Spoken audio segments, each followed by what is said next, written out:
Check, check. 1 2 1 2. What is going on, everybody? Welcome back to the channel. Welcome to a very special stream. A stream that is representative of my very first time flying on a wide body, an L-1011. This bird right here, the big Hawaii wave from San Francisco to Honolulu. I've got the pics. I hope you like the trailer video on the stream, and this one is going to be very special. We got a long night ahead of us. We're not taking any shortcuts, no auto importing, no quick align, none of that stuff. It's going to take probably a full 18 minutes or so to get the INSs aligned. We're going to program our waypoints, and we're long hauling it. 5 hours, just over 5 hours airtime at 8.5 Mach. We got a step climb starting out at 30,000 feet. Headed over there this evening. Our time of arrival, we're showing some thunderstorms, some rain, some low clouds possibly in the area, so that should be a fun one. The layout for today's stream, since it is a long haul, we're going to start up, we're going to do everything here, we'll take off, get airborne. Then around, like, you know, right after top of climb a little bit, around 7 p.m. My time. So thank you for starting a little bit early, by the way. I didn't want to get home at midnight, so we're starting a little bit early. Around 7 p.m. I'm going to head out. I'm going to go right next door, get some espresso martinis with the missus while you guys coast on autopilot. And then when we get done with that, I'll come maybe an hour break or so, because it's a full 5 hours en route. So maybe a 45 to hour break, and then we're going to come back and we're going to watch a Green Dot aviation video in cruise. We're going to break down the A320 that went on a test flight. So that ought to be a lot of fun. We're going to do that in cruise post our break, and then we'll take a small lav break there after the in-flight entertainment, and then we'll be set up for arrival into Honolulu. So should be a fun one. I'm absolutely in love with this airplane. This is the newest version of the Innie builds. They did tweak some things. It's got great performance. I think the sounds have been modified a little bit. So we're on the latest version, and it should be a whole lot of fun. So I am super excited. I cannot contain my excitement on the stream. I am obsessed with the L-1011. There is no better tri-jet than the S-Duct, whether it's the L-10 or 727. And I can't thank Whiskey Throttle enough for this epic livery. He sent it to me a little bit early. So he's going to, we got an MD-11, Pan Am MD-11 over there as well. Ooh, buddy, look at that. This livery will probably hit the Flight Sim TO sooner than later. But if you saw the pictures on that trailer video, this is the bird that I took and flew all the way to Honolulu, my first time on a wide-body aircraft that I fully remember. So shout out to Whiskey Throttle. Thank you for the livery, man. And I look forward to seeing what else he's got cooking. So, all right, ready to rock and roll. Migs, welcome back to Prep Pod, man. Glad to see you on board with those wings looking good. Fly USMC is in the house. What's up, man? Super Fee from Fernandina Beach, Florida. Thanks for the help with the flow and bleeds on the 737. Hey, Fly USMC, thank you so much for your support, man. Absolutely. Hopefully that helps you out. Hopefully that chart helps you out, my man.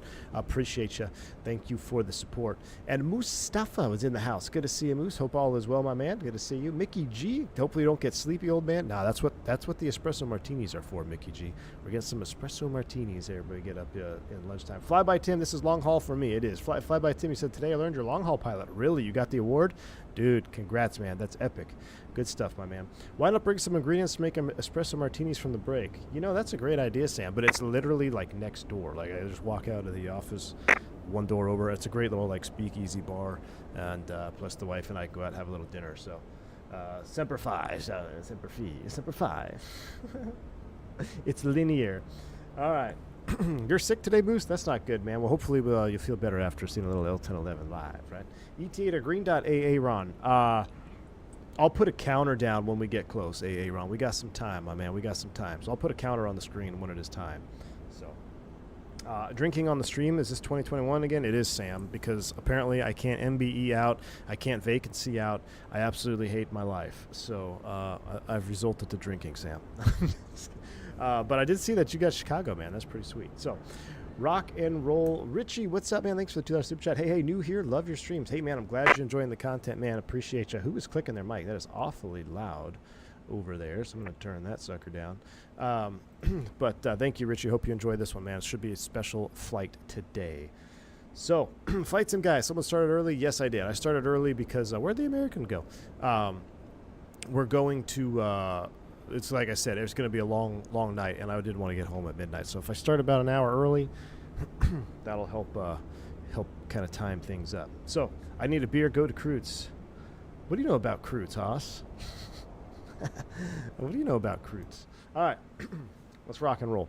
Did any builds fix the autopilot in the update? Not for me, John. I have one profile that tends to work okay, but I'm just going to disconnect it anyway in flight. I don't know what it is. It still shows inactive, but yeah, I did not get that particular update. I'm going to run my weathering up 50% on this one. So they did fix the weathering. Looks much better. Then we got some streaks there on the engines. That looks a freaking good. All right, let's fire it up. Let's get this airplane going. We got a long flight, got a lot to do. Head over to the flight engineer panel. Sounds are turning up to 11. We got ground power connected. Battery switch is coming on. Take a listen. Here we go. Oh, yeah. We're connecting. They didn't fix this, I see. Fuel tank pumps all off. Here we go. It's actually a little bit loud. I'm going to turn that down.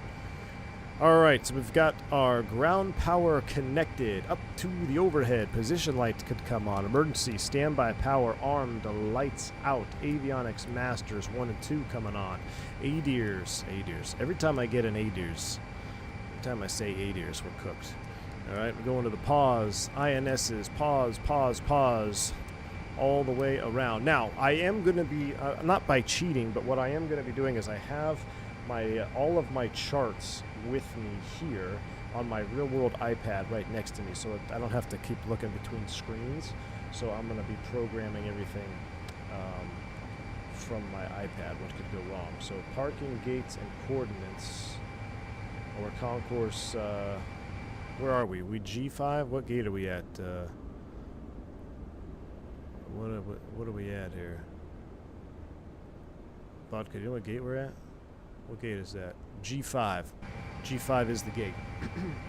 Mickey, or Miggs, thanks for the 27 Canadian, my man. Appreciate you. Good thing you got drinks because I was 1-year-old baby in April of 1989. Sorry if that makes you feel old.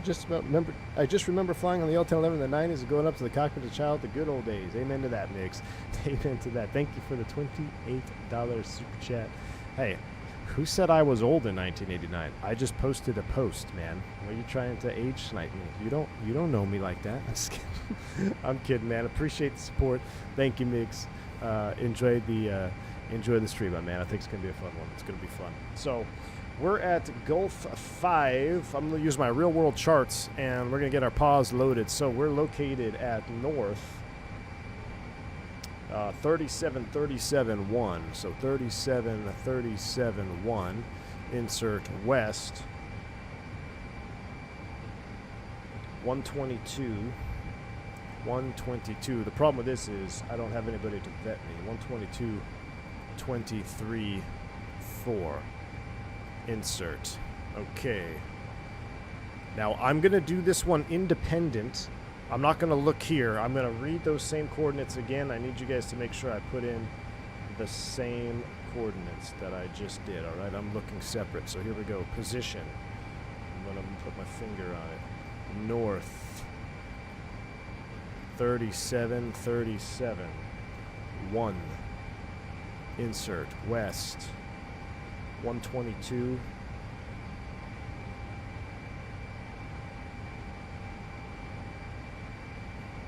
One 22 23 4.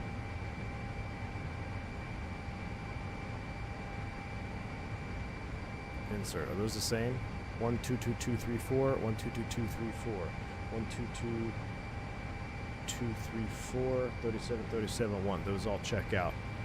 Last one. Let's do it one more time. North. So if we mess this one up, the whole flight is cooked. 37 37 1. Insert west. It's hard to see with the glare. I love that. 122 23 4. Insert. Okay, so pauses have been submitted. A line has commenced. 1 2 and 3. All right, alignment status has begun. We've got to be very careful we don't have any power interruptions. All right. Got that set. Let's do a magic barrel ref while we're thinking about it. Extinguish that. All right. Let's head over to the flight engineer panel. And let's rock through some stuff up top here. So we can leave the ATMs off right now. We're going to come across the top. A, B, I thought we were supposed to get a horn there. We're not getting a horn. Okay, bell cut out. Test A and B. That checks. A, B, fire test. That checks. All the brake temps, high temp. That looks good. Not going to be there for a while. We're going to skip the oral warning test. I guess we won't. Cabin press. Unsafe. Unsafe takeoff. Flaps. Alright, unsafe takeoff is set. We're going to leave you right there. Galley smoke test. I don't have a light for that. I don't remember seeing that pop up before. Alright, coming across the bleed panel. We'll leave you as is. Right now we don't have anything on. We'll power up galleys 1 and 3. Get the coffee cooking. That looks good. Leave you over on number 1. That's on G3. That looks fine. We're technically on external power. I'll leave you there. That looks good. Fuel tanks. We need to load our fuel. So, got a lot tonight. Load sheet. Sim brief import. We are a heavy bird. We are a heavy bird. We are looking at a 451.6 with 126.1 on the fuel. I'm actually going to increase this a little bit. It's going to put us close to max. Here's the thing, Vodka, you said 1 left. I am unable 1 left for performance. I have to take 2.8 left for departure. I do not have numbers. I was running some takeoff config for 1 left. I don't have it. I do not possess the ability to depart 1 left at our gross weight. We need 2.8 left. So I'm going to take a look at my flight plan here real quick on SimBrief. I want to take a little extra gas. So right now we are 10,000 pounds below max landing weight in Honolulu. So we don't have a whole lot of room to play with. Right now we're estimating 448 on takeoff. Max takeoff is 510. So if we take an extra 10,000 pounds of fuel, so we're 126.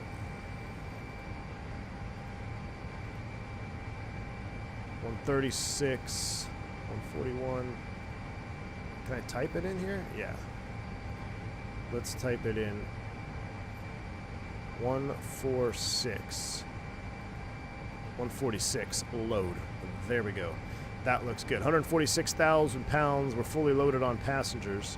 They're all the way up. Can't take any more cargo. So let's take a look at our gross weight and fuel. 471.5 and 146. Did they fix this yet? They sure did. 471.5. Fuel is on board. We'll get the fuel tank pump ready for the APU. And while we wait, we don't need to power the APU up just yet, but that's fine. We'll leave you as is. There is a pump. You're supposed to check all the pump pressure lights. Do all that. Cross-feed valve lights. Cross-feed test. Drive the tanks all the way to full. 999s. Loud and clear, help me.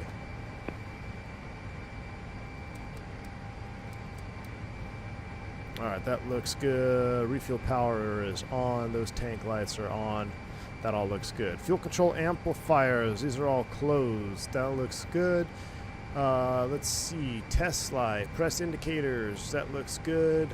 Pickup. We're going to leave you on the vibe check. We're going to leave you on system A per the Lockheed manual. Vibe checks are good. We'll leave you in the norm position. And this is the fire detectors equipment. We'll leave that as is. We'll leave you in mid mode for start. All right. Flight engineer setup is complete. We're doing old school INS. We're doing old school INS. Flicks, your zero fuel is 490. Takeoff weight 700K. My goodness, man. That's pretty epic. All right, let me get my flight plan up. We're going to start rocking and rolling with our waypoints.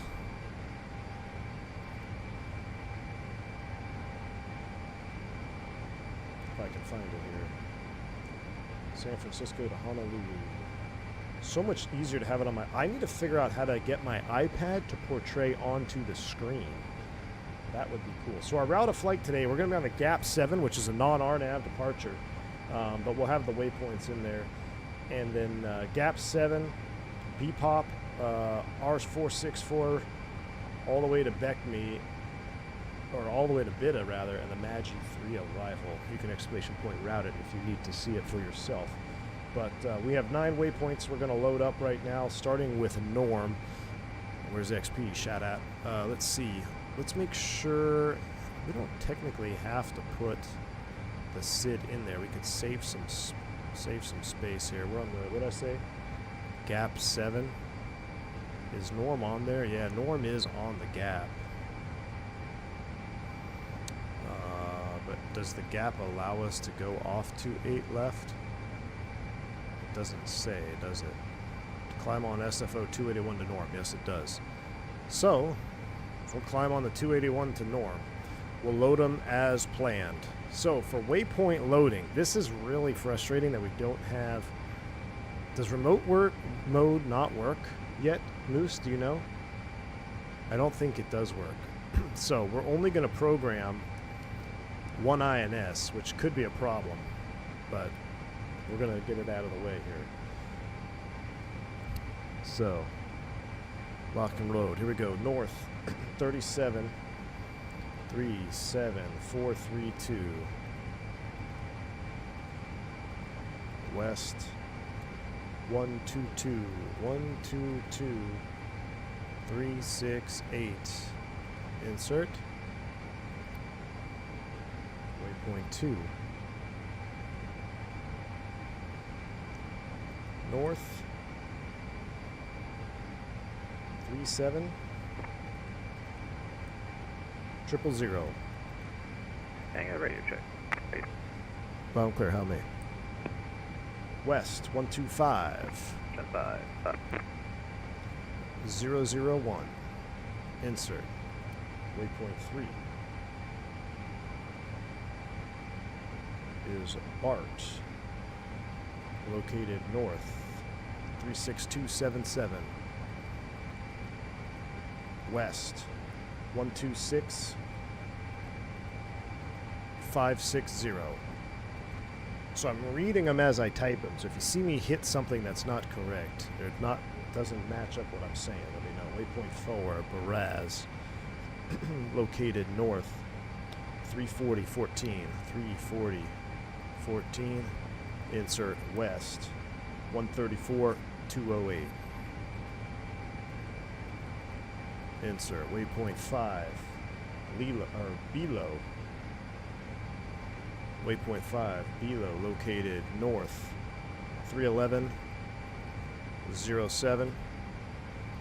West 141 174.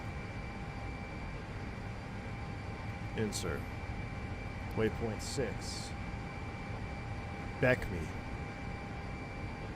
located north 27535. 27535. Insert west 147 582. 147 582. Insert waypoint 7, Board north 241 77. Insert west 154 150. Waypoint 8, Beta, north 233 17. Insert west 155 287. Insert waypoint 9, Somo, it's our last one, north 22193. West 156 206. Insert. Now, it's a great question, Vodka, because could I import that to the other INSs, the INS import to the other ones? That would be interesting. I don't know if I can. We shall see, though. All right, but we do need to set up the San Francisco 15.8. 15.8. We'll get this all turned on here. And we'll turn you on norm. We'll set our MCP 250K knots.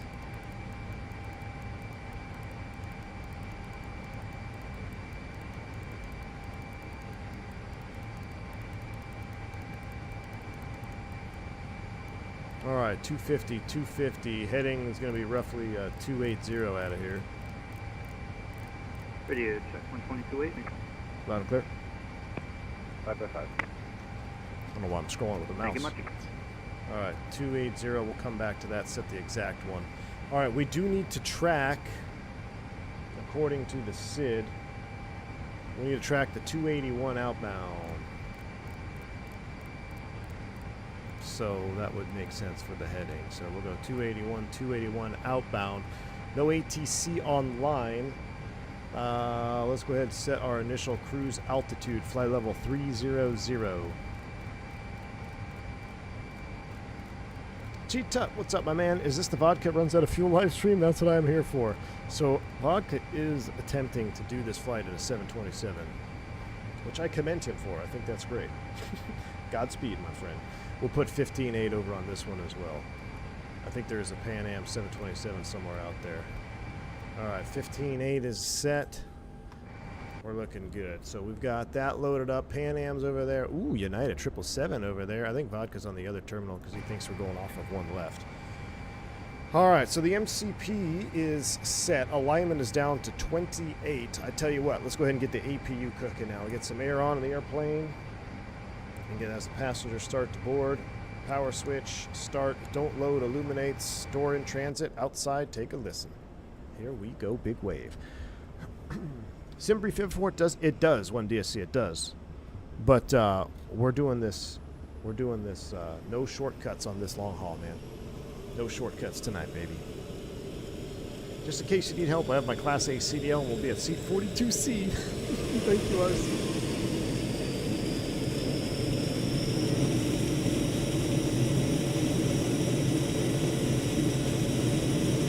Golly, I love it. I think they did a little enriching of the sounds as well, if I'm not mistaken. The sounds seem a little bit enriched. I gotta turn my headset down. Actually, what is my headset? Let me turn my headset down. I'm gonna keep the stream up right about there for now. All right, so we've got that cooking. The APU is on power. Can we start a little chrono on this thing? Yeah, we'll get the chrono going there for that to burn off. Magic barrel ref has been set. What else can we take a look at up on the overhead? Anti-skid is pushed in, or latch rather. That looks good. We'll get that after start. Coming up top, let's get the seatbelt on. No smoking sign on since the fueling has been completed. Everything else looks good. Mag, we're waiting to go into a line. Wing and ice is all off. Probably could run through that testing, but everything else is fine there. All right, panel is set for engine start.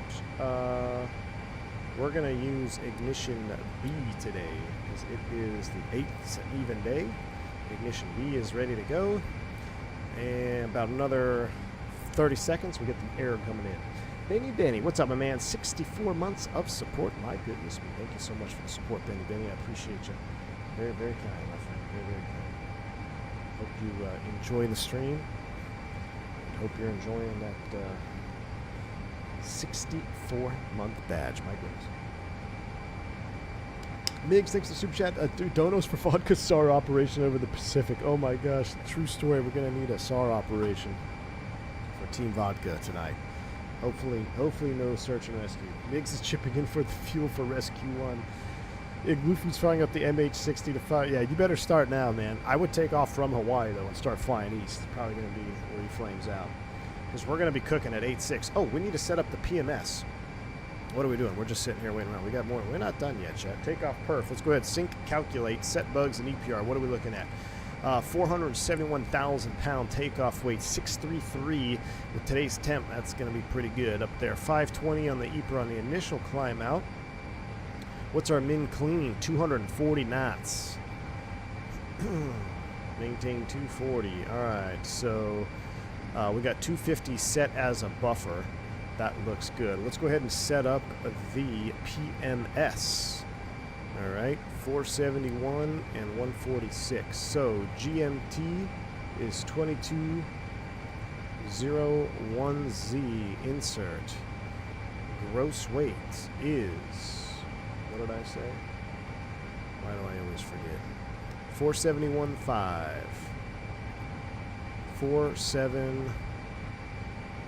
1. Insert. Fuel. We have loaded 146,000 pounds of gas for tonight's flight. 146. 0. Insert. 146. Sat outside is 21C. Alright, that looks good. Look at that. EPR checks out 0.63. We go to the next page. Bottom distance, bottom altitude speed. We're going to have to calculate that later. It only goes up to 1,000. So I don't think we can actually set this up, right? Because it's a 2,000 mile flight. Total flight distance today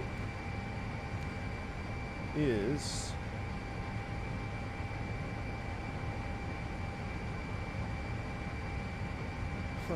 2,118 miles. So I don't think we can set up a bottom and descent. But I feel like that's... Let me try.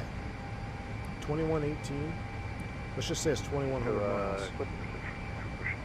Clipper's pushing. So if it's 2,100, let's just set 2050. I don't think it'll take that. Yeah, it only goes up to 999. So we can't set that. But what we can do is set the bottom altitude of 10,000 feet.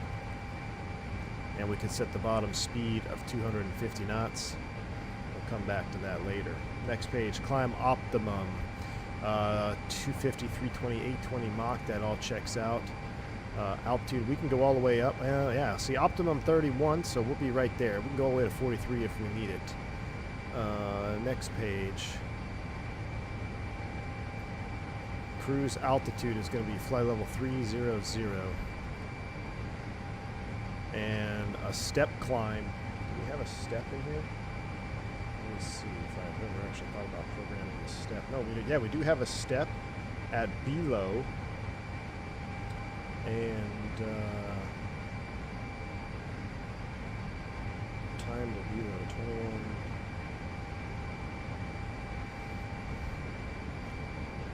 We'll have to program that later. I don't know the time to below. But we do have a step climb up to 340. En route descent, that is all set. We'll leave you on climb perf. Alright. So, that is all good to go. INSs are all in 02. So with that done, align nav, align nav, align nav. Air data sensor heats are off. I think they're supposed to be on. Alright, those are all coming on. Let's head over here to the APU. Let's get the APU air on. Let's go norm. Let's get the packs flowing. Let's get 1, 2, and 3. Let's get the hot air isolation valves open. That is all set. Let's go ahead and move you. Closing the APU gen. Nope, that's not the right one. Closing the APU generator. I'm paranoid to have a power transfer and cook our INSs. Alright, so we're on bus. Let's disconnect external. External power is disconnected. We're on APU. Fuel tank pumps are coming on for engine start. We're getting ready. We're getting close now. We're getting close. We put you on ground. And let's head back up top. We'll sequence the box. So we are in alignment. Let's go waypoint. And let's set this. Track change. 0, 1. Insert. Distance time, that checks. 12 miles, about a minute, 1.4. Alright. I really want to send the other ones to the other 3 INSs. I'll tell you what.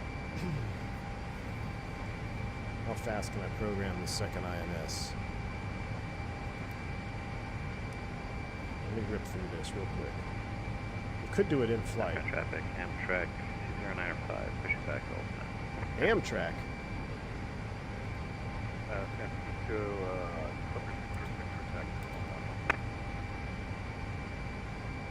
Amtran. It ain't Amtrak, Zippy. Amtran. I'll tell you what, we'll mess with those in flight. We'll put you on tracking ground speed. Oh, I can't because it doesn't have anywhere to go. Gosh dang it. Let's give it the first waypoint. North 37. That my wheelhead, man. 37432. 37432. Insert west 122368. 122368. Insert waypoint 2. Let's just give it a couple waypoints. North 37000. Insert west 125,125,001. Waypoint 3. We're just going to get a few in here. North 36277. West 126560. 126560. That'll get us started. All right. Track change 01. Insert box is sequenced. Beautiful. Distant time. Desired track is on that one. Distance time. All right. We're ready to go. I think we are ready. So let's go ahead and pull the GPU. Close the stairs, the doors. Clippers on the push. Gotta love it. Real time, real weather. Jeff L. dropping the 5 gifted memberships. Jeff, thank you so much, man. I appreciate the 5 gifted subs. Pick a membership from Jeff. Shout him out. Say thank you. Very kind of you, sir. Appreciate the support, my man. Thank you so much, dude. All right. Let's go over before push. Anti-collision light is on. Seatbelts no smoking is on. INSs are all aligned and set. For pushback and start, we're going min mode. PAX. Oh, I only had one on. We have PAX 1 on, isolation valve open, pressure ready to start on number 2. Galley power is coming off. Fuel pumps are all on. We're ready in the back. Alright, let's get out of here. Let's pull the jet bridge. San Francisco traffic, Amtran 357, pushing back G5.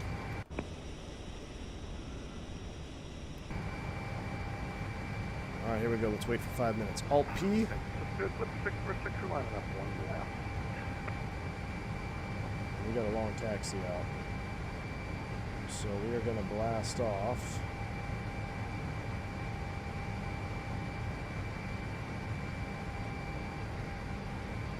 Take probably Bravo Foxtrot full length 28 left. Bravo Foxtrot full length 28 left.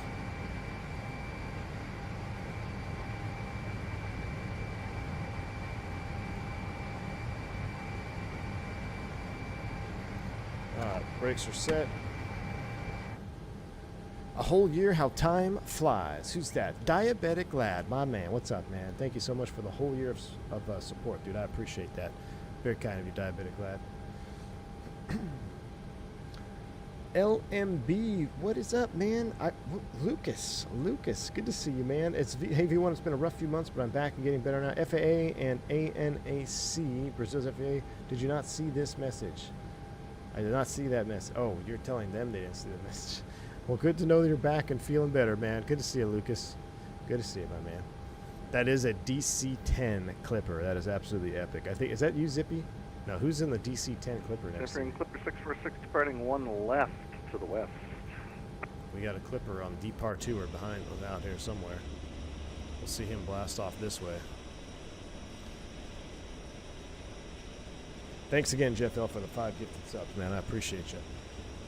If you haven't already, just a quick reminder, go ahead and hit that like button. It's going to be at L-1011. We get 111 likes on this video 5 hours later. Ooh, that would be a hard goal. 1,000 likes. I don't know if we can do that. Maybe we can do like 500 likes for the L-1011 500. I think we're moving. We're moving. Gosh, I love the new dirt that they have. Looks really good. Mig's got your pina colada, swimming trunks packed, Crocs in comfort mode. Let's do this, my man. I'm a little bit concerned at the direction they are attempting to push us here.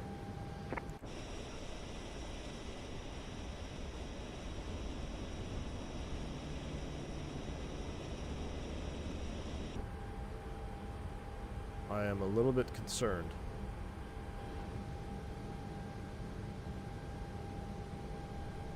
I think you're pushing me the wrong way.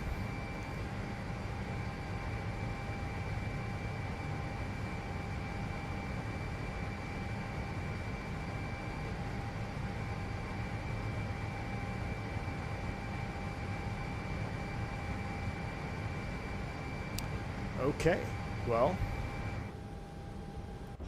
that's an interesting pushback. We can make the turn out, though. Ground traffic, Amtran 2095 is Alpha.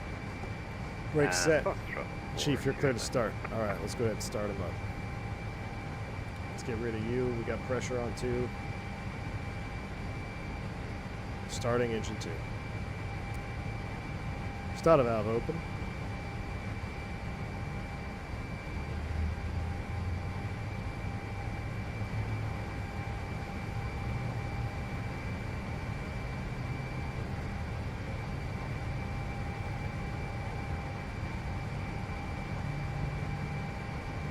%, and 3 fuel on.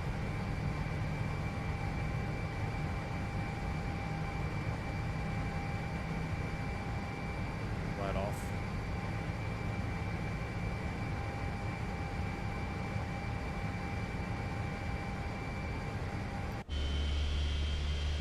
Oh, I saw the elevator power. That was cool. There goes the clipper. I saw that elevator power up, 6% starters cut out. Alright, good start on 2, Chief. We'll use the APU for all of them here, since we're in the alley. Minimum power for pushback. Alright, ready on 1, Cap. Cranking 1. Starter valve open.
So good. All right, good start on engine number 3. All right, cross bleeds are coming open. Packs 1 and 3 are open. We're back in min. Air bleed is off. And before we kill, we almost made a mistake. Let's close them up. 1, 2, and 3. Galley power 1, 2, 3 are coming on. Stop switch on the APU. APU is spooling down. We did not set pressurization. We're going up to flight level 300. Traffic Amtran 2395, busy crossing, 1 left, 1 right, via Foxtrot. Traffic lead to 5. 3000, and it's 2999.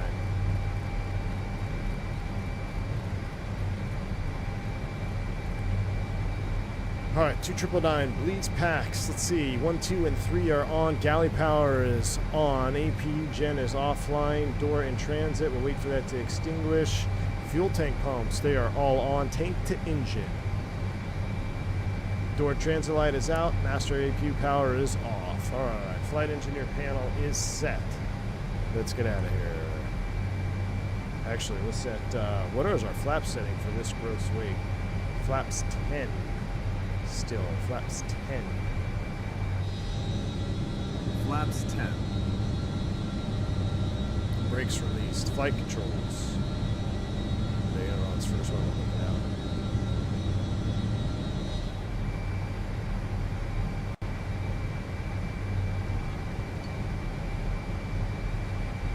Taxi lights on, let's go. Hard left.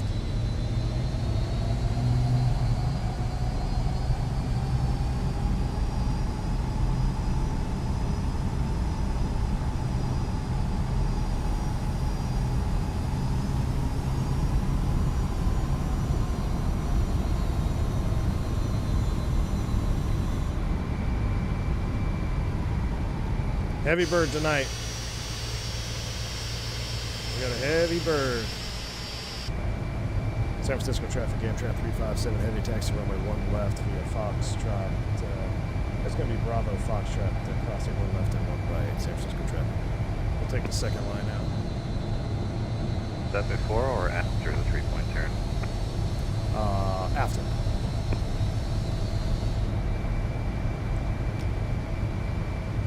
All right, let's take a look. So we are radio. Pushing from gate Gulf to we can actually set this to INS because we do have our INS program for it. So INS is set. Heading 281 out of here. Track change 0 to 1 looks good. 250. Let's get takeoff command bars. Where are my takeoff command bars? We don't get takeoff command bars anymore? Or do you have to turn the switch on? There's our TO bars, heading 281, 250 on the speed. 15.8 is tuned in, we'll check.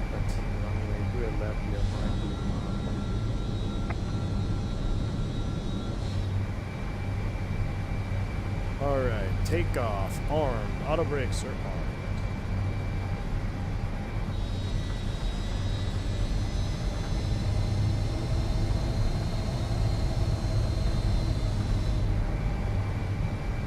The sounds are so freaking good on this airplane. Baggage carts everywhere. We were heads down there for a while, but I'm back, Chad. I'm back. Can't get enough of these sounds. There's several things missing in the instrument. I hope they add in their later updates, but the sounds make up for it. It feels great to hand fly. Hey, I'm right there with you, man. That's how I feel, dude. It's one of my favorite aircraft of all time, and I'm in love with it. That's why we're doing a 5-hour long haul. Don't forget to drop a like for the audio. Amen to that, Mr. Geek Rider. Ooh, another United Heavy right there. Alright, we're going to hop on to Bravo. Right turn all the way around. I'll never forget the early 90s. Car alarms were a thing, and these birds set them off all the time. Yep. You know what's funny, Digital Merc? There's a video of the Stargazer L-1011 taking off, and when it takes off, you hear a car alarm going off to it. This is my Gaius MSFO. It's not superior. It's alright. Migs, thank you so much for the 5 gifted memberships. Migs, appreciate you. If you pick up a membership from Migs, make sure you shout them out, say thank you. Both Migs and Jeff L dropping the team greens tonight. Appreciate both of y'all. Winglet's in the house. Back from Miss Greeny. What's up, dude? What's better, the FSS or L10? Can only get one tri-jet. Oh, dude, they're different roles, Wingnut. You know that. I think the L10 is better. I think the sounds are better on the L-1011. And what I don't like about this is going to sound really petty. What I don't like about the FSS 727, and I can work around this with software, but I cannot move the heading bug or altitude windows with my Honeycomb Bravo by default. I have to run like some movie. The fact that I have to fly a 3-person airplane and I don't have the same LVARs to move heading bugs around and help me fly it without using my mouse wheel, it kind of prohibits me from flying that airplane as of late. I also think the texturing is superior in the L-1011. So that's basically what I got. We almost flew. So this whole Hawaii trip that we're flying, the first leg of it was Phoenix to San Francisco, and it was in a 7.3 Classic, and I almost did it in a 727 yesterday, but I ended up, since I'm going to be gone all day today, or tonight rather, I decided to do a cookout with the kids yesterday and no stream. But I was going to fly the 727 on that stream. The traffic, United. I loaded it up, heavy took it taxi, off. Runway 28 left. I don't know. It's good, but I think they'll take it. Runway 1 left and runway 1 right. And the sounds, man. Like, the sounds are so good. Miggs is hyped. He's dropping gifted subs because the sounds are so good. San Francisco traffic, Amtran 357 heavy, crossing runway 1 left and 1 right. Any traffic in the air, please pass. All right, 1 left is clear right. I think we can hide these. 7 traffic Amtran 2095, departing 2 left. We're departing 28 left, so he's down there. We got a clipper over here on the right. Gosh, I love seeing all these tri-holders. We got Zippy out here, we got Vodka out here, someone else out there. Now ask him TFDI versus L10. L10 hands down, face to face. And the reason being, the MD-11 is good. I like it. The systems are good. And flying it is good. But there's something about it, my personal. It's just personal, man. She feels a little bit soulless in the cockpit. I don't know if it's the texturing in the cockpit seems a little bland. The sounds definitely need improving, I think. In my particular engine variant, the one engine variant actually sounds pretty good. But the engine variant that I flew on the last stream, that sound set hasn't been improved like the other sound set. It's just kind of. Yeah.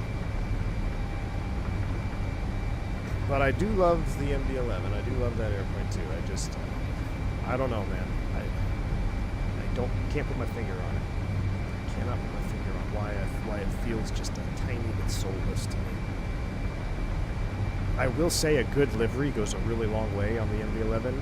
I highly recommend you checking out that. Traffic Amtran 2095, past 2,300 feet. Departure to the west, last call, San Fran. See you in Hawaii. Dude, the DC-10 Dale, from what I've seen on the DC-10 stuff, looks really great. Again, I have a rule: I don't get hyped for freeware. But what I have seen, it looks very impressive. I will say that. T-Tuts in the house, the $2 super chat, my man. Appreciate you. Says, I think I have a MobiFlight profile with FCU for the 727. T-Tut, if you do, man, that's awesome. I'll have to take a look at it. I may, if you wouldn't mind, if I get it set up, I might actually borrow that from you if I could, if we do a 727 flight. Because yeah, the 727 is such high workload already with three it's a 3-person airplane, like a real 3-person airplane. Like the flight engineer in the L10, I mean, yeah, he did stuff, but not like the flight engineer in the 727. So you really need to have all the available tools to fly that 727 effectively, single pilot.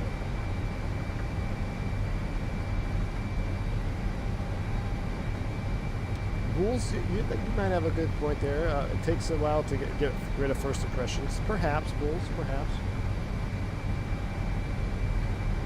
But I still think the textures in the cockpit of the L10, where I spend most of my time, are crisper and deeper than the MD-11. San Francisco traffic, United 1123 heavy, crossing runway 01 left and runway 1 right at Foxtrot, San Francisco. We're holding short here. Let's turn this off for a second. Oh.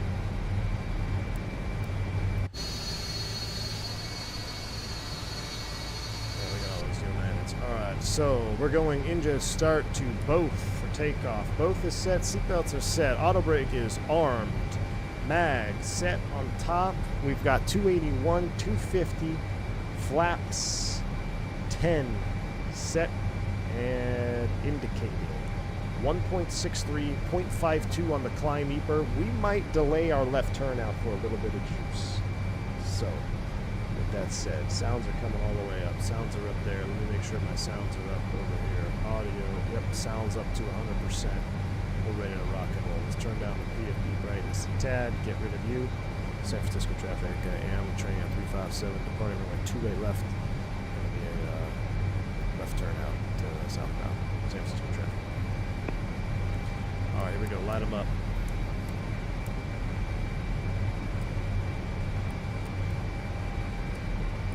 Ding him in the back. Let's go flying. Mr. Sat just in time for takeoff. Yes, indeed, Mr. Sat. How you doing, buddy?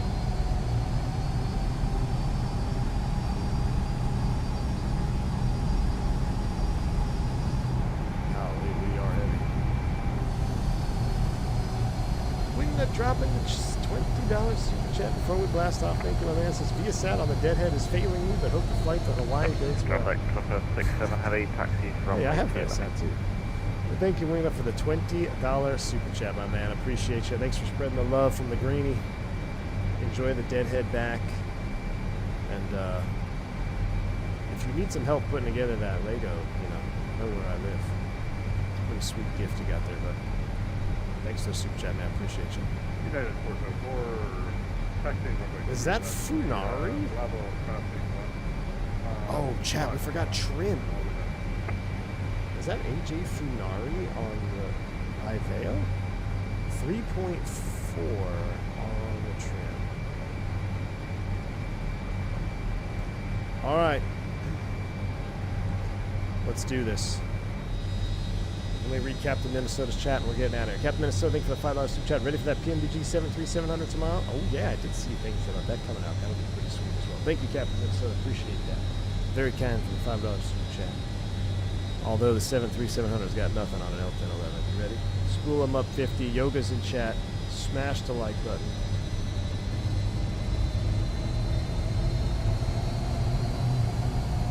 Yoga.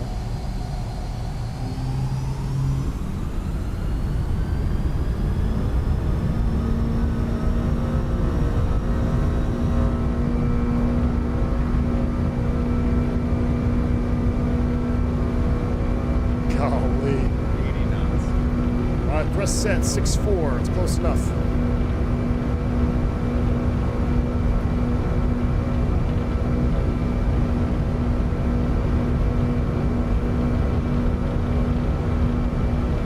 V1, rotate.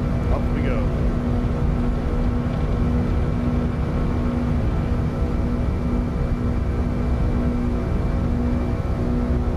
Accelerate. You're up. But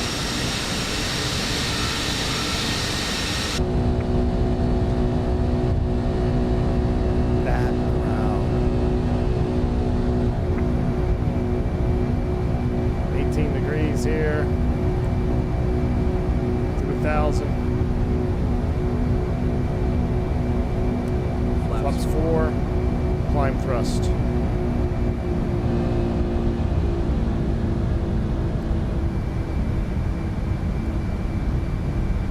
1.53 is set.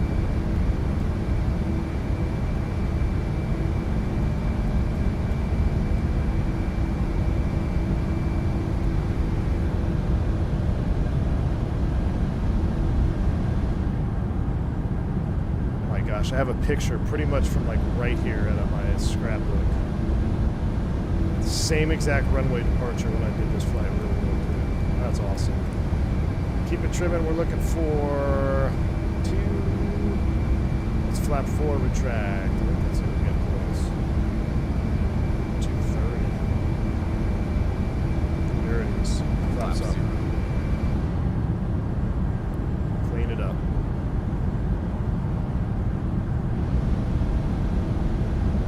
Stutter getting an SFO. Oh, now we're looking for 250.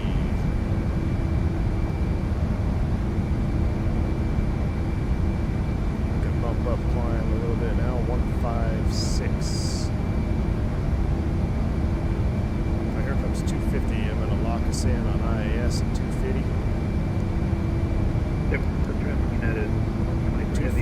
set. Runway 3 left turn, that's Heading mode. Let's actually just go INS locked in.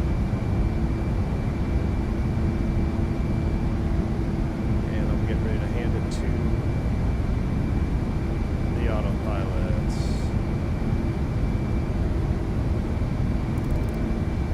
Autopilot, INS nav. Let's go waypoint change. Let's go. Actually, we're fine. We'll just leave it as is. 3 miles to our first fix. Aft takeoff checklist. There's the turn. Flyby.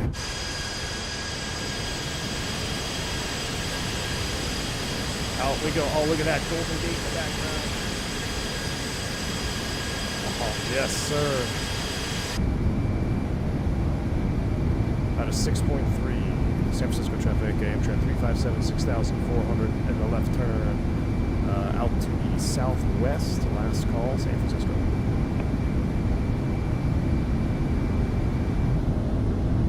All right, passing through 5,000 feet. Fuel tanks, cross feeds coming on. 2 right, 2 left, pumps off. We're going to start draining from the centers. 240 across the board. I can reset this chrono here too. 120 miles to our next waypoint, 26 minutes. That checks. Come down here into our perf. Looking at 320 in the climb out. We should try. You want to try a VNAV? Try a VNAV. It's been a long climb out. Look at my heading mode sync. So we're going to thrust management VNAV. 1.58 on the EPR. That checks. Sim sounds are coming down because it is loud. Now you can hear me talk. Let's get rid of this chart here. Let's put you back on the main menu. Hide you.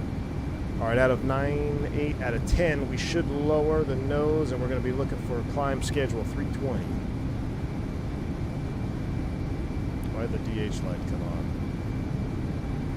Reset you. Out of 10, our nose is coming down. We're looking good. 320 in the climb out. Let's get the flood is off. Turn off. Lights, wing lights, logo lights are all off. Smoke with got us a little bit early. Where would you call them? Let's do a all call ground station. Oh, right here. First. I'm not sure how the call cabin interphone call works. Interesting. Let them know we're at 10. They've been dinged 5 times. All right, accelerating into our climb out profile. Oh, say goodbye to landfall. That's the problem with leaving from San Francisco is you get rid of the land so quick. Oh, look at that. Looks like we got out just in time, though. Mix, thank you for the $6.99 Canadian super chat, my man. I appreciate you. Very kind. He says, if I were a car alarm, I'd go off to Sweet Jesus. Go off to Sweet Jesus. That roar, that growl sound that Echo 19 has captured is freaking awesome, man.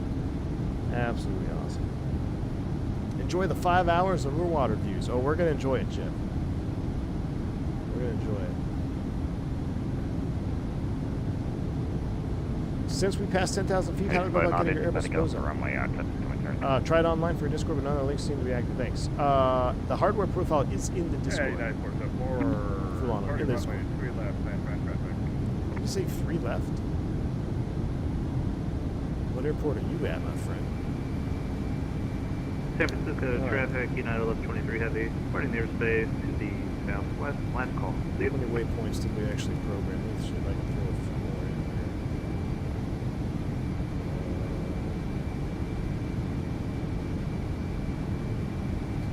So I've got 1, 2, 3. That's 4. Let's throw in just a few more. Number 4 is north 340, 14. West 134, 208. And waypoint 5. This will stop it up at 5. Velo. North north, and then I might end up just putting the destination here, 31107 west, 141, 174, 141, 174, insert. And I'm going to leave you actually on wind. Right now, wind 023, out of the north. A little bit of ice, not ice, rather, a little bit of a cloud, should be just fine. We got a fuel system like that's normal. Look at that. You should totally just, I'll check them, Zippy. I'll check them. How close to landing are you able to accept a sidestep to land on a parallel runway? Do you have to redo landing perf? That will be dependent upon SOPs, man. That'll be strictly SOP dependent on the operator. But you can, yeah, I'd say 1,000 feet is pretty close to accepting a sidestep. It depends on how far that sidestep is, right? Not all sidesteps are created equal. You know, a sidestep just to another, you know, a runway 200 feet of parallel is one thing, but if you have to sidestep across a terminal, different story. I wouldn't accept anything under 500 feet. Sam, is this the best sounds on the bird right now? Better than some of the Boris sound packs? I feel like last minute said that, but I think it's right up on the obvious side of things. Well, Mix, I mean, Boris hasn't done an L-1011, so. But to be honest with you, from what I have heard from all the videos on YouTube, Mix, I've watched so many videos on L-1011 because I'm just so hyped for this airplane to release. And he's, I mean, Echo 19 is nailed. He recorded these sounds from the actual L-1011, the TriStar experience. And the sounds are just, they're spot on, man. They are there. And I almost feel like the sounds are better after this update. It almost seemed like there was a little bit more, I don't know, depth or detail in the engine start, even though the sounds were good before. Am I the only one that thinks that after the post-update, maybe there was a little tweaking done, or maybe it's just my love for the bird. It's just, can't stop. Looks like they fixed the inside of the engine nacelle here, too. That looks good.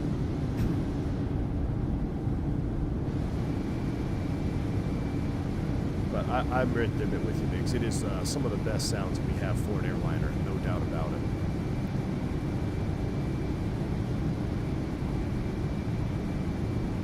All right, as we get ready to pass through 18,000 feet, we'll set standard 299er 2. Set once, set twice, set thrice across the board.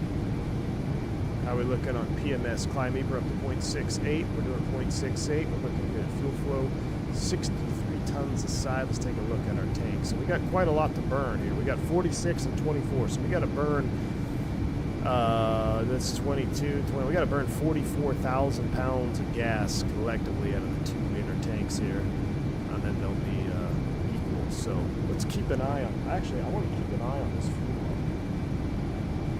I wish I had a pen. So I wanted to print out this whole flight plan and use paper. Let's go full screen. Oh, it wouldn't be a V1 stream without the full strong plane. Let me take a snapshot of my phone. That's one way to do it. I'll take a picture with my phone, but I wanted to use actual paper nav log for this. We'll have to be doing that in the pmdg 7.4, but we'll come back and we'll verify that. Everything else looks good. Engine gens. Oh, these should have been in auto.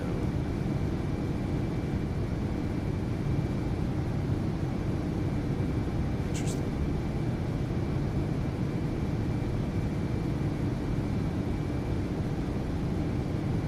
Everything seemed to work just fine with those off. Interesting, but I'm not exactly sure that these latched. Anyway, those are in auto. Let's take a look at our temps. Hey, they did fix the cabin temps, though. Look at this. So this is indeed Fahrenheit, 75 degrees. Let's cool it down just a little bit. Let's keep it at about 70 degrees. All right. Forward cabin 70. That all looks good. Flight station 75. We're going to try to cool the flight station down. It's coming down quick. They're coming down a little bit. So we're not at minus 20. That looks good. Everything else looks good here.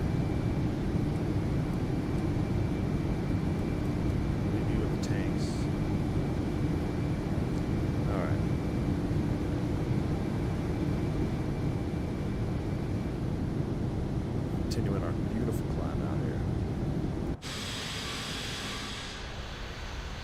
God, Gosh, I love that blue wave. I can't wait. Sun's going to get a little bit... Actually, what time we're going to be landing local time? So the flight plan was 5 hours. Anybody get the time when we took off? So let's just say 5 hours. Say 9:40 from here. How many? What's the time difference? 6 hours to Hawaii? Do you intend on doing any flights with the engine pod? I do, actually, Lockheed, man, I do. 18 minutes ago. So we'll have to take a look at that other cruise, our speeds. That's what I'm thinking, Migs. It may end up being a golden hour landing. It definitely might be. I should have, well, I thought about winding the sim time back to like, I think I left on flight 672 at, I think 9 o'clock in the morning was the departure. Alright, so Hawaii's 5 hour behind Central, so alright. 8:53 Pacific Standard Time. I love the sounds. Once frame rate performance is good as it sounds in this TriStar with the Cook and Flight Sim guy. I feel like this is also better in performance.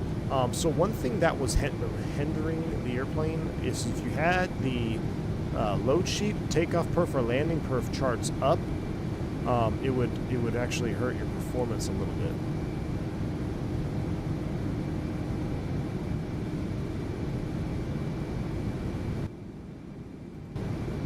Just leave you like that for now. We'll turn the main sim down if we need to. So the members did vote for the map display screen, but I did not approve. I kind of want to go complete old school here. Have I heard of Mentor Pilot? Of course, man. Of course. Yeah, the green dot is the A320 flight test. We've been watching that. I use notepad and pencil and write everything down that I can check during the flight that the waypoints are correct order, time, distance. Yeah, it's swim and climb. You got to do that when you do these long hauls for sure. Anyone experienced engine shutting down? The Ziggy, it's got to be a binding. Got to be a binding Ziggy Air. I've seen that before, or not seen that before. I've heard of it before in the Discord. Someone mentioned it, and then it was indeed a binding issue, especially with the Bravo. To test that, make sure you have nothing plugged in, just a keyboard. Start on the runway, hit F4. If your throttles come up, then you know it's a binding issue. I don't even know why V1 does pulls at this point. I don't think I've ever seen him do what one. Yes, I do, Bomb Tech. Come on now.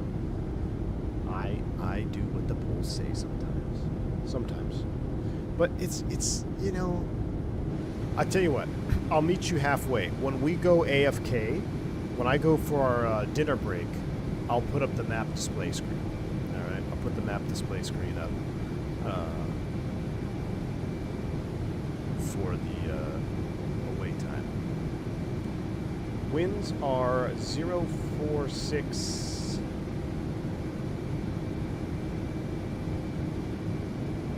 At 23, or yeah, it's gotta be at 23, right?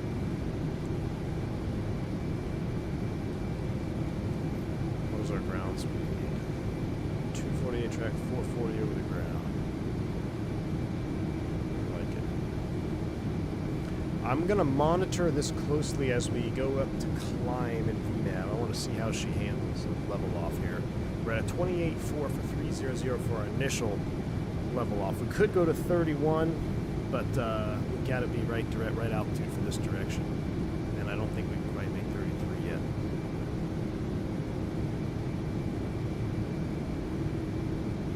A hot swap crash? Don't, Jeff, get out of here with that cursing. When the winner's correct, he does what the polls say. All right, 29 for 30. We're in VNAV cap. Let's see how she does. Come on, baby. You can do this. Let's see how they fix this behavior at all. I really like leveling off at vertical speed. I think it's the best way to do it in the L-10. Yeah, see, because now the engines are thrusting up. makes the autopilot work harder. She'll stabilize. What I'm gonna set auto throttle to stabilize at 315. Let's see what kind of Mach we get. That actually did okay. It leveled off about 100 feet high. We're gonna go up to 34 MIGs, but we got a step here at 34 a minute. We're gonna look at our step climb here soon. All right, 300, 315 indicated is gonna give us about 82. We got plenty of room. We're going to Hawaii, chat. Let's run that up. Let's go 320. Let's see what that gives us. We fuel plan for 8.5, so we should have plenty of gas.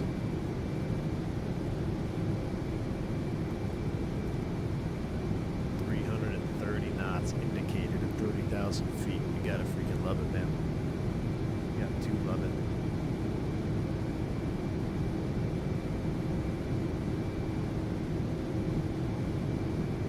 .855. Yes, sir.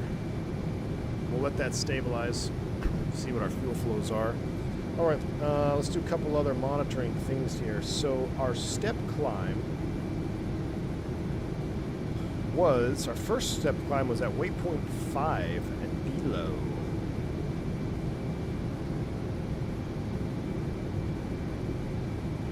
So what we can do, did I put in 5 waypoints on this one yet? I did. Below is waypoint 5. I could track change 05. Insert, and you're not going to turn, right? Because you're just on number 1. Beautiful. So waypoint below is 899 miles, 118 minutes.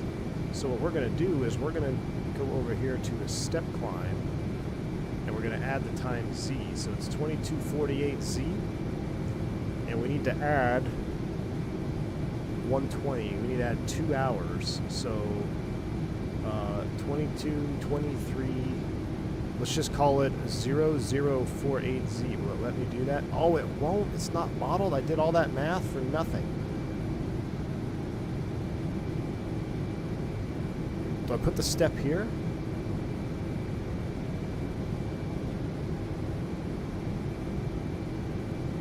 Oh, it won't let me put the step Z time in. Did all that math for nothing. Go back to 30. But we need to know that at 48Z, or 0048, that's 2 hours from now, somebody hack it. That's our step climb. Really enjoying the L-1011 flights. Thanks, John. Thank you for the 26 months of support, man. Glad you're enjoying the L-10. Absolutely love it. I also, so this is another thing I like. I don't think this works in thrust management mode when you do a standard cruise profile. I don't believe you get the fast slow indicator. So if you're like AFK or you have your different views set up and you're looking at something, I can see if I'm getting fast or slow just by looking at my ADI. It kind of eliminates that scan over here. Another reason why I kind of like having the auto throttle mode on right now. Almost pushing 8.6 Mach, but all right. So we know below. That's fine. What we should do now, let's just go track change. Well, we're going to go to waypoint 3 here in 3 miles. So let's just resync it, 03. I'll hit insert as soon as this flips over. Boom. Track change 03. Now our boxes are resynced. Let's get the rest of our flight plan waypoints in. Waypoint 6, Beckme, is located at north 27535, 27535, west 147,582, 147,582, insert, waypoint 7 is board. We will be bored by waypoint 7, I guarantee you that. 241.77, west 154.150. Waypoint 8, Delta. North 23317. 23317. West 155.287. And what I'm going to do is I'm going to cheat. For waypoint 9, I'm going to put in Honolulu. So we can know exactly how far we are with our second INS. So waypoint 9 on INS 2 is going to be Honolulu Airport, which is located at north 21191. 21191. Insert west 157.552. So distance time, I don't even want to try, I don't even want to look, but waypoint 9 will be in there. Keep the wind 054, 23 knots, is that right? Yeah, that's kind of, I guess that's right. Ground speed of 453.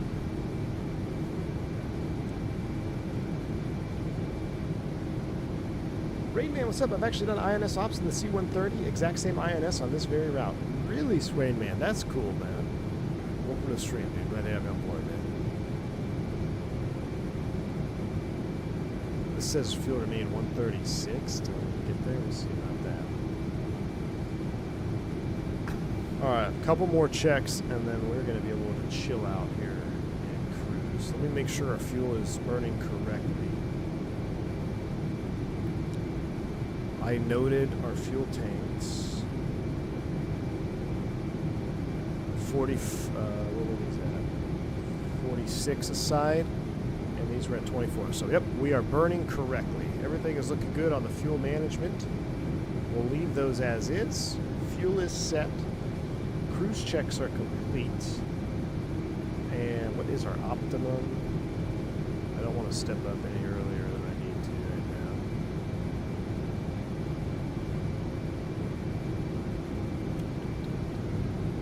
34 is optimum.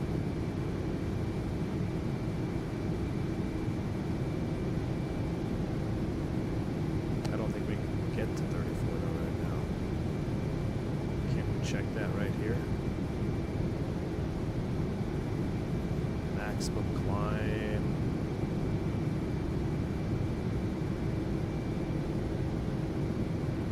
Oh, these are hot days. It's not like the Phoenix where we have the cruise chart. That would have been handy to have, cruise weight chart. Alright. Turn the sounds down a little bit more. Do we need on any instrument lights here? Yeah, let's juice up some instrument lights as we fly into the sun. Can I bring my sun visor back? Mouse wheel you over.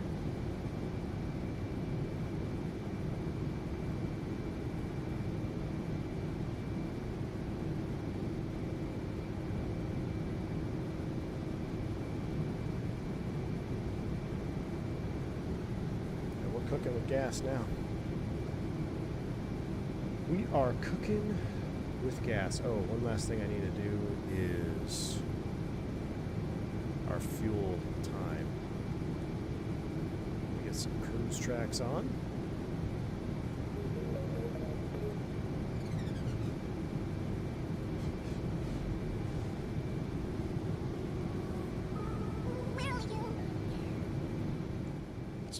Let's go outside for a minute.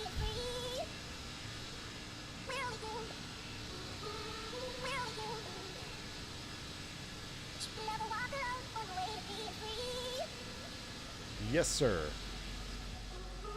Alright, so we're burning 77 aside. Is it getting close to green dot time? Probably not yet.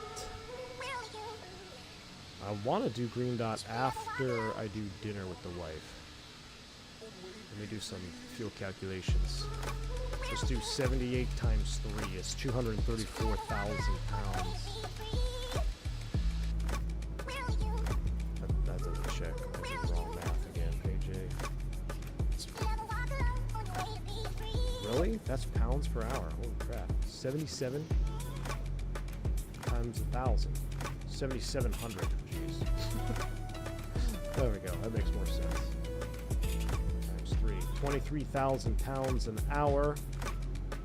If we've got 4.5 hours left, 92,000 pound burn. Let's round up to 93. 134 minus 93. It's got us landing with 41,000 pounds of gas. Plenty. That looks good. We got to burn an additional 40,000 pounds. Yeah, perfect. All right. Music is jamming. Fuel is burning. Ladies and gentlemen, look at that sexy bird. Chipmunk mumble rap, my favorite music genre. I knew you liked this one, AJ. It's my favorite one. My favorite one, too. I wish I could turn the engine sounds on a little bit. Fubar, what's up, my man? Good to see you, dude. Catch up. I think your music is running at double speed. Nah, flashback to the balloon music on the MD-11 Honolulu LAX stream. Mr. Sat, that was something, dude, wasn't it? Going from yeah, Honolulu to LA. Oh, that was good. The balloon song. I was at. It's funny. You know what, Mr. Sat? On that stream, I went next door for the espresso martini as well with the wife. Well, I think this is a jam. I think this is a jam. Hey, it's that dude. I agree with you. Thank God there's ads to interrupt this music.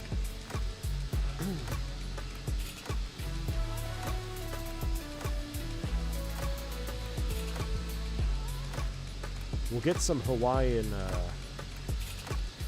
We'll get some Hawaiian tunes going here in a minute.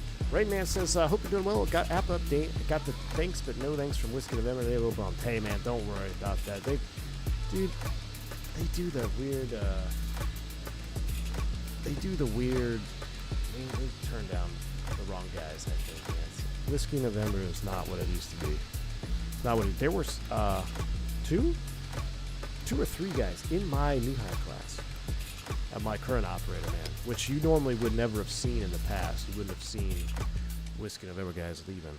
One guy was there for like 3 or 4 years. See, you guys were upset about that song. Now it's playing like some depressing slow music. We don't have time for that. What about like a tail view here?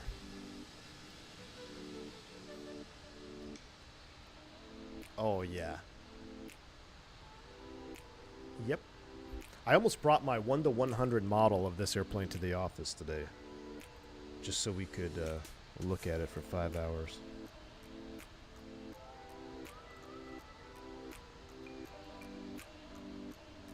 I gotta do something.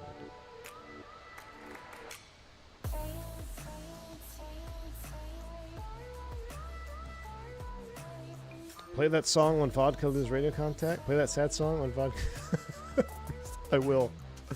When vodka lose radio contact. Speaking of, let's take a look at the Aveo WebEye. See how everybody's 1-to-1. I meant 1-to-100. Sorry, Digital Merc. It's actually 1 to. Did I say 1-to-100? 1-to-200. It's crazy. I have the same models, same company too. 1-to-200, L-1011 100, not the 500, and my 73800s. All same scale. Man, the L-10 is such a wide airplane. It is a thick boy. Absolutely love the L-10, man. It's probably one of my favorite models I have. I have this, the 100 version of this exact livery. And it's actually the same tail number that I flew on, which is pretty cool. So I really hope any builds will make the 100 version. We need that extra door, 15 feet longer. So would really love to have L-10 100. Crab, I believe it's is it MTS? Let me look.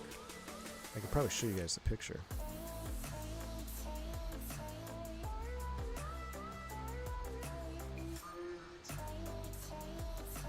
Yeah, it doesn't say on there, but I'm pretty sure it's. I think it's in flight. In flight.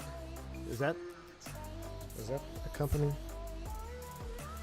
I don't have a picture of the. I thought I had a picture of the box. I don't.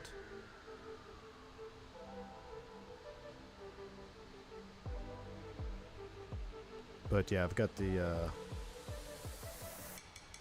1 to 200, L-1011, 100. Pleasant Hawaiian holidays. I would like a 7200 or 727-200 model. Wonder what best place going? eBay, eBay. Swim and climb at eBay. What size? I have a couple of just like 1 to. Is it a one? I think I have another 1 to 200, 727 in ATA as well. I can't remember who made that one, but I do have a Gemini Jets collection in all 1 to G200s of all the airplanes I've flown, or most of the airplanes I've flown. And then I also have a 1 to 100. I want to get a 1 to 100, so I've got a 1 to 100 Airbus 321neo, and I want to get a 1 to 100 73800 NG, but they've just been sold out everywhere in the livery that I want. So that's kind of been a pain in the butt. Does it have VNAV? It does, actually. I flew ATA from Chicago to St. Pete, Florida, circa 1995 for summer vacay on ATA. You're in vacation. That's right, man. That's right, Rain Man. Yeah, so the trailer with this video, those pictures that you saw were all real-world photos. I may end up trying to... Let's see if I can pull them up here. I think I have them downloaded.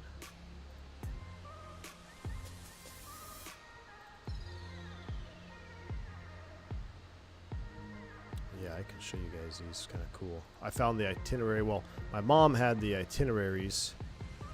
I'll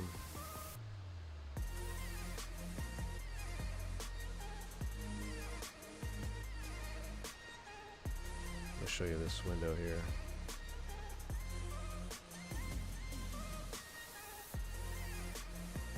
So this is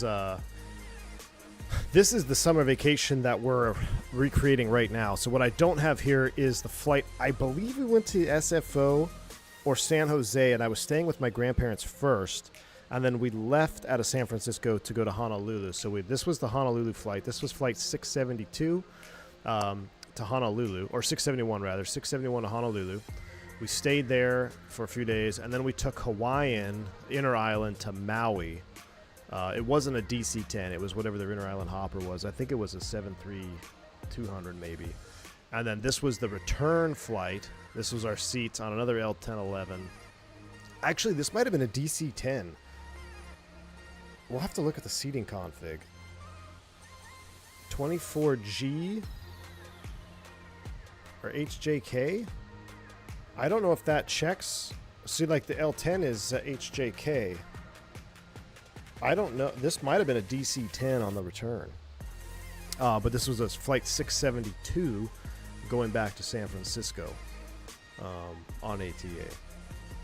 So there's that pic. Let's see what else I got here.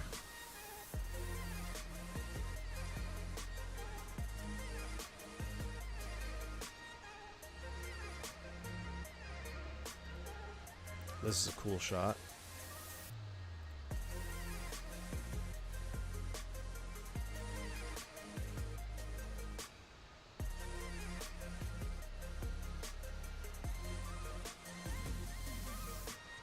So this is this look. I remember I said the wing view was the same. This was departing 28 left SFO on the L-1011 right there. That's departing 28 left. This was this has got to be on the gate. This might actually be leaving Hawaii going back to, maybe it was an L-1011 going back on the return. I have to double check that because that background doesn't look like SFO. That almost looks like Hawaii there. To place that could have been the return. This is coming in over the beach. There's a Honolulu right there. You see the island runway, I believe. That's coming in on the L-10. Yeah, retro row 13. That's legit. The view, man. That's from this exact flight, 671. Oh, aloha to. Yeah, let's look at the next one. I got some more in here. Oh, check out. This is cool.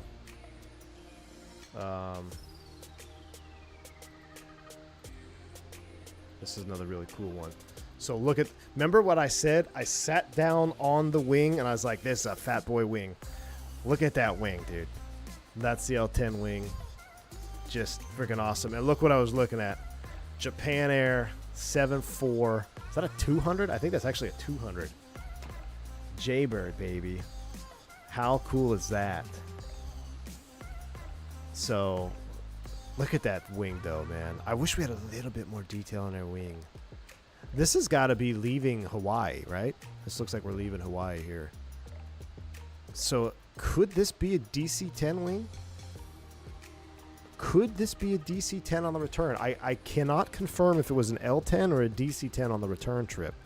So maybe one of you aficionados can tell. But that's a 7.4-200. And then look at this. At the gate, there's a Hawaiian DC-10 bare metal. Another Japan. Is that a 400 over there? That's a 400 over there on the gate. So, a couple of wing view shots there.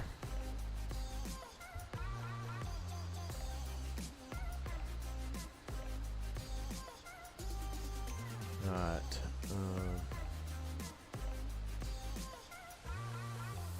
Let's see what else we got.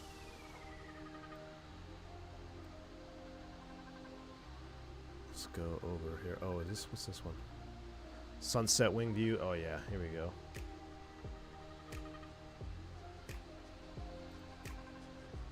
That's not Hawaii? Oh, it's definitely Hawaii. Well, it's either Hawaii or SFO.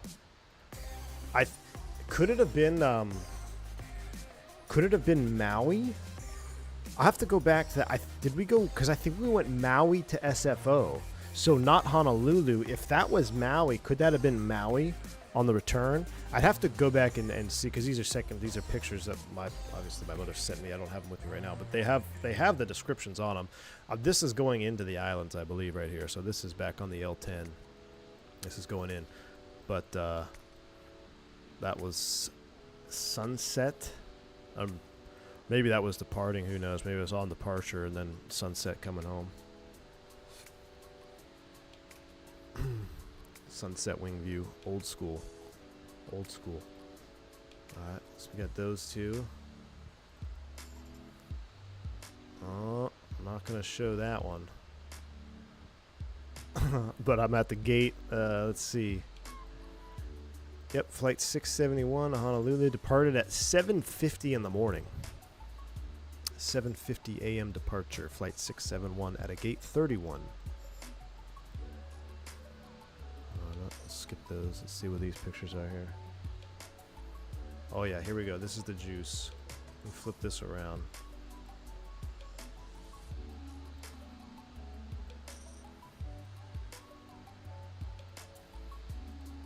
Last one I got here. There she is, chat. L-1011 100. You can tell it's a 100 because we got the extra door right here. Pleasant Hawaiian Holidays. That's definitely SFO. That's looking back towards the hills there. And with the TWA gates, that's definitely got to be SFO. Leaving. But there she is. What song is this?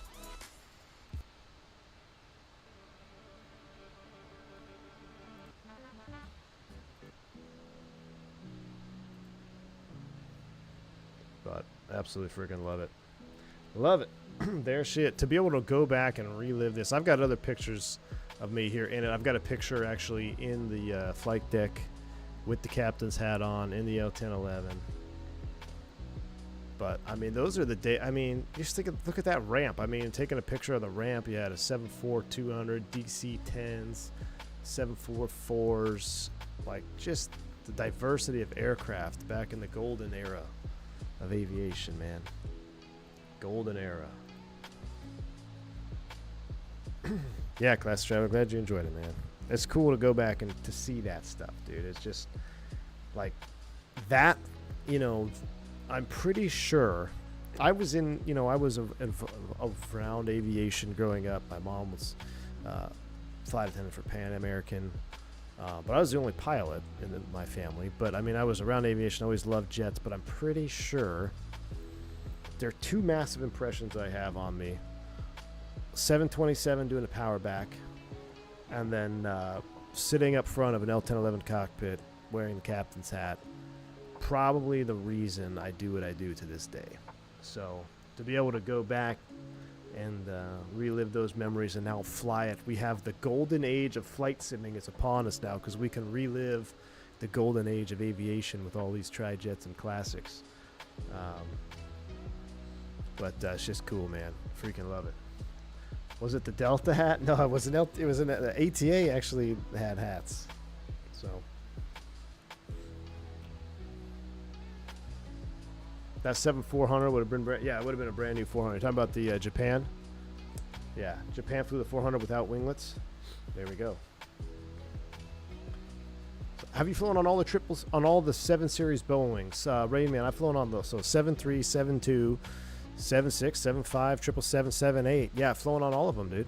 Yeah, flown on. I've jump seated on all of them except the classic. So I haven't jump seated on a 727. And that's it. I've jump seated on a 75, 76, 777, 78, and of course 73. So yeah, I've rode up front all of them. I have more. I joke. I've said it earlier. I've got more 787 jump seat time now than friggin' 73 time. It seems like. But actually, they stopped running the 78 between like the 2 bases now. So, and I've been up front of the Airbus as of late. Oh no, not a 707. 717, yes, been on 717. Jump seated in a 717. I do not believe I've been on a 707. I don't believe. If I was T-Tut, I don't remember. I'd have to ask my mom. It would have been when I was a small child. I don't believe I was on a 707. Which, ironically, that was my mom's favorite airplane. It was a 707 with the big. It's like a pitot tube. I still don't even know what it is. That big tube that comes off the tail. It's like a big pitot tube, isn't it, on the tail? That was her favorite jet. I would fly that around an FSX till 4 o'clock in the morning. Classic Traveler with the $20 super chat, my man. Appreciate you. Thanks for sharing these awesome memories. If this was 1989, that was my first year of college and working on my PPL. A latte on me. Classic Traveler, my man. Thank you so much for the $20 super chat, my friend. Appreciate you. We'll be picking up that latte. Get one for the missus too, man. Appreciate you. Very kind. Thank you for the $20 super chat. Are you still fly at all, Classic Traveler? You still you fly at all? You get the PPL? Forgets OG Boeing shame. Sorry, Mickey G. Sorry. I saw Spirit Wings flight on Twitter the other day. Made me think of UV1 Bombtech. Oh man, I miss every time I see those yellow airplanes, man. Best job. Listen, this is gonna sound so weird, guys. Had a lot of flying jobs. Had a lot of different flying jobs, and by far, best job I ever had was a captain for Spirit Airlines, man. Absolutely loved it. Best cruise I ever flew with. Just awesome people. Great operation to work for. Now it's a 180, compared to the public perception of that airline. There is a stigma. There's no doubt. They have a certain clientele that some people don't appreciate, and it is what it is. But behind that cockpit door, whole different ball game, man. Whole different ball game. Best job I ever had. I'm worried about my multi coming up. I'm worried I'm going to VMC roll, kill myself. Nick Oatmeal, come on now. You'll be fine, man, Nick Oatmeal. You'll be fine. Just remember, sim it. Try it in the sim, dude. Get in the sim. Get in the sim. And just take it slow, right?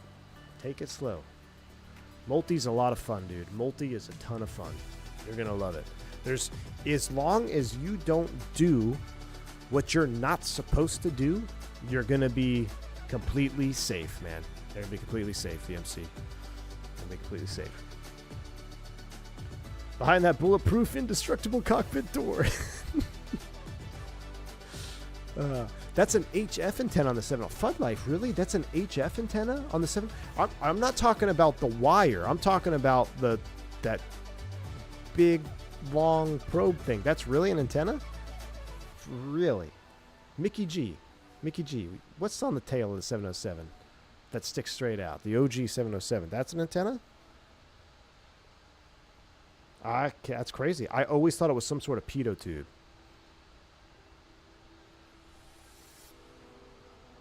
I just realized how large that horizontal stab is on the L-10. Dude, I think I because of the release, I've been watching, even plane spotting videos from the 90s, And there's one, like LA Flights, I think, that has only L-1011s. We may watch it. There is something beautiful about the S-duct. This entire empennage, whether it's the uniqueness of it, but I think there is a beauty to this S-duct on the L-1011 that not only is it iconic, but I just think it looks so cool. I think it looks cooler than the DC-10 MD-11. I still love all tri-jets. I love all tri-jets. But if I had to pick one just based on sheer coolness, I don't think you can beat the S-duct.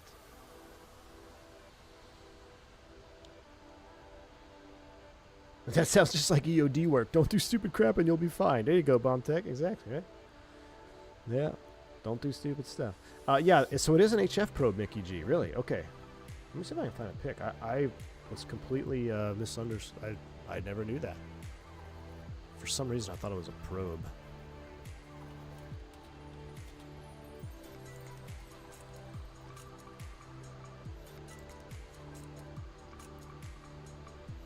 Yeah.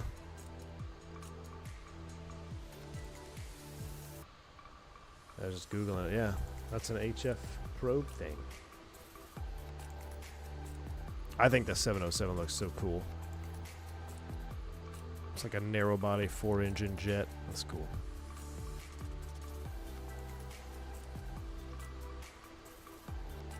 I would tell the kids at air shows it was our minigun.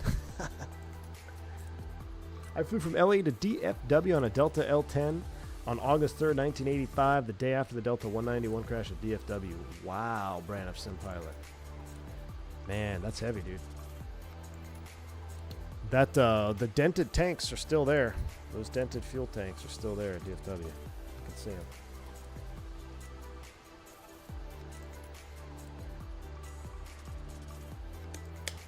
How does the APU work on the L-10, Andre? Just like any other APU, pretty much. A little bit more control of what you get demanded from the APU. So you have a master power switch for the APU, which if you think Airbus, remember we have the master power switch for the APU. So that's your master power switch. Then you have a start cycle. You're going to get a couple additional lights. You're going to get a don't load light. All that means is you don't want to load the generator while it's in spool up. You also get a door and transit light. That's for the APU door. That's just additional information. You probably want to wait for the door to fully close before you depower the APU. So on the Airbus, this is actually more advanced than the Airbus. On the 320, we have to wait 3 minutes after the light is out, the APU avail light is out, to ensure the door is closed. Yeah, ensure the door is closed or open. I can't remember. Depends if you're shutting it down or starting. No, it is only on shutdown. You have to wait, but essentially you have to wait 3 minutes to make sure the door is in the correct position because you don't have a door and transit light. L10 gave you the door and transit light. Once you have it up and running, you've got the low oil quantity light over here. You also have a max mode. This is the min, norm, and max mode is how much bleed air you want to request from the APU. Max mode is actually a spring-loaded position, IRL, I believe. You have to you put it over there and then it would trick back to norm. And this is your bleed air shutoff valve, so it's your APU bleed air switch. And just like any other APU, it's a small turbine in the back of the tail, and you control the packs. Speaking of packs, how's our temps? Mid cabin is 68 degrees. Ooh, let's warm it up a little bit. Forward cabin, aft cabin is good. Flight station is perfect 70 degrees. Compressor discharge, I think we leave it on compressor discharge 20C. We'll leave you at mid cabin, warm you up a little bit. But yeah, there's nothing, it's nothing too complex on the APU. You actually have more information than you normally had on the modern jets, and you could actually select the demand load of the bleed air, which is pretty cool. So there's your APU thing. I wish this worked. Oh, I know, I wish there was a Hobbs meter in this thing. How's our fuel? 38 to 24. So 14, we need to burn 28,000 pounds collectively, and we'll be on it. How's our waypoints? We're going 3 to 4. We're cooking. Ground speed 439, tracking 248 over the ground. 300. We'll probably, when were we gonna step?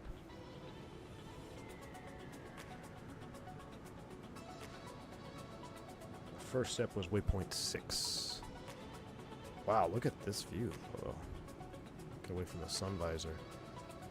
Those clouds look real life.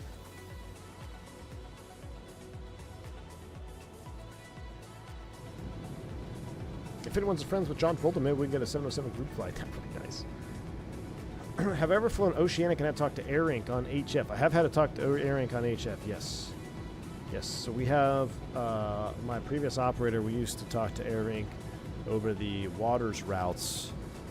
If you're going from like Boston to San Juan, or if you're coming up from one of the islands and you're cutting across, just before you get out to the Atlantic tracks, you have the West Atlantic track route system. So it's like the TMU version of the NAT tracks is waters airspace, and that's HF. If you don't have in-route CPDLC or anything like that, then you'd be on HF AirInc. And I have had to monitor HF an entire flight before because our cell call check failed on a 319. One of my first times leaving San Juan, middle of the night, cell call check failed on the ground. Like, okay, not a big deal. We'll try it after we get airborne.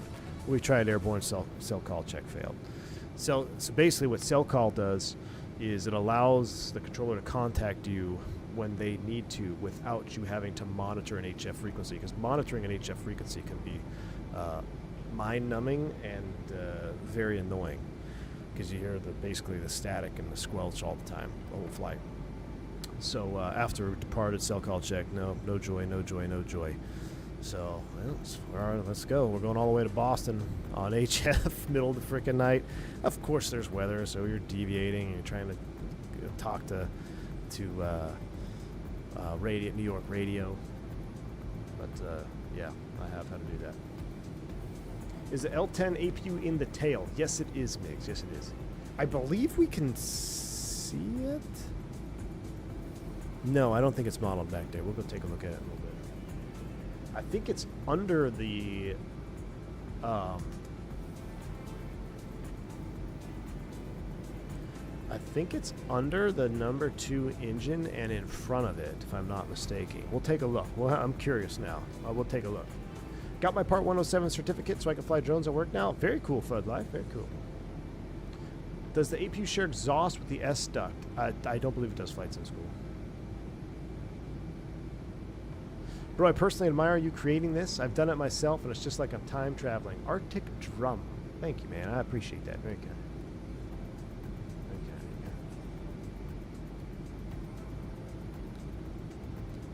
Better off slamming your hog in a car door than talking to Eric.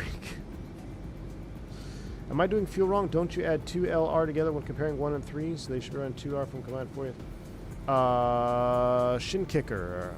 I think we might be doing the same thing with different language. So what we are doing is we are feeding 1, 2, and 3 from tank 1 and tank 3. Tank 1 and 3 are the larger tanks, so you want to burn these down until they match 2L and 2R. So we got 24 out here on tank 2, and when this gets to 24, then we're going to go ahead and go tank to engine configuration. So your tank to engine during takeoff and landing, after 5,000 feet, we go we get out of the tank to engine config. And we run it. Now, I believe, oh my gosh, what transfer? I think 1A and 3A transfer valves should be open even when they're empty to prevent condensation from filling in the tank.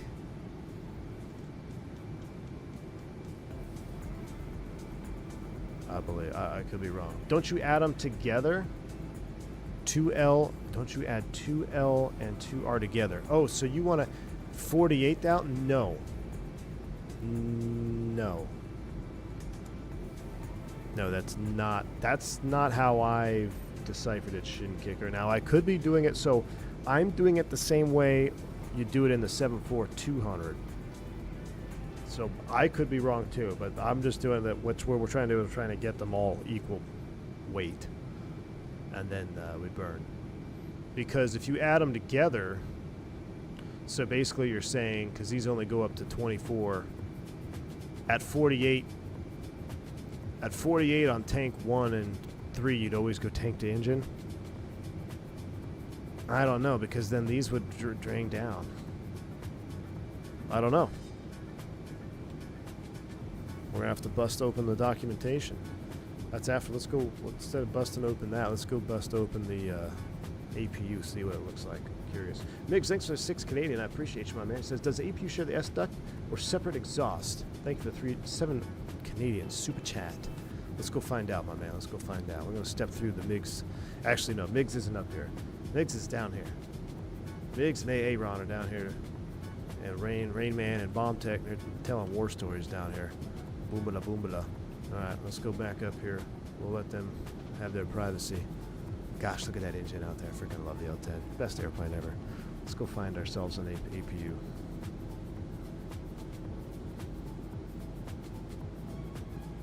Beyond ATC has a new in-game menu from the toolbar. JJ, hey JJ, what's up, man? It's been a while. We're gonna get on Beyond ATC next, man. I heard that they have the VFR beta, right, too, coming out. The VFR beta is going, so we're gonna check that out. Here's your APU exhaust right here. So that would lead me to believe that the APU is not physically modeled, but this is where it would be. So there's your APU exhaust right here.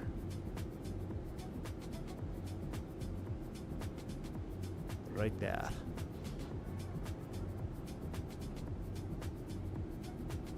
So the APU, in theory, would be below the number 2 engine, slightly forward.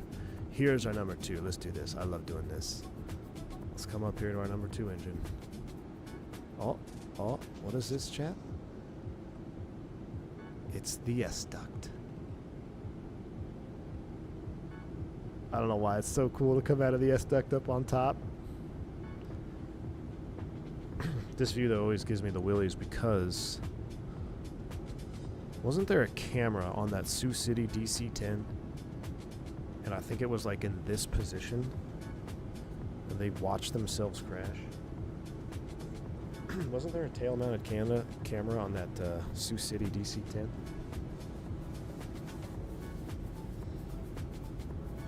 I was running 2LR down to the first so they could 1 and 3 and then go engine. Documentation kind of confusing. Seems to imply you combine them when comparing.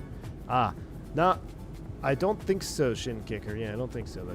I think you want to get them all equal and then run them tank to engine. I can see the light camera angle. We'll go back down. Look at any builds did a beautiful model on the S duct, dude. That's such a beautiful model on the S duct. Did the plane consent to that colonoscopy? I don't know. I have to ask AJ. That's what he likes to do in his line of work. All right, let's go back down. There's your number 2 engine. They actually have some pretty good detail on it, to be honest with you. You got like drive generator. You got all kinds of stuff going on. All right, to the loudest lavatories that you'll ever find here.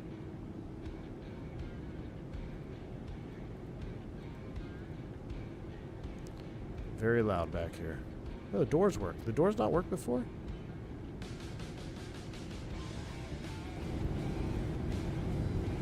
Where was my seats? 24 HJ?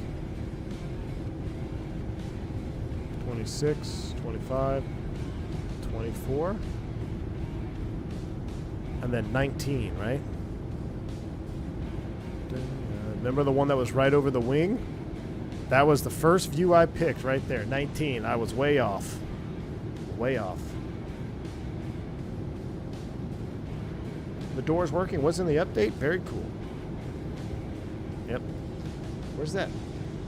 Where's that wing picture I had? Hold on.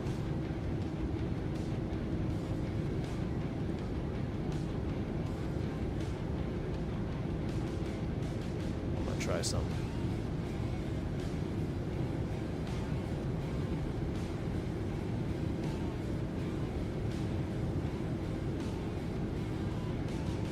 can't get it right because it's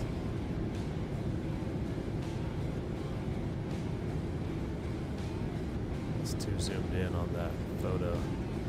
It's not going to get sunset, but if it gets sunset, it would be cool.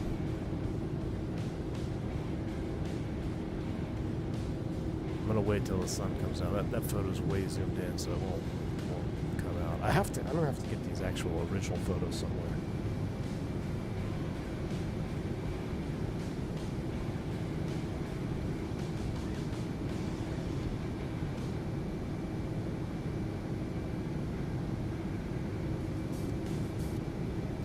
Playlist here. We were vibing earlier.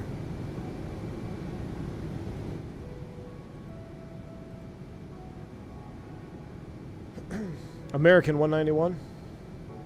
That was the one, yeah. VFR beta is pretty cool for Beyond ATC. Yesterday I took off from BFI in the 28, did 6 or so patterns, flew into pain more, back to land BFI. Very cool, Red Blue Food. Very cool. Oh, this is Mig's song, or Mickey G's song. We already listened to it though. We'll listen one more time for Mickey G. And then we'll see what else we can dig up. Let me check, see where the miss is at, because we're getting ready to do a little, that's what we'll do. We'll go have dinner. I'm going to have dinner. When I come back from dinner, we'll do the green dot. Ever heard a cabin announcement on guard? Many times. I don't want people listening to me after my third cabin coffee.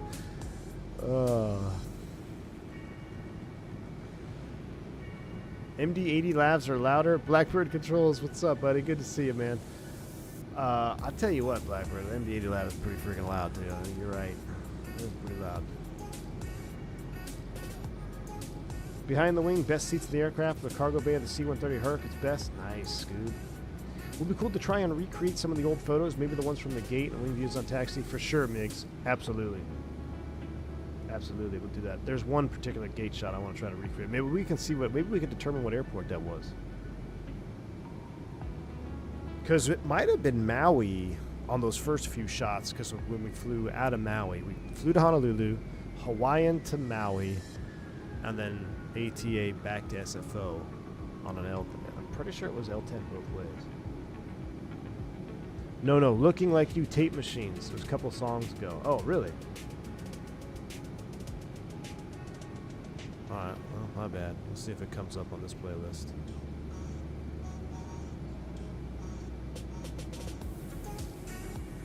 I see rain at Honolulu? Yeah, no. I saw some rain there in the forecast. The T-Tut company was telling us there might be some rain on the forecast. Blackbird, make MD-80 levers and a tiller? No, Blackbird, you need to make L-1011 levers and Cessna 208 levers and King Air levers and 747 levers.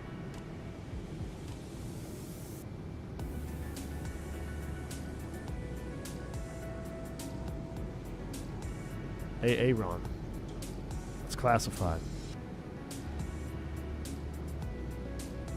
Do you listen to Scrap Real Life? Nah, I listen to country music, man.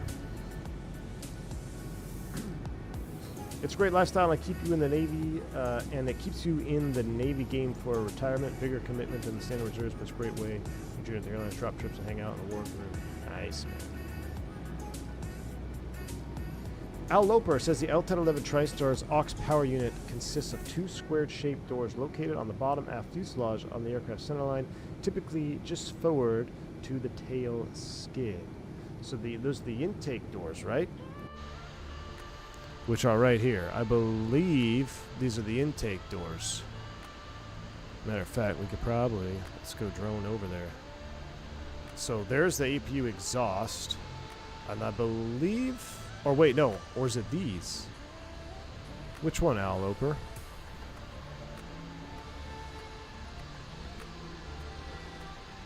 These?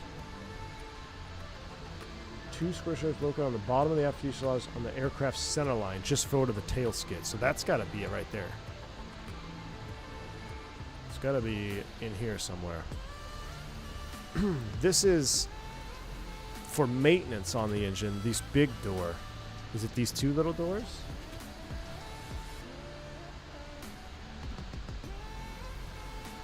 What does this say? Fire bottle pressure gauge.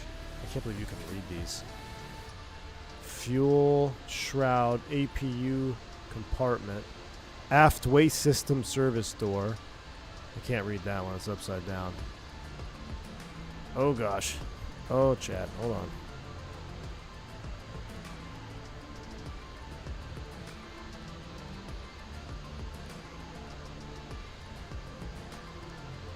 Oh, what you're reading didn't have a pic. All right, no worries. Well, we thought we found it.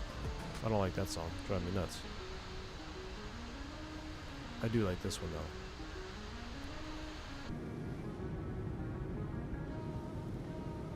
I think this one's a banger.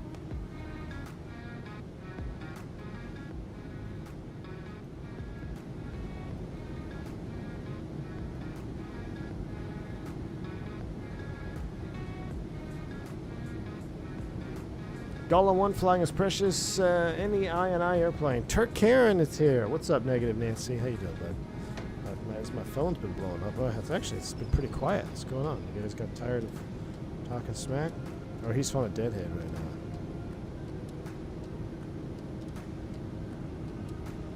now. Alright, so here's the plan. I need to get a timer ready. Let me get my timer up.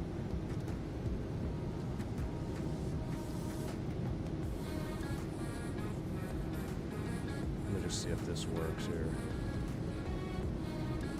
Hold on, you're seeing the... I'm going to change that.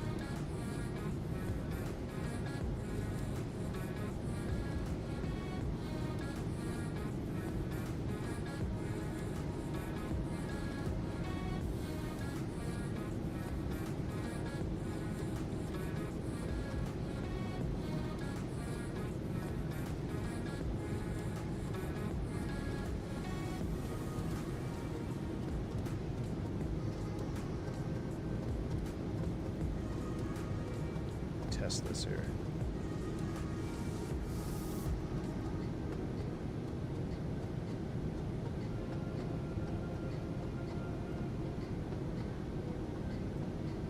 Can you guys read that? It looks awfully weird on my thing. This is just testing. I'm not leaving right now. I'm just trying to see what this looks like here. There we go. All right, that'll work when it's time. All right, I got a timer ready.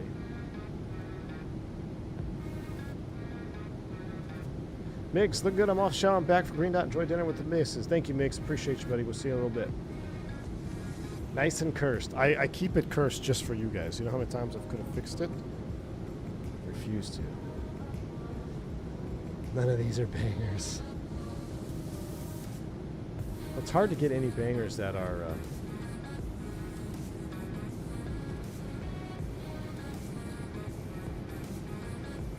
that are copyright free. Let's see. What can we look at? Let's see.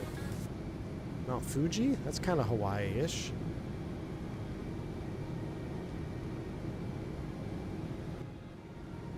Mount Fuji is kind of Hawaii-ish.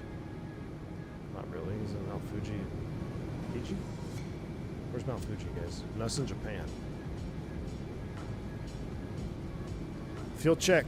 Let's do some cruise checks here as we get ready. So, 3424, going to burn 20,000 pounds collectively. Then we'll be 24 aside. That looks good. So we need to burn 10,000 a tank.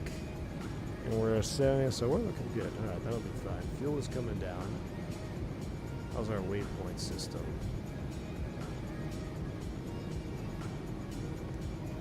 We're going 3 to 4. What we can do is start programming. We'll do the first 9. And then we have 4 waypoints after that. Once we go from 5... So this is what's going to happen. We've got waypoints 1 through 9 on our flight plan. Then we have an additional 4 waypoints. Those additional 4 waypoints are part of the arrival.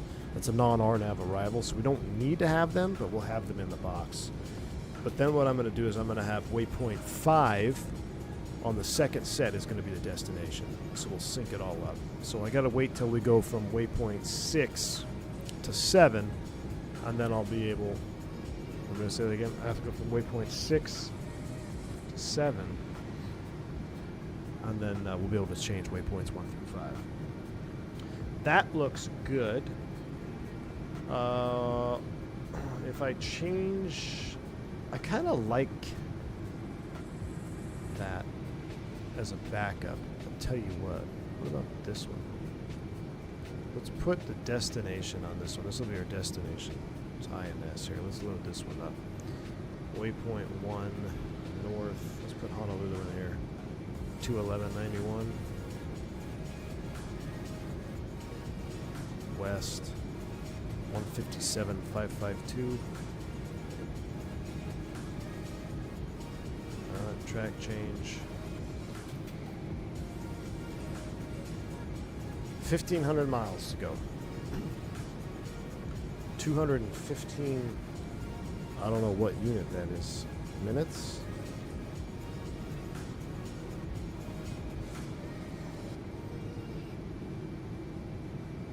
Three and a half hours? Really? That's it? No. That can't be right. Damn, we're hauling ass.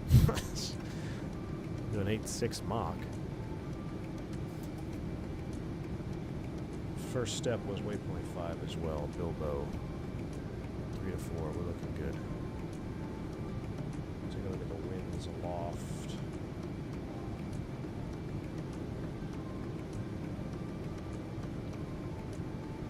.280 at 42. 251 at 6. Actually going to be less winds as we climb up, according to this, my flight plan that I printed. Actually, just under 4 hours at 8.6. That's pretty much what I'm showing. Yeah, just under 4 hours. So three and some change, flight sim guy, right? Well, 3.5 and some change.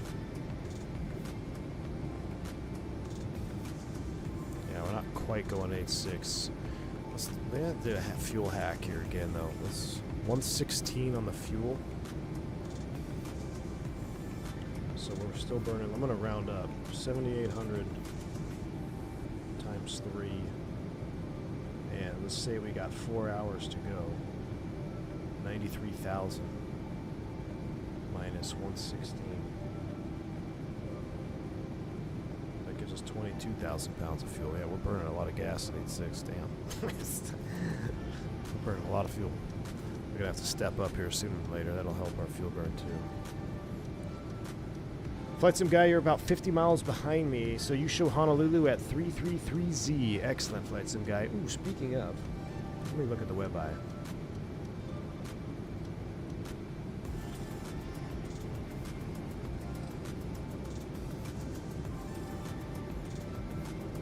Oh my goodness.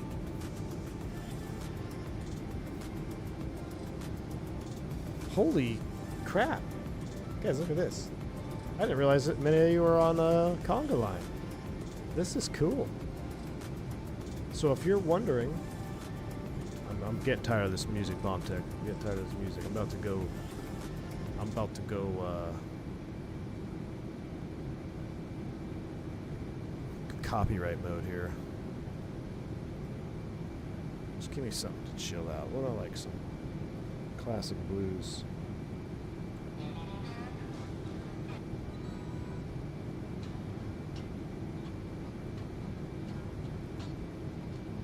Alright. No, I don't like this either. That's kind of Hawaii-ish. That's fine. So, if you guys ever want to fly along with me, all of our streams now, after some testing of, we are going to be on IVEO standard.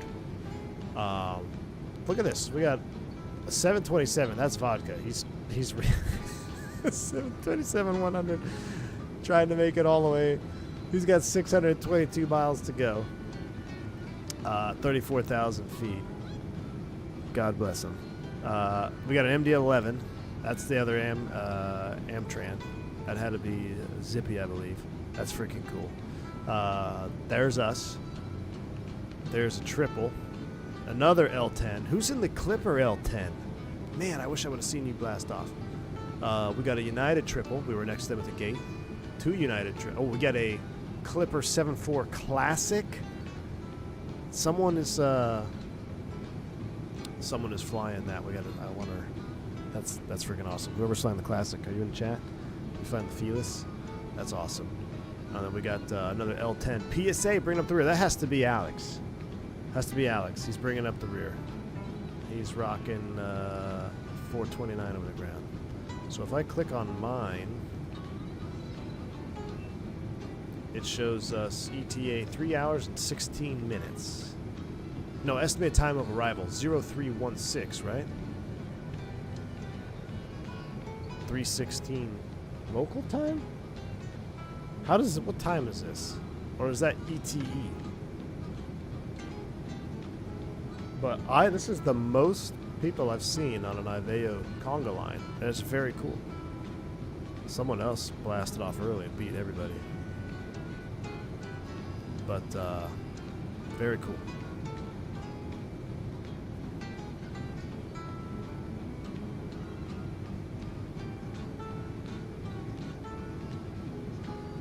Click on Honolulu, it lists all the arrivals. I just closed it. I'll do it later. You gonna wait for everyone to get in Honolulu? Yeah, well, let's see. I mean, I'll do my best. So it's gonna be getting close to late. Well, I don't know. Is it gonna be that late? I can't believe we're going that fast. What was our ground speed again? I don't know. I gotta check this thing out. The math ain't math in here. I feel like I'm on work for NASA. According to Aveo WebEye,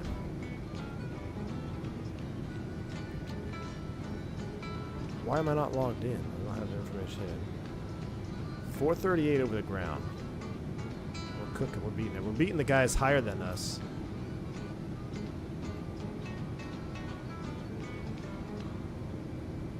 $550 miles to go? That's not right. That can't be right. Oh, distance from departure. 550 miles from departure, so we got about 2,000 miles to go. Alright. Someone said click on Honolulu. That's not Honolulu. That's Honolulu. Whoa, look at this. 11 inbounds. That is so cool. 11 inbounds. I don't think these are all our guys. We got a Hawaiian coming in from Sydney. Everyone else is, though, except this guy. So we got nine inbounds on our little mini conga line. Very cool. Love to see the group flights again. We're gonna be doing we're gonna be using Iveo for the Barry Seal stuff too, as we bring that back in the future.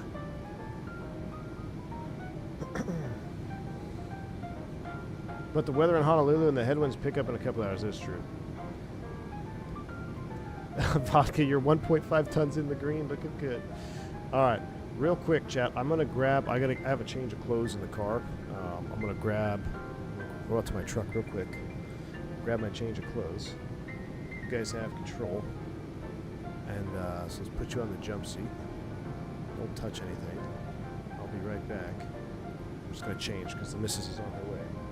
I didn't realize Beyond AC released VFR beta. Yes, they did. I'm going to have to brush up on VFR comms, procedures, and the Bonanza. Yes, and the Caravan. Tomorrow, maybe. I don't want to make promises. I would love to do the return flight of our Caravan float plane. We're going to go from Honey Hole Lake, where we landed in the version 1 Caravan. I'm going to update the Caravan, and I would like to fly that back to Renton. I think that'd be a really cool flight to do with the updated Caravan, and maybe we'll do... we will be on Iveo, but I may load up Beyond ATC as well. I might double up if there's no air traffic control on, just to see what Iveo does, or excuse me, what Beyond ATC does. But I think it'd be pretty cool. You're the Clipper L-1011 was the one behind you taking off. Oh, very cool, AB9 very cool, man. Very, very cool. As an ex-ETA L-1011 pilot, thank you so much for this stream. It brings back great memories of flying a special aircraft with fantastic crew members working for an equally fantastic airline. A VE764. Man, I'm so sorry. I just saw your chat message. That is so cool that you are here. I just went through a bunch of pictures when I flew this exact aircraft to Hawaii It was my first wide body experience as a young kid, and I absolutely loved ATA, man. I mean, ATA was epic. So that's very cool that you stopped by the stream, man. But yeah, we just went through some pictures about a half hour ago of this exact flight that I took, and it's just, I love the L-10. I love the nostalgia of it, and partly because of ATA is why I do what I do now. I mean, I definitely got the bug when I sat up there in the cockpit of the L-1011, took a picture. So very cool, man. Awesome to have you on board and stop by the stream. So on that note, VE764 is in charge. Nobody else touched anything. I'll be right back. Let me grab something out of my truck.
All right, we back.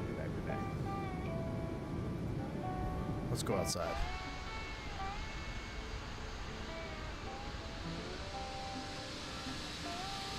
See, it's... Oh, that's a sick view.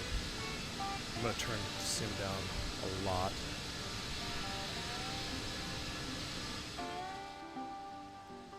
All right. What's the network he was on with the conga line? One DSC, IVAO. So it's similar idea to like VATSIM, but since VATSIM banned me, I've lost interest in trying to get on that network. And honestly, VATSIM seems kind of like, man, I don't know. People just say I'm saying it because I'm not on VATSIM. But I watch, let me put it this way. I watch a lot. I watch streams. I watch XP. I watch Captain Canada. I watch a couple of guys on YouTube every now and then. And it just doesn't seem like it when it used to. It seems like it's, I don't know. It seems like it's gone downhill a little bit. I don't know. Maybe it's just me outside looking in. But I did see Jeff Fabiano. He shared the same sentiments as I did. And he's a controller, so... then, you know, I know it's not just me. But the reason I do it is because I love being able to, it's not just as for air traffic control. I like teaching, like, speaking procedures if you want to learn how to talk on the radio and stuff. I think it's a great tool, and I have no problem teaching that. But the main reason I love the network is so we can fly together. I think it's fun for you guys, fans, to fly along with me, especially when we do GA stuff or we do things like this. We got a conga line of people coming in. So if I can zip in and get in front, I will watch the arrivals. one if I can. We'll land, set the brake, and watch the arrivals come in. Aveo is definitely a little bit more. It was definitely easy. It was more easy going. Shin for sure. When I'm a flight dispatcher and I'm working from a pilot's perspective, and I'm wondering from a pilot's perspective, what makes a good flight plan from dispatch?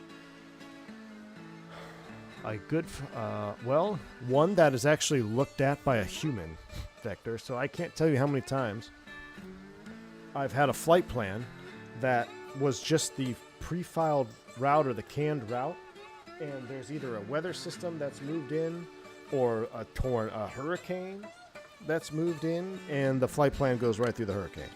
So I've seen that. A good flight plan also is a flight plan that has, you know, I love contingencies for stuff that may not necessarily be required. And I know that starts to be a slippery slope because you got to have, like, you know, what is required fuel and all that. You don't want to just be throwing on a bunch of extra gas for no reason. But an example being like, hey, you're flying to Atlanta today. There's no weather forecast, but looking at, since it's summertime and say, you know, one of the main runways is down for construction, let me throw an alternate on there real quick just to give you a little extra gas in case something happens or it slows down, etc. Or you're going to an airport that has 2 runways, it's down to 1 runway operation. Let's throw a little extra gas on there, you know, just in case they shut down a runway. Because if I had $1 for every time I flew into a multi-runway airport, it's been shut down to 1 runway operations. I've had to hold and divert because we didn't have enough gas to handle the 1 runway operation. I'd have like $3 by now. So little things like that, you know, little things like that. It doesn't have to be dramatic, but and you know what, Vectors? I'll tell you one other thing too that doesn't cost the company anything. A message, just like a, you know, hey, no turbulence reports that I could find. Have a good flight. Or I've heard some reports of some turbulence at this altitude. Let me know if you want to change altitudes or whatever en route. You know, a message. I always welcome and always enjoyed seeing the messages from dispatch on the flight plan release. I do think that makes a good flight plan, though. I would say so. I've been using stay intention for a while. Have been mostly happy with it. Yeah, a lot of people like stay intentions. I never got into it. I got into Beyond ATC from the get-go, and I never looked back. Still got to figure out setting up Iveo. It's given me lots of issues, but I'll figure it out and join along one of these days. Prodigious, absolutely. We got to get Team Vodka to make a video tutorial for us. I think it sounds more confusing than it actually is, because I set it up. And listen, I can't even update the Leonardo MD-80. I have the anniversary edition. I can't get liveries to work. I can't get anything to work. I've rage quit on it. I still have a secret stream scheduled that I was going to do. We were going to go Halifax back to Boston in a Delta MD-80. But I can't get the livery to work on the thing. So, there are some things that drive me nuts I lose patience for. But I was able to get Iveo up and running pretty easy. The model matching for Iveo seems quite robust. Even GSX for parked aircraft. It seems like noticed that the other day when parked next to a friend. That is cool, Shin Kicker. That is cool. Mr. Anderson says, I love the L-10. How's the new update? Hey, it's been great so far, Mr. Anderson. Been great. Perf has been good. I swear the sounds seem even better, which is like hard because I love the sounds from the get-go. They sounded a little bit more in depth. Like on the ground operations.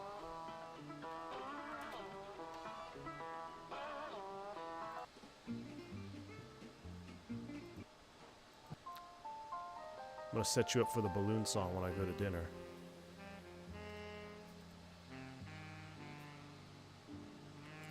I got Aveo set up to join tonight, but I had something to unfortunately. That one guy. Nope, no worries, man. So what we'll do is we're going to do this whole vacation, a little mini tour. So the next flight in our tour will be from Honolulu to Maui, and we may take an E-170. We may take a Caravan. We may take an ATR. But that would be fun to do a little puddle jumper group flight on Aveo as well. All my streams now, I've been testing it in the background on the last couple of streams. I'm pretty confident and got it set up running smoothly now. All my streams will be on Aveo, so whether it's like a published group flight or not, you're always welcome to join. Could fly the ATP Duke. I'm out. I'm free. It's espresso martini time. Up, Miss V1 is on the way. Let me change my pants real quick before she gets here. Hold on, chat. Be right back. Mick Oatmeal, don't touch anything.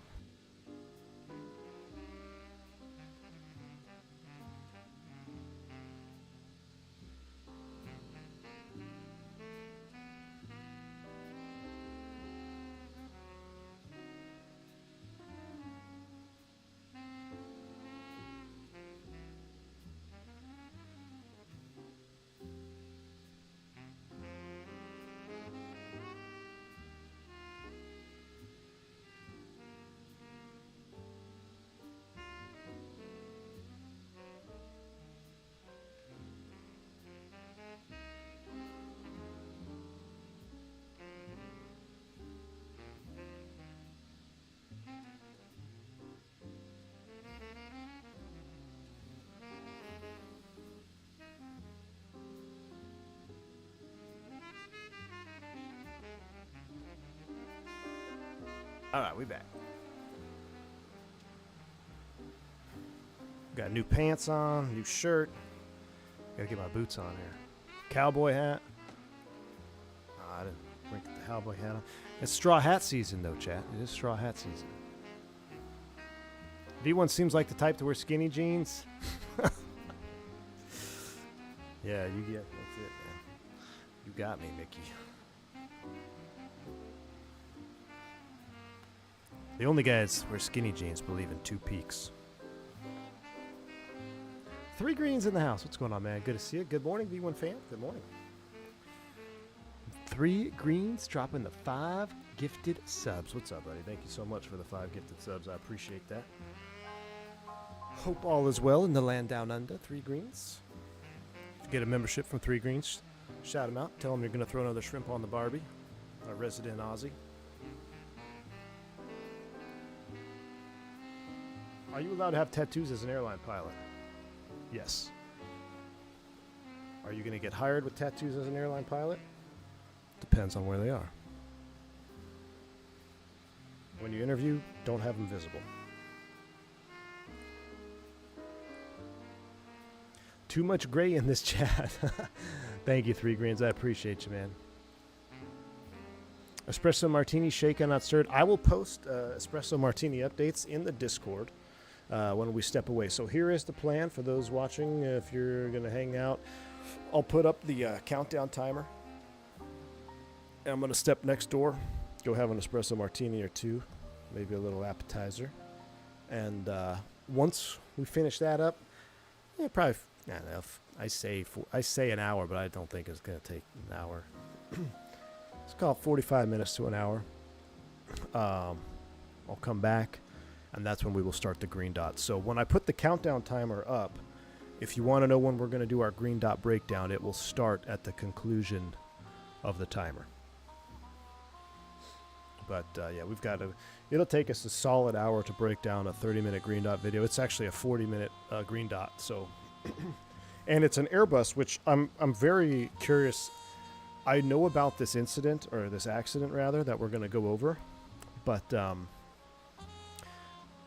I'm curious to see how green dot has it portrayed. I think it'd be very interesting, especially since I've been away from the Airbus for a while.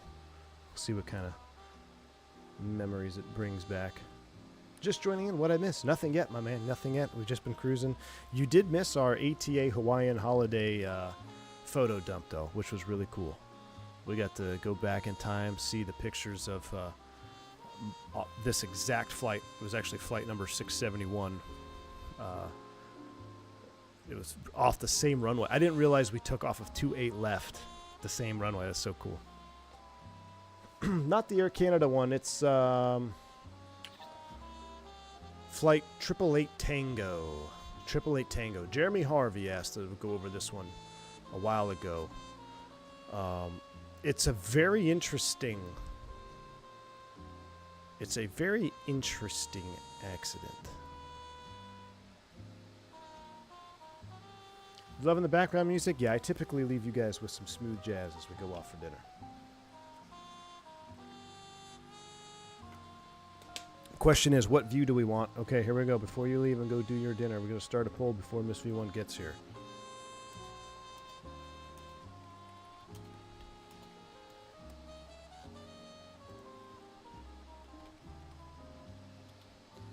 exterior, wing view, or jump seat. Vote now. I think I spelled out. I misspelled something. What did I misspell? What? Oh, break time. Break time. So you have this is the exterior view right here. Wing view would be, you know what wing view is, and this would be jump seat view.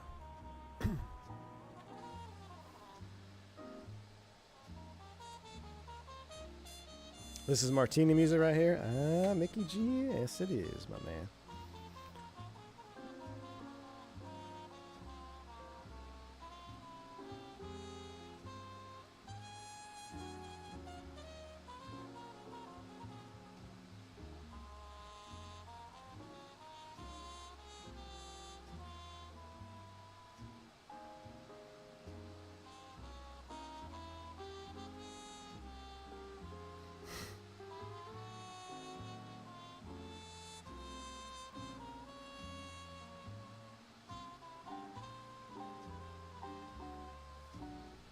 I just bought this plane yesterday. Looking forward to learning. Glad you're streaming again. Reaper. Yes, I'm in love with it, dude. I'm in love. Hayden J. Robbins. I don't know why I don't have alerts. I don't know why my alerts aren't playing. Hayden J. Robbins, my man. Thank you so much for the £5 super chat, man. Appreciate you. Would going across pond a 3-tone XLR be any more tiring for the pilots compared to wide body? Speed bed. Sorry, I don't know why that took so long to pop up. Great question. Thank you for the super chat. I think it would be the exact same, but except for one thing. 787, you're going to be less tired. It's going to be less fatiguing because the cabin altitude is lower on the 787. There's no bleed air. It's all pneumatic. Or, excuse me, there's no bleed air. It's all electric. So you would not need... you're not bleeding in, you're not breathing in fumes, and you're also not at a higher cabin altitude. You're at a lower cabin altitude. Miss V1 is here, chat. Wow, looking fancy. Good thing AJ's not here. You ready? All right. Type of music be playing at the TriStar Lounge. Indeed. All right, let's see. The poll says, ooh, it's a tight one. Jump seat view wins. All right. They want to be in the jump seat view. So here we go. Let's check fuel before we leave here. Ooh, we're close. I'll tell you what, we're close enough. We're only about 5,000 pounds off. Since I'm going to be gone, let's get all tank pumps on. We'll let it run like so. And we're going waypoint 4 to 5. Plenty good. Hopefully we don't turn around here. Should I change? Hold on, real quick before we leave, hon. Let me change waypoint 1. A couple waypoints here. In case it goes all the way to 9 for some reason, and we need to resequence waypoint 1. It's going to be Maggie, which will be... I don't think it will. We're going to be good. I don't need to do that. We'll be good. We got 4 more. Yeah, we're like 1,000 miles. All right. Date night, off to get some espresso martinis. Fuel tank pumps are locked in. Jump seat view is set. Get the panel lights up in case the sun sets, although we are chasing the sun. It's not going to get very cozy. All right, we're out of here. Mickey G, thanks you for the $20. Oh, snap. Mickey G, appetizer on him. It says, thanks for $20 super chat, man. It says, one appetizer on me. Don't get something too filling so you can still fit in your skinny jeans. Listen, I got the stretchy pants on from Costco, man. We'll be good. We'll be good now. I got the, you know, the, what are these called? The Jerry's from Costco? Man, most comfortable pants I ever had on. The real stretchy waistband. Thank you so much, Mickey G. I appreciate that. That'll go right over to Mrs. V1 appetizer selection. All right, guys, let me get the timer up. And I am out of here. I'm going to set it for an hour.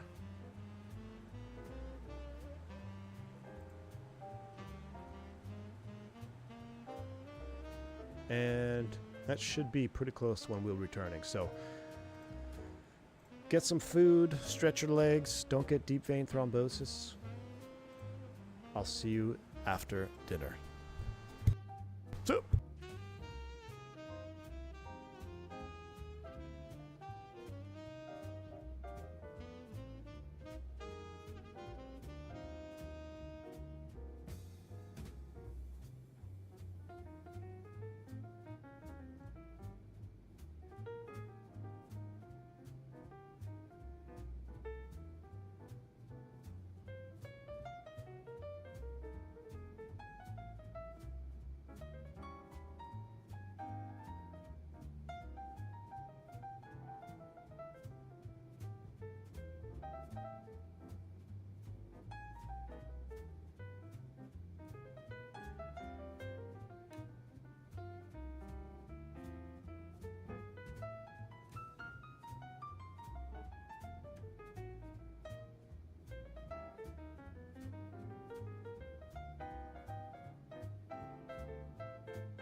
Aloha.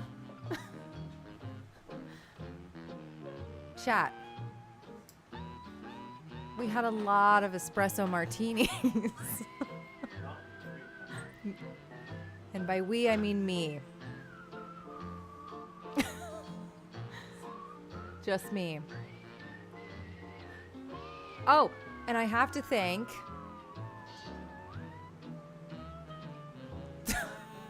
I have to thank two of you for extra espressos. I can't. T-Tut. T-Tut, thank you. And who else? And Mickey G. You guys are awesome. Nope. Let me get my Nope. wife off the computer so I can finish my stream No. now. Mrs. V1 will be continuing your flight this evening. Don't want that, Chad. Don't want that.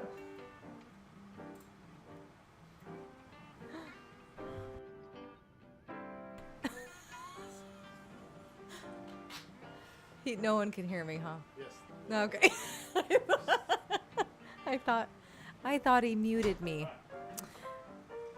Okay, I should probably go. I should probably We go gotta now. break down green dot here. Okay. We gotta go. All right. Jumpsuiter's taking over. All right. I haven't gotten up yet.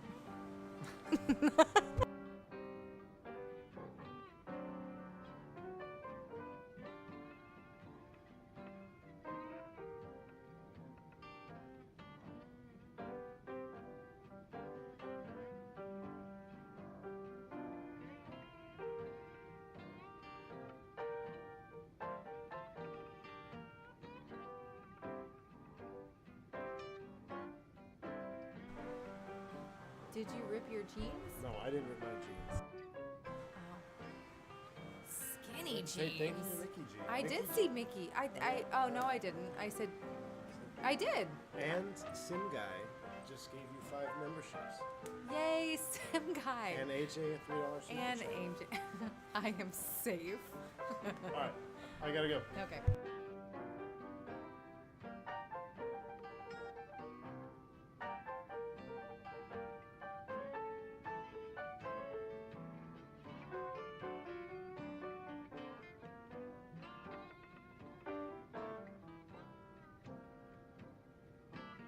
All right, chat. We back. Hold on. We back. We back. We back. We back. We back. Whoo! T-Tut. T-Tut coming on in clutch there with the last espresso. Where we at? AJ, thank you for the $5. $3. I can't read. This is not going to be good. I'm safe. Man, this music is a vibe, though. Y'all just vibing here? Miss V1 has a nice voice. Shared Cockpit stream with the wife when? Yeah, man, we won't get off the ground, my friend. We won't get off the ground. We're going waypoint 5 to 6. Once we go from 6 to 7, we're good to cook it all the way. What's our final destination distance looking like here? Waypoint 0 to 1. Remember we did that? We are 740 miles. Perfect timing for Green Dot Aviation. Thank you, Sim Guy, for the 5 gifted subs as well, man. I appreciate you. Very kind, my friend. Very, very kind of you. All right, everything's looking good. Are we going to step climb? Who's this over here we're passing? Is this another L-10? Look at this. That's a tri-holer. I can't tell if it's an L-10. Let's go drone cam. Who we catching up to here? Oh, that's a Clipper.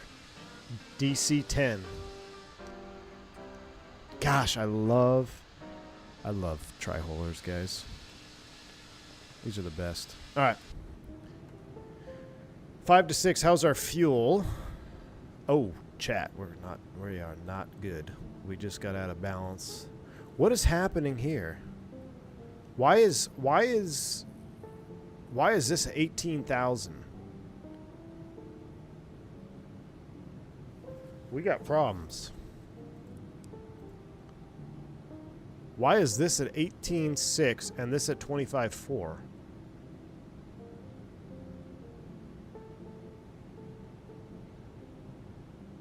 He's fine. AJ, hold on. Let's verify N1s.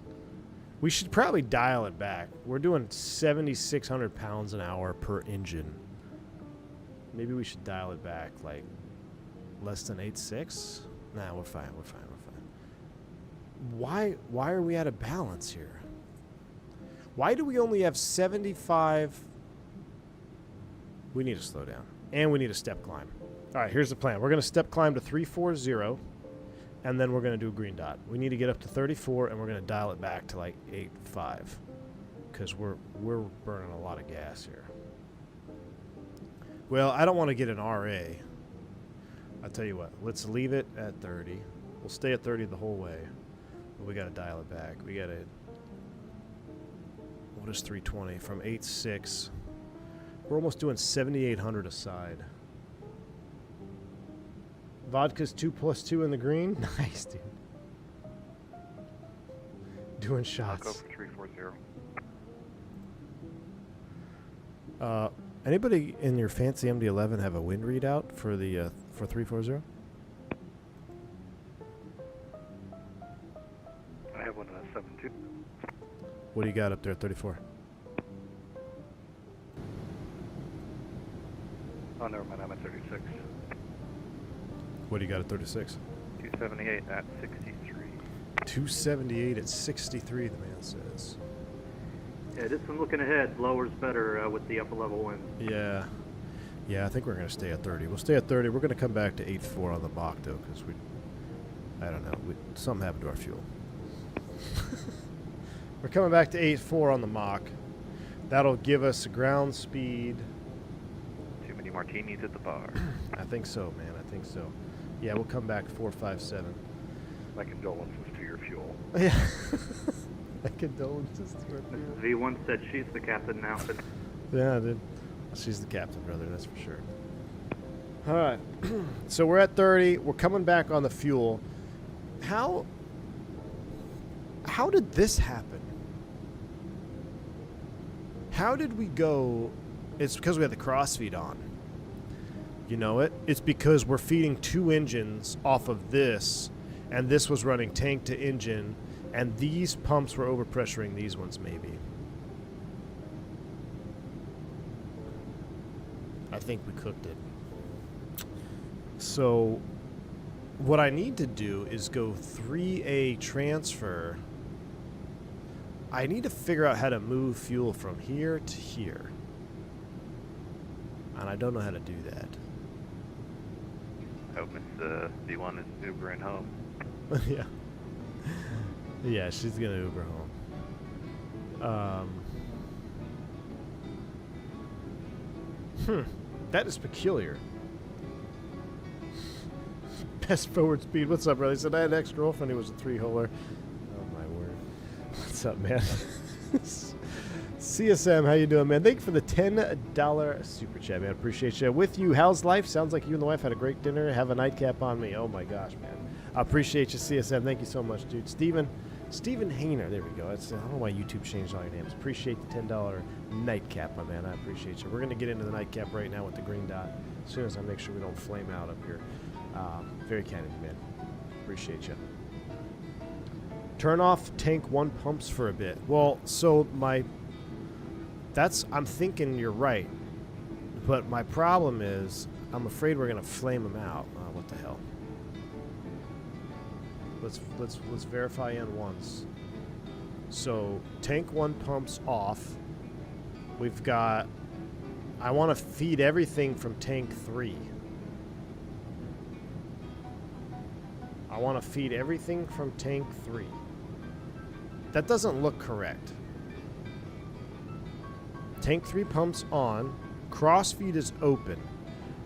Crossfeed valves are open, which means this is going in here. It's also going here. Nothing. What's getting over here? Yeah, it's coming all the way over here and going here, right?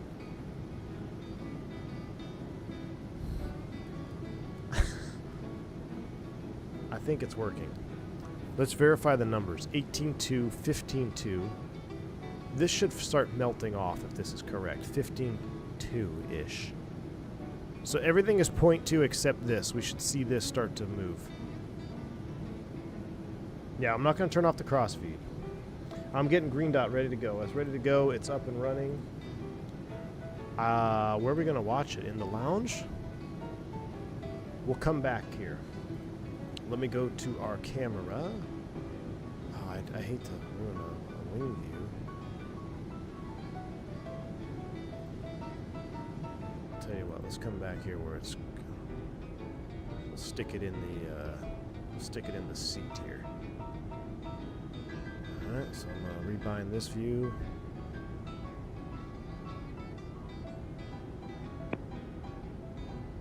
Sorry, I was just binding a view. IFE screen. Perfect. JP gifting the 10 memberships. My man JP, thank you so much, dude. I appreciate that. That is very kind of you, sir. Appreciate the memberships. If you get a membership, make sure you shout them out and say thank you, man. Very kind of you, dude. Very, very, very kind. Thank you.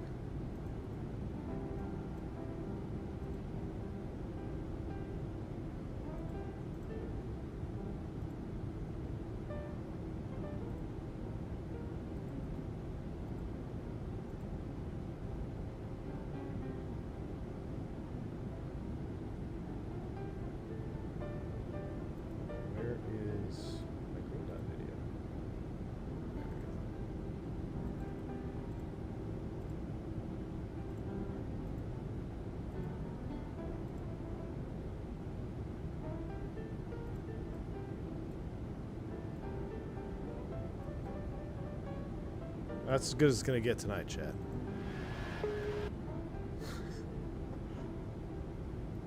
I don't remember how to do this. Let's see. Oh, there we go. That's what I need to do. Hold on. You're watching Green Dot being built live.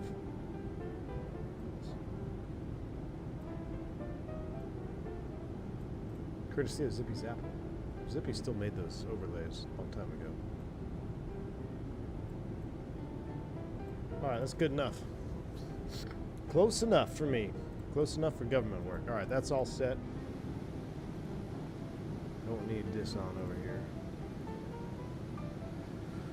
Alright. All the engines are still operating. We were at 0.2 across the board, right? 0.2, 0.2, 0.2. Hey, this is melting off. Wait, we're catching up. I think we're doing it right, Chad. I think we're doing it right. Going... do really appreciate that. All right. Oh, what? Uh-oh. What? What is happening? What is happening? What? What? What? What? What? What? Why are you guys freaking out? Did the stream die for a second? It didn't die on my end. That's a YouTube error. Okay. That's a YouTube error. That wasn't me. Because my stream is good. All right. Just before we start the green dot and change our fuel, let's add the last 4 waypoints, all right? Because we're going from 6 to 7 now. Say it with me, Zippy. 6, 7. All right, waypoint 1. We need to put 4 waypoints in, and then we'll be done. So we're resetting the waypoints. Waypoint 1. New waypoint. I'll crash this plane into you in midair. Don't tempt me. 21504. 21504. 21504. West 156. Is this the balloon song? What is this song? 579. Insert. Waypoint 2, Bombo.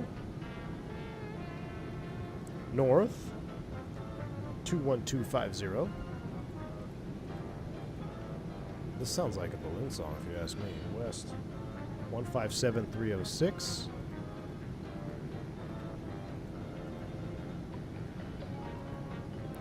Waypoint 3, Grittle. I can't stand this song. 21197, 21197. Insert, West, 157374, 157374. Insert.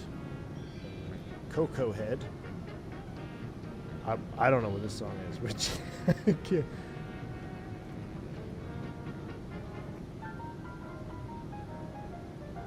Where are we at? Waypoint 4.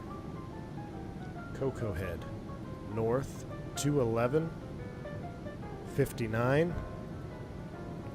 West, 157. 422. All right, waypoint 5 will be our destination, Honolulu Airport, located north, 211191. 211. Hold on, I said that wrong. 21191. 21191. Martinis are kicking in. 157552. Now I know why it was 3 crew. 157552. All right. Our box is completely set. Let's double check our fuel. Oh man, look at that. We're professional L10 drivers. We're burning from tank 3. Like a boss. All right. Outside shot because L-1011 is GOAT. Ooh, we just passed a guy up there. Look at that. We're passing MD-11s left and right. Freaking love the L-10, guys. All right, just remind me, Zippy, it is your responsibility. It is your responsibility, Zippy, in 10 minutes from now, 8:51 local time, you need to spam the chat so I know to come back up here and change the fuel configuration in 10 minutes, or at least check on it, all right? Let's go to work. Let's break down a green dot. I'm looking forward to this one. I have not seen this green dot, but like I said, I am familiar with this incident. So, that's the wrong camera. That's the right camera. I feel like I could have done this better. It's a little too small, isn't it? Hold on. I feel like it should be at least that big. And then we need to make this a little bit bigger. It's L-1011. There we go. That's better. Not quite in the seat, but close enough. All right. Let me get my chocolates. Guys, thank you. I appreciate that. I'm sorry that it took a little extra time, but again, thank you so much, y'all, for the support and for super chats. A real kind gesture. You know, I only have 48 hours off in between like 5-day trips, and then so it's nice that I'm able to still meet my commitments with the channel and hang out with y'all, and I still get to have some one-on-one time with the wife, and you guys are very supportive of that, so I do really appreciate that. I really appreciate you guys, Mickey G, T-Tud Company, all you guys here liking the stream, mods and chat, everybody. I really appreciate you. AJ with the super chats, the JP with the gifted subs, everyone with gifted subs. There was a bunch of them earlier.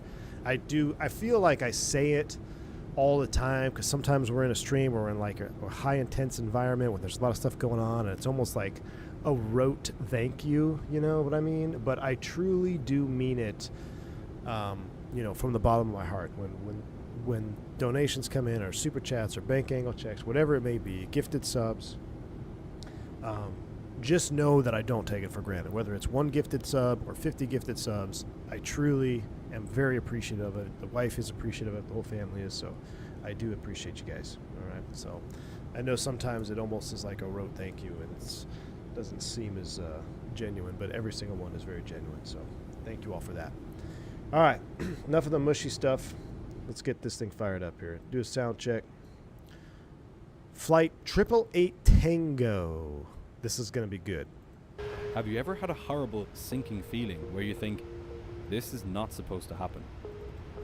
That's exactly what happened to the crew of an Airbus A320 over the south coast of France in 2008. Not only was their state-of-the-art plane not behaving as it was supposed to, but its software, which was supposed to help the pilots, was now actively trying to kill them. Second by second, they wrestled with their plane, as it seemed to have developed a mind of its own, hell-bent on bringing them crashing down into the Mediterranean Sea. Would the pilots be able to save their stricken aircraft? Or was their demise inevitable? And more importantly, what got them into this situation to begin with? This is the story of XL Airways Flight 888 Tango. Dun, dun, dun, dun, dun. Dun, dun, dun, dun, dun. All right, so what's happening here is this is going to be a acceptance flight for the aircraft. So whenever an airline or an operator buys an airplane that's already been in use, even from the factory, they still do acceptance flights. A little bit different for this because it's coming from a different airline. But what they have to do is they have to verify, and I'm sure Green Dot is going to touch on this, they have to check certain systems and certain redundancies. There's flight profiles designed for this to make sure the aircraft is exactly what you are indeed paying for. So that's the premise behind this flight. And this went terribly wrong because of the sequence of events that was laid out. So I'm very curious to see how he breaks this one down. But it's not a live flight with passengers, but it does have crew November members on board. 27th, 2008 started off as a cold, cloudy day in Perpignan on the south coast of France. At the airport, 2 pilots were preparing for a flight. But this was no ordinary flight. Its purpose was not to carry passengers from A to B. Indeed, the flight had no regular passengers. Rather, Flight 888 Tango was what's known as an acceptance flight. The plan was to go out over the Bay of Biscay and do some tests, and then to fly back towards Perpignan, but rather than landing there, the pilots would simply do a go-round and proceed directly to Frankfurt. Heck of a flight profile. The reason that this flight was happening in the first place is that Air New Zealand had leased the plane to XL Airways, a charter company based in Germany, a number of years ago. And now that that lease was up, Air New Zealand wanted to see that the plane still had a clean bill of health. So, while it was called an acceptance flight, the acceptance of the plane was conditional on it being able to perform a series of flight maneuvers and procedures to ensure that it was operating without any issues. As such, it was really more of a test flight than anything else. This didn't just involve checks in the air. In order to ensure that the plane was fully serviceable, Guys, that before the Phoenix flight, looks good, doesn't it? 3 Air New Zealand engineers had spent 3 weeks meticulously going over the aircraft on the ground. Among other things, this involved checking that there was no damage due to such events as a heavy landing or any other issues that had rendered the Airbus in a worse state than when it had arrived in Germany at the start of the leasing period. In preparation for its transfer back to Air New Zealand, the aircraft, which had been in the XL paint scheme during the lease, had also now been repainted into the Air New Zealand colours. Pretty fresh This livery. flight I love would that be the tail final logo on test the Air New Zealand. after a long list of checks before the plane re-entered service with Air New Zealand. 74-8 looks awesome, though, that we flew the long haul. Remember that? In this paint scheme. All right, so exactly as he laid out, this is an acceptance flight. They got mechanics on board and a couple pilots. They got to run a specific profile. So, here we go. For the pilots, this flight was something to look forward to. They would get to push the plane to its limits in a way that they just couldn't do on a normal passenger flight. In command of the flight was 51-year-old Captain Norbert Kappel. Kappel had been with XL Airways Germany since February 2006 and had logged more than 12,000 total flying hours, including just over 7,000 on the Airbus A320. 7,000 hours on the Airbus, 12,000 total, highly experienced captain. He probably already flew this airplane. It's in his fleet. He works for this airline. He's the PIC. Obviously, like I said, very experienced captain here. He was quite senior at the airline. As well as being a type rating instructor, teaching pilots to Also fly the probably A320, why he's on the he was also a acceptance flight type rating roster. examiner, deciding whether they should get their licenses. And he was the head of air and ground operations at the airline. Joining Kappel in the flight deck was 58-year-old First Officer Theodore Ketzer. Ketzer had been with the airline since April 2006.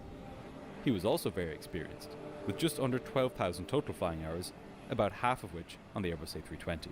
So, looks like his first type rating was on the Airbus, got 6,000 hours on it. Who knows what he flew before that? Maybe props or turbo props.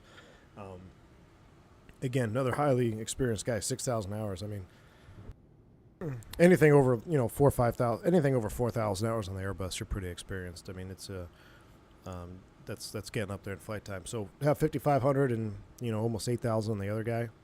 A lot of time between the two of them. Sitting behind the two men was a third pilot. He was 52-year-old New Zealander Brian Horrell. Horrell had been with Air New Zealand since September 1986. On this afternoon, his role was to monitor the flight and to provide information to the crew as to what needed to be checked. So he's the Air New Zealand guy, right? And he's got the profile that they got to go through. He's got 2,000 hours on the bus. I wish he had other ratings shown here. I don't know why he doesn't have any other ratings on there. Oh, maybe this is 320 specific. I'm not sure how he's breaking it up, but obviously he knows what he's doing on the Airbus. He's there to make sure they follow the profile. Diabetic Lad says, wait a minute, we got line pilots doing a test flight.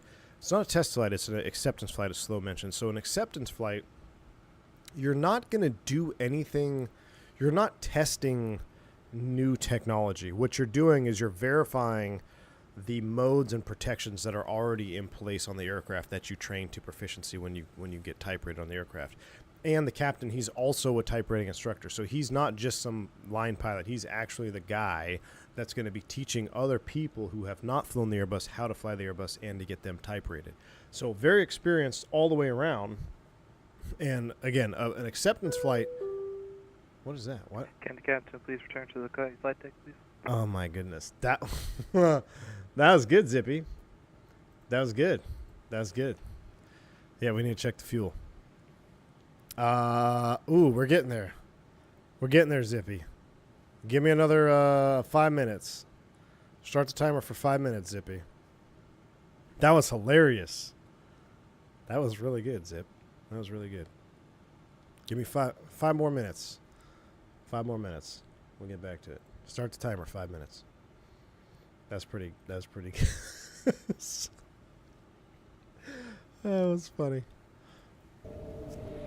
He had been an Airbus A320 captain since 2004 and had more total experience than either of the other crew, with about 15,000 flying hours, but less on the A320, just north of 2,000 hours. Like the captain, he was a type rating instructor and examiner. Once this flight was done, he would fly the aircraft back to New Zealand. In the cabin were the 3 Air New Zealand engineers who had carried out the previous ground examination of the aircraft systems, fuselage and engines. The engineers were 37-year-old Murray White, 49-year-old Michael Giles, and 35-year-old Noel Marsh. A couple mechanics on board. Even though their presence on the acceptance flight wasn't needed, they had boarded to save time. Once the tests were completed, the plane wouldn't even need to land at Perpignan to pick them up. It could just fly back over the airport and head straight to Frankfurt. That's pretty cool. I flew mechanics one time. It was after an engine swap on a 320, actually, a 320 engine swap. And it still was showing problems, so we had mechanics on the aircraft. We took off. We saw it. We had a FADEC failure, too. We had an unrestricted, what is it called on the Airbus? An unrated N1 mode fail climbing out of San Diego in the IMC, nasty weather coming out. But, yeah, when I was a reserve pilot, at my previous operator, you get to do all those like repo flights and all that stuff. That airplane actually had an engine failure on approach. So then they obviously grounded the aircraft, changed the engine, flew me out to ferry the airplane back with the mechanics. It's nice having mechanics on board. It's just an extra, I don't know what it is. It was a nice feeling having them on board. Obviously when it happened, we let them know, and they're like, nothing we can do about it. I mean, they don't care. Like, all right, cool. Well, reset it on the ground. But unfortunately, it didn't end up so well for these guys. 3 of them on board. So you got 3 pilots, 3 mechanics. You got 6 people on board. The final individual on board was a member of the New Zealand Civil Aviation Authority. Ooh, another 58-year-old one. Jeremy 7. Cook was overseeing the inspection. The test portion of the flight was expected to take just over 2.5 hours. All was well, as the pilots completed their final checks and got the plane ready for departure. The flight had been delayed on the ground for 2 hours, and now, finally, at 3:30 in the afternoon, it had received clearance to push back. The pilots started Mr. the Sat, engines, a ton of and experience Flight on board 888 collectively, Tango no doubt. began taxiing out to runway 33 at Perpignan. That's a lot of experience on that airplane. The captain would be flying the aircraft on this afternoon, with the first officer acting as pilot monitoring. At 3:45 that afternoon, the captain lined up on runway 33 and began the takeoff roll. We're going to do a Phoenix stream. I missed the Phoenix. The takeoff was normal, and within a few moments, Flight 888 Tango was climbing nicely into the skies above France. 2.5 hours might seem like a long time, but given how many tests the pilots had to carry out, it really wasn't. They would need to use every minute available to them to get the checks done. In fact, the very first test began just moments after takeoff. Rather than raising the gear when they first got airborne, the pilots instead brought up the wheel page on their central display. They were going to time how long it took the gear to raise. The first officer pulled the gear lever up, and the crew started a timer. That's interesting.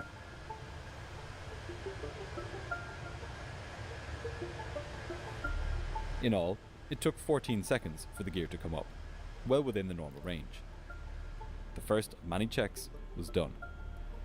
The pilots would carry out many similarly tame checks as the flight progressed, but some of them would be quite a bit more exciting, and although they didn't know it yet, their aircraft was hiding a critical weakness, one which would come to surprise them at the worst possible moment. Okay, the captain really needs to come back. All right, let's run up top real quick. Get our fuel check. We should be good. Oh, look at that. Right on the money, Zippy. Right on the money. All right, everything is balanced. We're 18.5, 18.2, 18.1. That's close enough. 400 pounds. That's not going to make much of a difference. So those are good. We got about 3,000 to burn, then they're going to be totally equal. Excellent job. Well done, Zip. Appreciate you, man. Thank you, sir. Back to our regularly scheduled programming. About 1 minute after takeoff, the captain engaged the autopilot. The flight was cleared to climb to flight level 190, about 19,000 feet. As the plane climbed higher, the French ATC sector controller contacted the Perpignan approach controller by phone. He wanted to confirm that the flight crew had been fully authorized to perform the acceptance flight. However, he did not refer to it as an acceptance flight, but a disguised test flight. Really? This was a pretty accurate description, and it was informed by the controller's experience with another XL Airways Germany aircraft earlier that morning. 5 hours before Flight 888 Tango, another XL Airways Germany flight had filed a virtually identical flight plan.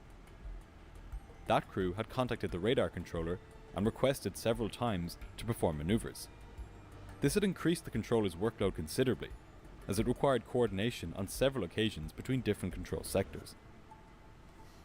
The usual procedure when... Thank you, Mix, for the 6 Canadian Super Chat. Appreciate you. Petition to have Zippy make regular cabin announcements from now on. I totally agree with you, dude. Zippy, that's pretty good, man. You definitely got to make our PAs from here on out. So it looks like that's interesting. I had a 7.3 too doing a test. Is that the aircraft would be positioned in an area removed from the numerous airways crisscrossing Europe, which are basically the motorways of the sky. Mm-hmm.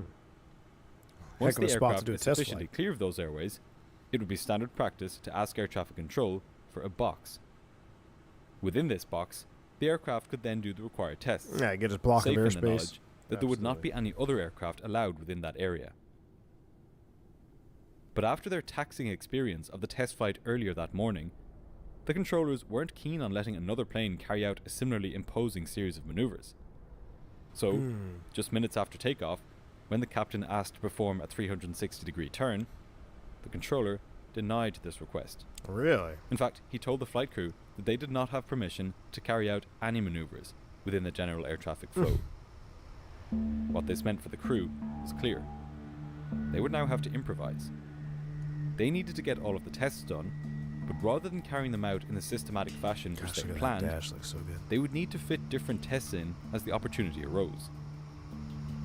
With the controller having made his position clear, the captain then confirmed that they wanted to continue on the planned route as detailed in the flight plan for now, but that they would be returning to the airport not in 2.5 hours, as planned, but in about 20 minutes.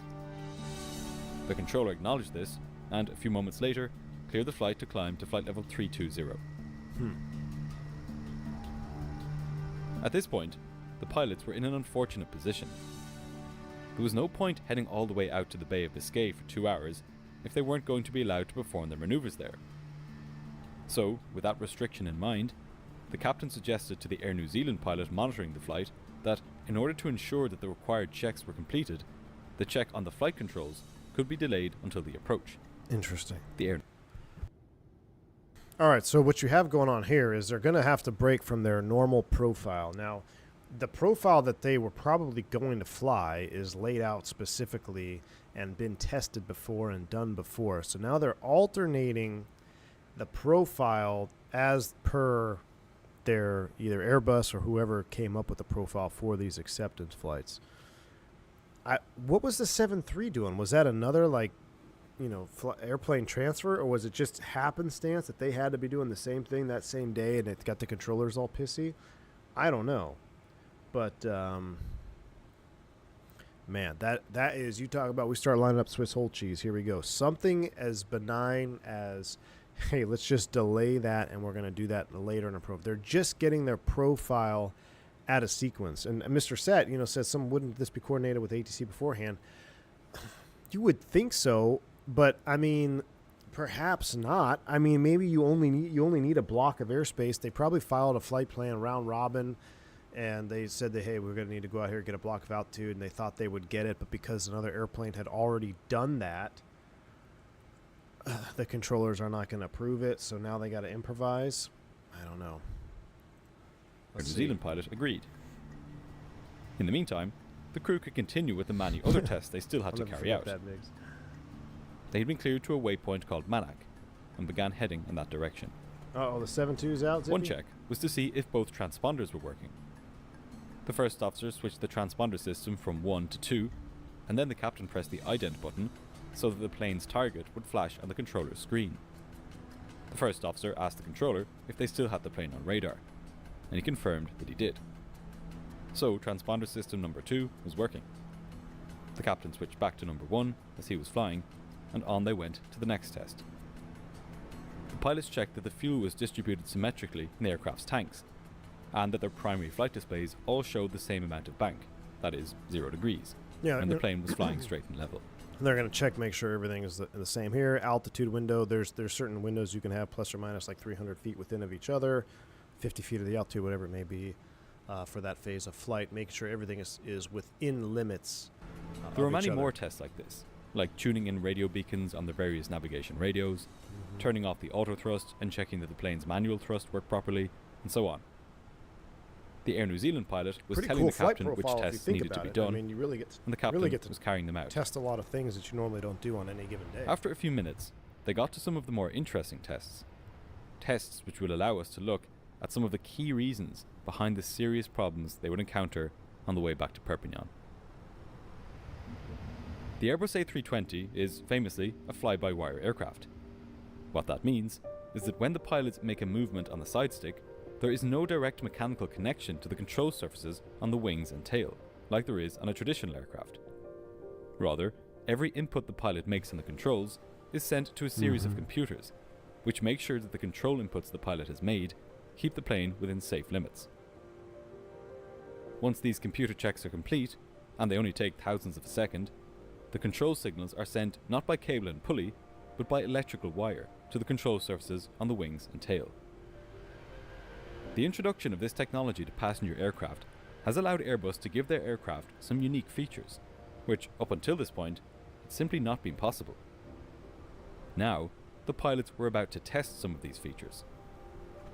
So they're actually going to test these redundancies and protections that we do in the sim all the time and we train for in the sim when you're getting your Airbus type rating or you're going into recurrent. the catch is now they're actually doing it in the real aircraft, which I'm going to be honest with you.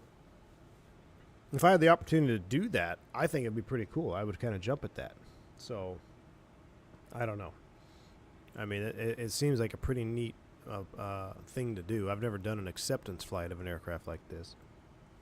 Told air traffic control that they would now be making a right-hand turn to a waypoint called Gaillac. With that, Evan, I got the Aviator edition, but you don't really need to get anything more than the basic, because if you want airplanes that are in higher editions, you can buy them separately on the marketplace. Captain disengaged the autopilot and began banking the plane to the right. But he didn't stop the bank at the usual 20 degrees or so. Rather, he kept on going, steepening it until it went to 33 degrees. Hit the like button if you've seen Then, V1 do this as per on the Air stream. New Zealand pilot's instructions, he let go of the stick. Just as Airbus had ordained, the A320 held that bank angle and maintained altitude perfectly. A traditional aircraft at this point would start to pitch down, and its bank angle would not stay where it had been set. How many times have we do slave as that it on would stream be with the to the laws Phoenix? of aerodynamics. But the A320's computers were working hard to keep the plane exactly where the pilots put it. But the Airbus magic doesn't stop there. For the next part of the test, the captain rolled the aircraft further, past 45 and even as far as 50 degrees. This was a very steep angle, which would basically never be needed in normal commercial operations. For this reason, Airbus built in a protection. This time, when the captain released the side stick, the aircraft automatically returned to 33 degrees angle of bank. Yes, sir. The Air New Zealand pilot, I gotta say, hand flying the 7.3 versus the Airbus, it's so different. The Airbus is like, there's skill to each of them, because to be a really good Airbus pilot, you have to be able to know how to fly and manipulate the computer. To be a good Boeing pilot, you have to be a good aviator. You see the difference? could now check another item off his list. Uh-oh, The sorry. Airbus could What did do I all just of this because it was operating in something known as normal law. Hold on. What the heck This just is the happened? automation mode in which all of the Airbus's computerized protections are in force. But there's more to these protections than just limits on how far pilots can roll the plane. There are also high-speed protections and low-speed protections, which prevent pilots from flying so fast that the plane risks breaking apart, or so slow that it stalls. In order to fully test the plane, the pilots would need to see how it behaved in a paired back state of automation known as alternate law. In alternate law, the aircraft will operate very similarly to Boeing 737 or any other conventional aircraft. It will still handle normally, but without the overspeed and stall protections. Pilots know they're in alternate law because they'll see a specific message on their central display saying as much. They will also see on their primary flight display that what had previously been a set of green dashes has turned into amber X's. That's so cool. So this is, if you followed the channel for any length of time when we were getting hot and heavy in the Airbus and doing these test flights and comparing the Phoenix to the FS Labs or check ride prep flights, whatever it may be, you got to see me talk you through and walk you through all of these things in the sim. And the fact that we can do it with the Phoenix is pretty incredible, how accurate it actually is. And the Tolus, too, for that matter. We did it back in the Tolus days. But to be, like, there's one thing about, you know, testing high-speed protection in a simulator. Testing high-speed protection in, you know, the real airplane. The pilots would see this in a moment. That's pretty But first, spicy. they had one more test to 525, thank you for the complete $5 super before chat, man. I starting their appreciate descent. you. Very kind of you. I did see your message earlier. Your sim looks freaking good. I appreciate that. Do you run different maps mod? Nope. I run as default as possible, dude. I don't run any mods in my sim other than airplanes and airports. That's all I run, man. Thank you for the $5 super chat. Appreciate you, dude. They received permission to climb to the A320's maximum operating altitude, flight level 390. Once there, they started the APU, the auxiliary power unit, a jet engine in the back of the plane that provides electrical power without producing any thrust. Once they confirmed that it started up within the correct time frame and ran normally once it did, they were finally ready to head back towards Perpignan and complete the last of their checks. At 5 minutes past 4 that afternoon, the pilots of Flight 888 Tango turned towards Perpignan and began a descent to flight level 310. On the way down, So- they checked that the plane's overspeed warning worked correctly. Yeah, see. The captain disconnected the autopilot and autothrust, pitched the nose down, I, and allowed the speed to I'm build up not to the gonna point lie, I'd that be it a entered little what is hesitant known to as do the that barber's test. pull. then it's going to get to the green equal sign, and that's when it's actually going to start Once pitching this check up to was slow you completed to the down. Air New Zealand pilot's satisfaction, the captain resumed a normal descent. Gosh, I Well, mean, there's fir- got to be some buffeting on the end of those wingtips. I mean, there's some parts of that airplane are going way faster than they should ever be going. I do remember one time I was flying Orlando, Denver in the middle of the night. One time we're up there at cruise 38,000 feet or whatever it was. And we're doing 7-9, wind shift, ding, ding, ding, ding, ding, ding, ding, ding, boom, into the overspeed protection. I was struggling to stay awake. When that happened, I mean, it like I just, that shot of adrenaline, I was wired. I got to the hotel in Denver. I didn't go to sleep until like 5 o'clock the next morning because I was just so wired.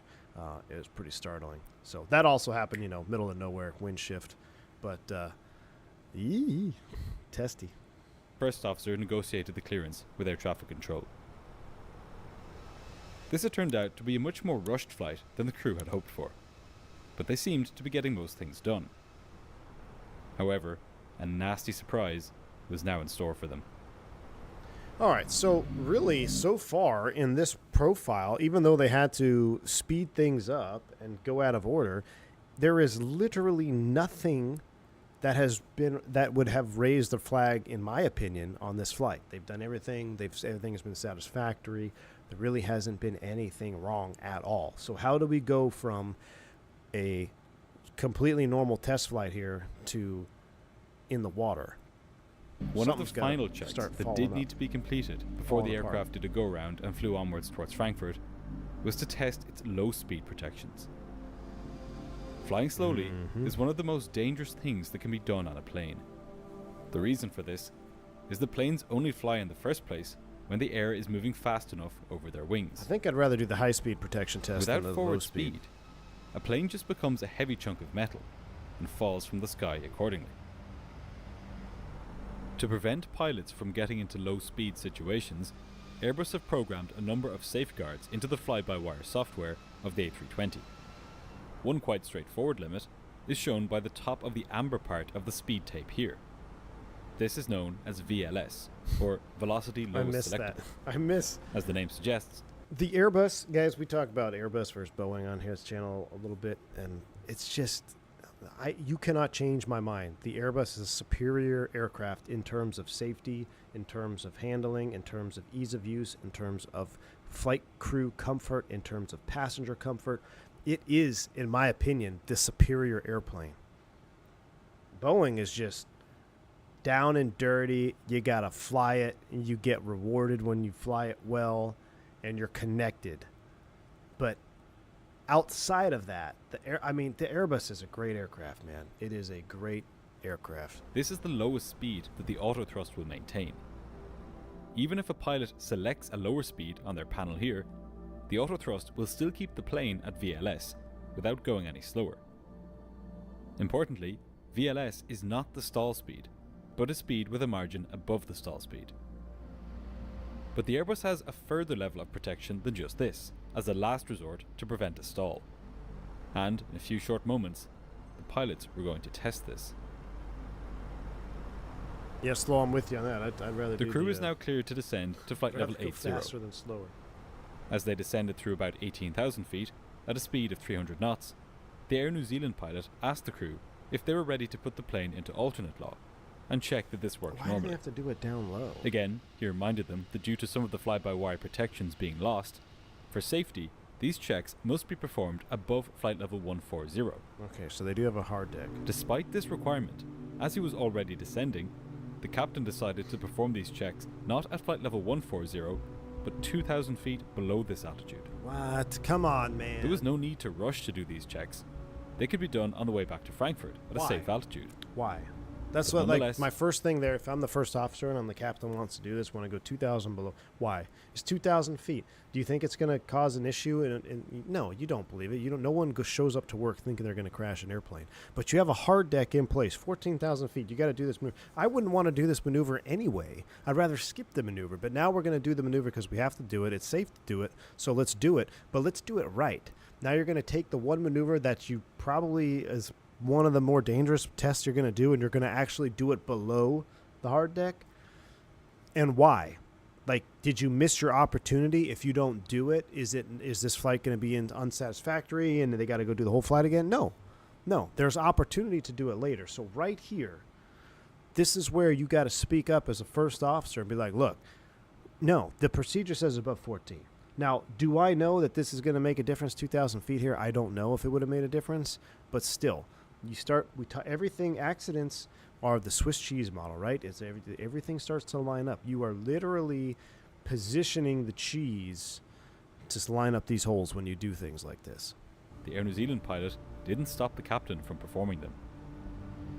This lapse in procedures was the first of a few that would unfold. Now, over did the they next few do it minutes. intentionally, or did they just not know? The captain turned the autopilot off, and then the Air New Zealand pilot turned off 2 of the plane's computers. I'm going to hit the like Fact button if you've 1, seen me do that Fact on 2. the stream. We've done that many times. The plane was now in alternate law, as shown by the 2 amber crosses here, and the notification on their central display.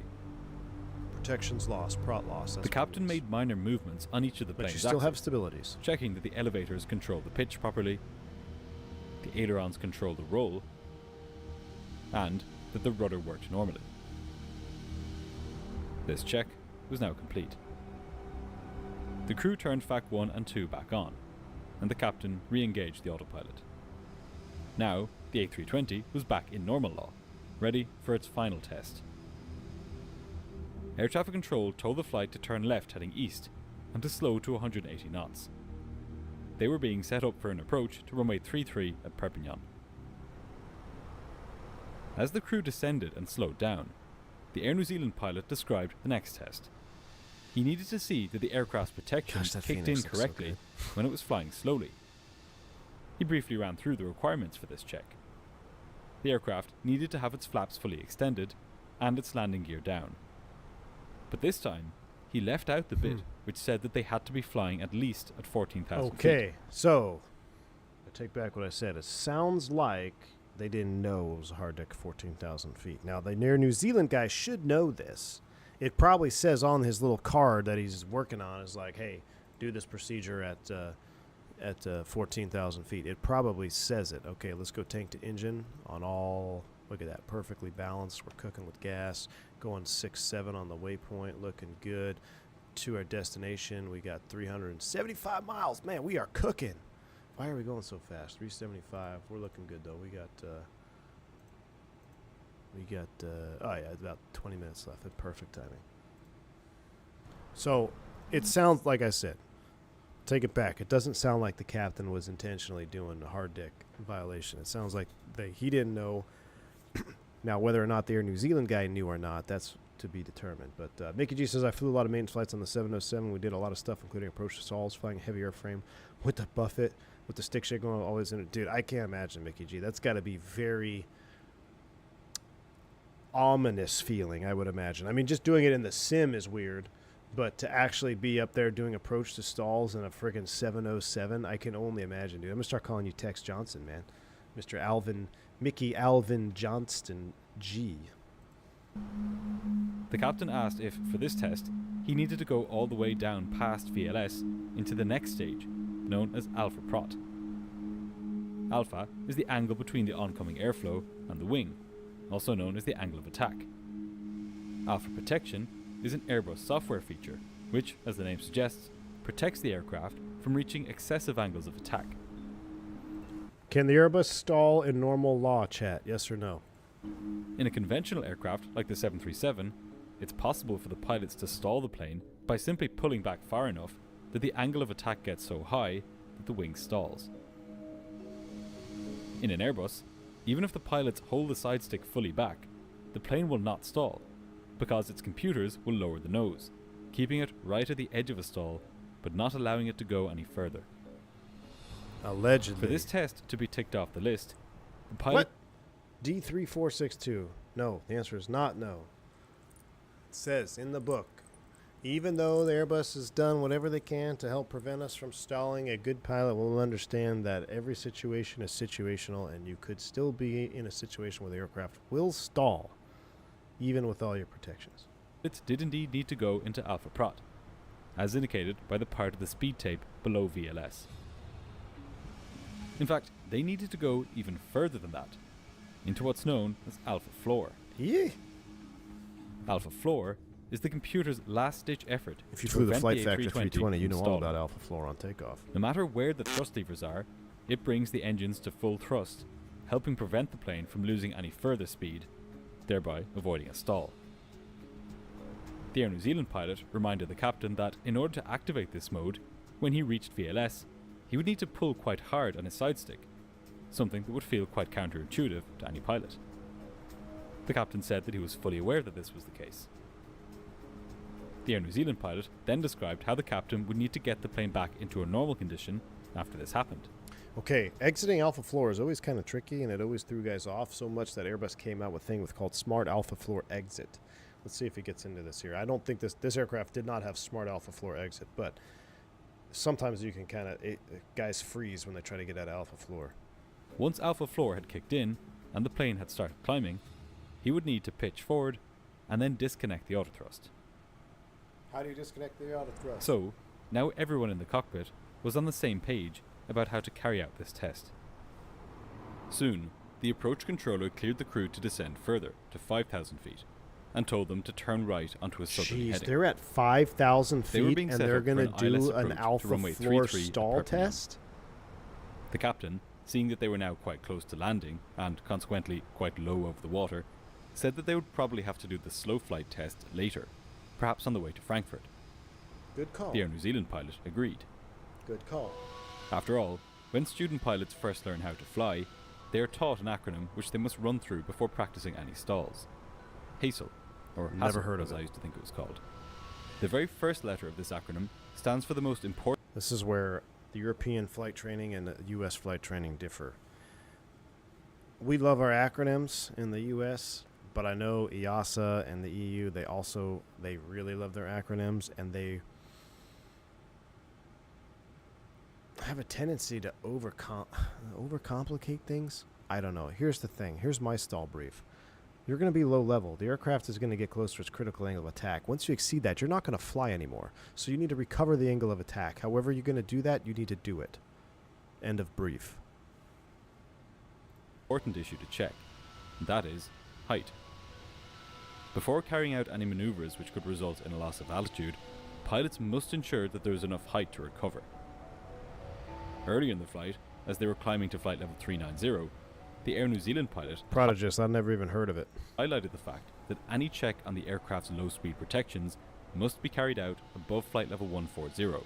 Okay, not so on the why approach. are we doing it on the approach? But soon, both he and the Jets are captain Cowboys, would couldn't let make this it. vital safeguard slide. Thank you, AJ. Why would you let that slide? I don't understand. Yeah, I mean, Once they had leveled off at 5,000 feet, and their speed had come back to 180 knots, the controller cleared the crew to descend further, to 2,000 feet. The captain then said, "Down below the clouds, so you want what? To go slower, you mean?" asked the New Zealand captain. The captain and the co-pilot responded affirmatively. In other words, all three crew members were now agreed that they would get down below the clouds and begin the low-speed check. so they want to get below the clouds so they have visual reference to the horizon, which I understand that. But do you understand the problem with that? You want to get below the clouds, which means you're only going to get lower. Like, this is, somebody needs to speak up here, be like, hey, we should probably not do a low-speed check at 4,000 feet when it is stated at 14,000. That's mind-blowing for me. This went against the explicit instructions for this flight, and also against common sense. Nonetheless, at 43 minutes past 4, the captain moved the thrust levers to idle and began a descent through the clouds. Are they doing this in alternate called for law? landing gear Or extension, in normal law? and the first Okay, officer no, they're in lowered normal. the Yeah, gear. Alpha Floor, that's a normal law. You can't. Alpha Floor doesn't exist in alternate law. Now, out from the bottom of the clouds, and nearing 3,000 feet, The captain asked for one final confirmation. We do the low speed, yeah. The two pilots were now sharing responsibility for their poor decision to carry out these checks Okay, well below. and I mean, I get it, right? You're gonna perform a check in normal law, which everything in the book says you're gonna be totally fine if you do it at low altitude. But you're not. There's no pressure to do it right now. There's no pressure to do it right now. If there was pressure like, hey, we have to do this right now because we're landing, and if we land and we don't do the check, then it's all. I would understand that pressure more than. You're going to go back up to the high 20s probably on your way to Frankfurt or wherever they're going after this. So I don't understand. I guess I don't understand the rush to do it right now. But I understand the logic in getting below the clouds. I think that's a good call. If you're going to violate something, at least you're violating it in the interest of safety where you can see the horizon. But you're really putting yourself behind the 8-ball here. You're really putting yourself behind the 8-ball. But also in their defense, they are very competent, very experienced crew members. They really trust the airplane. I mean, I trusted the Airbus. I could totally understand where they're vibing from. Like, okay, it's just going to be off a floor. They have faith and confidence in the airplane. Is it the right thing to do? No. A safe altitude. Meanwhile, the controller still wasn't quite sure what the crew's plan was. She asked twice before getting an answer from the first officer. The flight would be carrying out a go-round, and then it would fly to Frankfurt. The captain asked the Air New Zealand pilot if there were any speeds he should bring the aircraft to as part of this test. Similar. The Air New Zealand pilot said no. He could go all the way back until he reached Alpha Floor, the final protection. Well, my other thing too is if you're just testing Alpha Floor, why wouldn't you just get to like around VLS? Just pitch up kind of abruptly. Remember, alpha floor is a predictive function. You don't actually have to stall to hit alpha floor or get close to stalling. If you just make an abrupt movement on the side stick at low speed, you can trigger alpha floor protection, just like the flight factor would trigger alpha floor protection on rotation because they don't know how to code the airplane there in X-Plane 11. But anyway, that would be another alternate method instead of actually getting slow. Let's see how slow they actually get. Pilots had no reason to doubt that the Airbus would behave exactly as it was supposed to. It was a normal law, after all, which meant that it would be impossible to stall. Really, they should not have that mentality. They should. I don't know if they did. I'm not saying they did, but you should never have that mentality for you Airbus pilots out there. If you think you can't stall, you're wrong, and you're just setting yourself up. You can always stall the airplane. Doesn't matter if you're in normal law or alternate law or direct law. Well, you definitely can stall in direct and alternate law, but you get what I'm saying. They could do this test even lower to the ground, and they would still be safe. Correct. The According reliability to the of book. the Airbus's protections had emboldened them in a Correct. way that, That's what we ironically, just said. might not have been the case in a more straightforward aircraft. Exactly. You would But not these take flights- You would not take a 737 on final approach to do a stall test. Are risky for a reason. Let's test a stick shaker Now, at 1,000 The feet. crew were about to see why. No, thank you. The captain leveled the airplane at an altitude of 3,000 feet. Its gear was down, and its flaps were fully extended. The flight directors were engaged, and their guidance appeared on the captain's main display as this green cross here. As long as he kept the aircraft simple here, on top of the flight directors, he would stay level at 3,000 feet. With the thrust levers at idle, the plane began to decelerate. And as it started to slow, it pitched further and further up to maintain altitude. As the speed decayed further, the captain held the stick back slightly to help keep the nose up.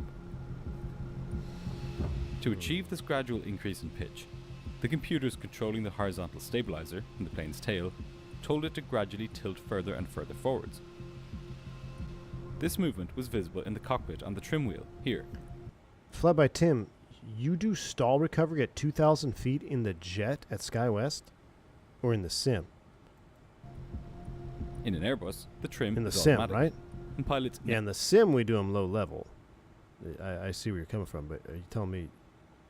Okay, in the sim. Okay, okay, I was going to say, damn, dude. never have to use this wheel unless they're in certain types of emergency.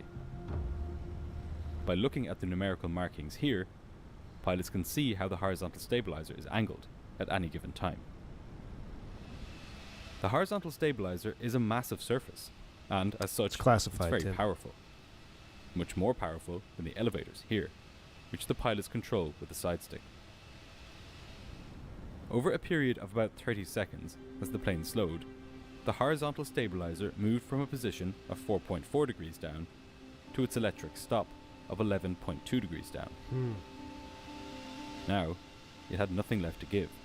So remember, that we've done that test in the sim where you're holding the stick back and you're basically trying to force it as slow as it can. So the THS is moving, it's moving, it's moving. You can see that trim running. I do love the fact that you can hear the trim wheel so much in the 7.3 because when that thing starts to run, like my attention immediately goes to what's going on. If it runs for more than 3 seconds, I put my hand on the yokes. I'm like, what are you doing? By this point, the plane had slowed below VLS, and the captain had to pull back on his side stick to maintain altitude. Right, because at VLS, if you go the stick, it's not going to let you get below. So now he has to continue to force it. You have to get past the protection, or excuse me, you have to get past the stabilities. You can override those, and then we're going to get into the protection. Before long, the plane was flying very slowly, at just 99 knots, slower than the cruising speed of a light training aircraft. This was all part of the Jeez. test, and so far, everything was as expected. That's got to be But so what happened uncomfortable. next was not. Contrary to what was supposed to happen in normal law, the plane didn't automatically go into alpha floor, with the automation applying full thrust on the engines. Instead, the speed dropped to the point that the stall warning sounded. Alpha floor never kicked in. Recognizing Wait. this, Was it because it got deactivated and it's not reactivated until after a reset? Because they were messing with the flight control computers? I'm going to see what he Captain says. I don't know. immediately I'm did the asking. computer's job himself, slamming the thrust levers to their highest setting. Okay, good call. The engine spooled up, and the plane pitched up and rolled to the left. But now what's happening? You pitch and remember, this can be dangerous at high altitude too. You can get an alpha floor and overspeed event. Same thing. We'll talk about that later. But so now you're nose up 20 degrees. You go Toga thrust because you got to get out of the stall condition. Where's that THS at, Chad? It's full nose up. You better be ready to overcompensate that trim and either start moving that trim wheel down. Yeah, underslung tried to engines, counter this D3 rule, will make you But pitch with the up. plane traveling so slowly through the air, its flight control surfaces simply weren't that effective. The speed continued to decay, and the captain kept holding his side stick forward and to the right. So he's doing the right thing. This was not at all what he'd been expecting. Something was going badly wrong. Not knowing what to make of the situation, both the flight directors and the autothrust disengaged. Disappeared. But the engines stayed at maximum power, as this is where the captain had put them. The plane now began gotta get rolling the nose quickly to the down. right, reaching as far as 50 degrees of bank, Might have to pull before the thrust captain back. used both his side stick and his rudder pedals to wrestle it back. Okay, so this is what we used to train. We don't train it anymore, at least at this current operator I'm at. But back in the day, we used to train that where you're almost unrecoverable with nose up. You need to slice. You need to use the rudder to get the nose to break. If you're in a position where you're sitting on your tail, you can fall out of the aft CG. You can fall out of the aft slow speed window in some of these swept wing jets, and you get to a point where you're unrecoverable because no matter how much nose down pressure you have or force on the stick, you will not get the nose down. So if you are in a dire situation where you need to get the nose down, what are we going to do? We're going to use the rudder to get the nose to turn to slice through the horizon. We used to teach this. We actually don't teach this anymore. At least my previous operator, we came up with alternate methods now. But we used to teach getting the nose to slice through the horizon. So that went away with another incident. So, but it is a technique that can be used if it's going to save your butt. Now, you obviously run into, you could run into stress on the rudder and things of that nature. But, if you're going to crash because you can't get the nose down, you might as well try to recover. If you rip the tail off, you're going to crash anyway, right? So who knows?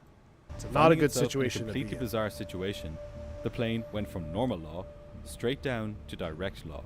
But what I'm saying is his reactions here on the flight controls, I can't argue with. He's got the nose down. He tried to counter the roll. He can't get the nose to come down. He still has the thrust in. The only thing armchair quarterbacking this is you could say, well, maybe you bring the thrust back a little bit. Maybe not Toga. Bring it back to like 70% and once. See if you can get that nose to fall a little bit. If you just get that nose to fall, you can get some lift going over the wings, right? But he's not doing that. Whatever. I mean, that's fine. Now he's trying to get the nose. He's slow speed, so you don't have a whole lot. And the stress on the rudder on the 320 is not that big of a deal. It's not like the A300 where they had stop rudder input, but they still say you shouldn't have rudder reversals. But what I'm saying, like I said, you can't argue with his inputs on the controls here. This seems like a pretty good attempt to recover. Now the computers had handed full control to the captain. There were no more safeguards, no more limits on pitch or roll. So what he and could no more get himself low-speed into is protections. abnormal attitude recovery here. I wonder if that's And most importantly of all, the automatic THS is trimming still function had been lost. So now THS is lost. See, that's where you have to know your systems insanely well, because when you're in a high stress environment, you're not going to stoop to the level of, or you're not going to excel to your best days in training and recollection. You're going to fall to your lowest level of training. And if you are not cognizant and you are not fully aware that, hey, I'm in direct law or I'm in abnormal attitude recovery law, THS is frozen, use man pitch trim is going to be on the PFD, or at least it should be, or man pitch trim only, whatever mode he's in. That THS is not going anywhere. So this is not good. The pilots now had to control the powerful horizontal stabilizer themselves. To alert them to this fact, their central displays showed the words, "Use manual pitch trim." But in the heat of the moment, this wasn't exactly the easiest thing for them to see. Yeah. The captain now had his hands full with an aircraft which suddenly appeared to have developed a mind of its own. The fact that the pitch trim was under their control wouldn't have been too big of a deal were it not for the fact that the pilots had been testing out how the aircraft behaved in slow flight. Here's the thing. They are so not used. Airbus pilots are so not accustomed to moving that THS. It's not even a trim wheel. It's a THS, the trimmable horizontal stab. You never touch that thing short of setting it for takeoff. So now you're in a direct law where your sensitivities are through the roof. You are forced to use man pitch trim. It's on your PFD. You're probably more concerned with, oh my gosh, I'm in direct law. What does that mean? That means I got to watch what I'm doing. Everything is under my control. But you're not thinking of moving the trim. You never touch the trim wheel short of after start checklist to set trim for takeoff. So that's a crucial which piece had necessitated the stabilizer to move to its fully nose-up position. And now that the plane was in direct law, this is where the stabilizer would stay, unless the going pilots anywhere. moved it. Still not seeing this, the captain tried his best to push the nose down, as it rose higher and higher. 10 years of flying the Airbus, I never once touched that trim wheel other than setting trim for takeoff when I was a first officer. When I upgraded captain, never touched it. I haven't touched the Airbus trim wheel in 7 years. But his efforts were useless. The elevator, which his side stick controlled, and now you're asking these guys to touch it at 2,500 feet in direct law, high power stall. They don't know what's going on. That's a big ask. this wasn't a big enough surface to present to the airflow to overcome the much bigger stabilizer. To make matters worse, the powerful thrust from the engines, being below the aircraft's center of gravity, caused the nose to swing up even further. The captain tried desperately to pitch the nose down, pushing his side stick to its forward stop. But the nose kept rising. See, he knows what he's trying to do. Past 30, 40, and even 50 degrees above the horizon. Pointed skywards, the plane climbed rapidly, its rate of climb exceeding 5,000 feet per minute. Good night. But as it went uphill, its airspeed dropped sharply. Now you're going to fall out that backside. If the pilots were going to have any chance of saving the plane, they needed to realize that the stabilizer was in the fully nose-up position. Flight 888 Tango reached the peak of its terrifying climb just shy of 4,000 feet. All of its airspeed bled off. It was completely stalled, nothing more than a hunk of metal in the sky. Now, simple gravity played its role. Still pitching up, although less so than before, the plane entered a rapid descent. The stall warning sounded continuously, and in a matter of seconds, the aircraft had lost 1,000 feet in altitude. The captain, still in shock, fumbled with the controls, pulling back, pushing forwards, and trying desperately to level the wings as the plane swayed like a falling leaf. These control inputs were no good. Interesting choice of words there, falling leaf. We used to train falling leaf stalls during like primary and basic flight training. I don't know if you do that anymore. I did a falling leaf in an E-170 one time in the sim, of course. Basically, you hold it stalled and you try to remain coordinated as much as possible, then break the leaf, the stall. They were too sporadic, too temporary, and, in any case, too little now that the aircraft had stalled. Flight 888 Tango kept falling. Soon, the aircraft banked violently to the right, and the nose dropped well below the horizon. The sight of the Mediterranean Sea filled the pilot's windscreens as the plane screamed downwards even faster. Seeing how close he was to the sea, the captain hauled back on his side stick. He finally had enough airspeed to fly, but there just wasn't enough space to recover. Wing is flying. Now, he might rip the flaps off, he might rip parts of the airplane off, but the wing's flying. Just out of air altitude. Altitude, airspeed, and idea. You need two of those things to remain alive at all times in an airplane. He ran out of ideas for sure in a few moments. Ladies and gentlemen from the flight deck, we're about 20 minutes from reaching top of descent, which is pilot speak for we're about to start falling, but very professionally. We'll be making our way down to shortly into Honolulu, where the weather is clear and sunny, and the runway is still hopefully where we left it. Cabin crew, please prepare the cabin for arrival. We got 7 minutes. In a desperate attempt to prevent the inevitable, the captain pulled the thrust levers back towards idle, and then, frantically, pushed them forward again. But there was no space left to recover. No time. No time. At 4:45 that evening, Flight 888 Tango smashed into the sea. I guarantee you, if they did that at 14,000 feet, even if the exact thing happened the way it just did, I can almost guarantee you, just because of the experience and the way that he was treating that side stick and that craziness, I can almost guarantee you they would have recovered if they did that at 14,000 feet. Because he knew he was stalled. He knew what he was trying to do. He even brought the power back when you're facing nose down because he knew, hey, I don't want to be going full power into the ground, so he's bringing the power back and he's putting it back in because it's got to climb. He's doing the right things, except he forgot about the THS. Had he been at 14,000 feet, he probably would have shot up to almost 20,000 feet in that initial climb, right, in that stall. You got a lot more time to recover. Ran out of time. Just off the coast of Perpignan. Nobody on board survived. This accident came as a shock to the industry. Sad. While it was clear that the pilots had carried out this part of the check way too low to the ground, the fact was that they would still have gone out of control and stalled, even if they had carried it out at the right altitude. So why didn't Alpha 4 The big mystery, therefore, was why the plane had dropped out of normal law, freezing the horizontal stabilizer in its last position. Was there something wrong with the plane's built-in protections? And if there was, were other Airbus aircraft just at risk? 1,500 feet even, he might With have the A320 carrying hundreds of millions of passengers every year, this was a terrifying prospect. The answer to this mystery lay deep within the plane's angle of attack sensors.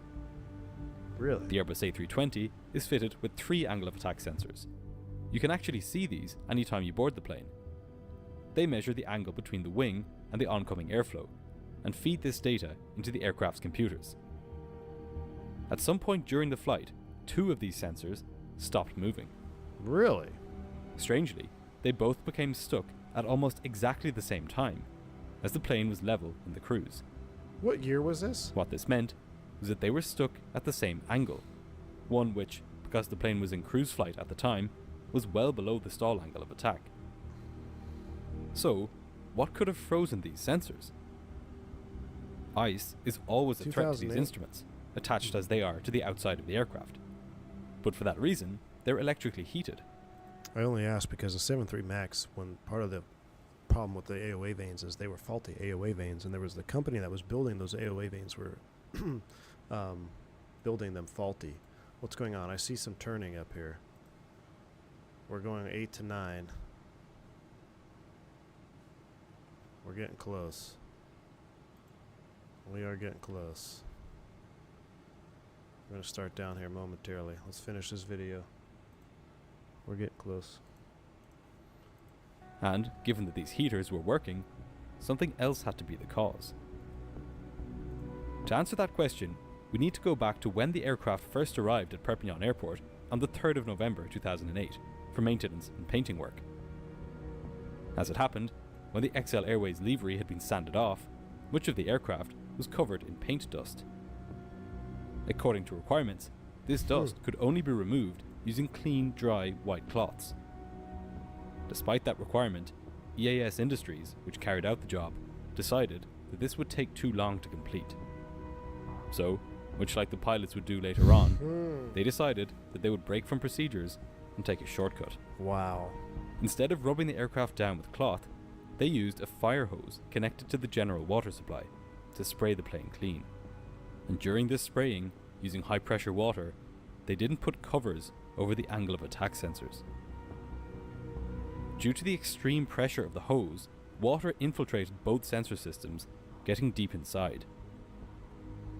Days later, as the plane cruised at high altitude where temperatures were far below freezing, this water, which had remained there all this time, froze.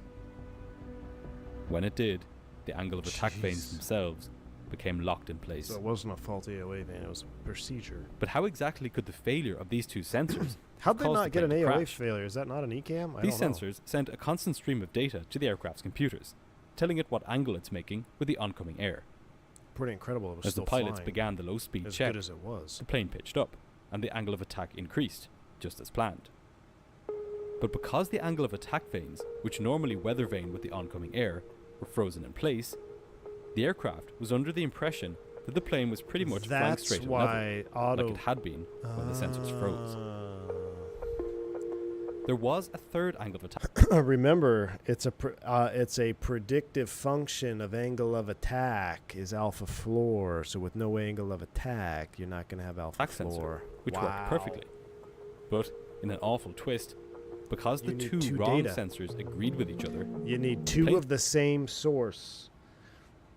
There's two frozen. its computers Wow. took those to be the reliable ones and ignored the data from the one good sensor.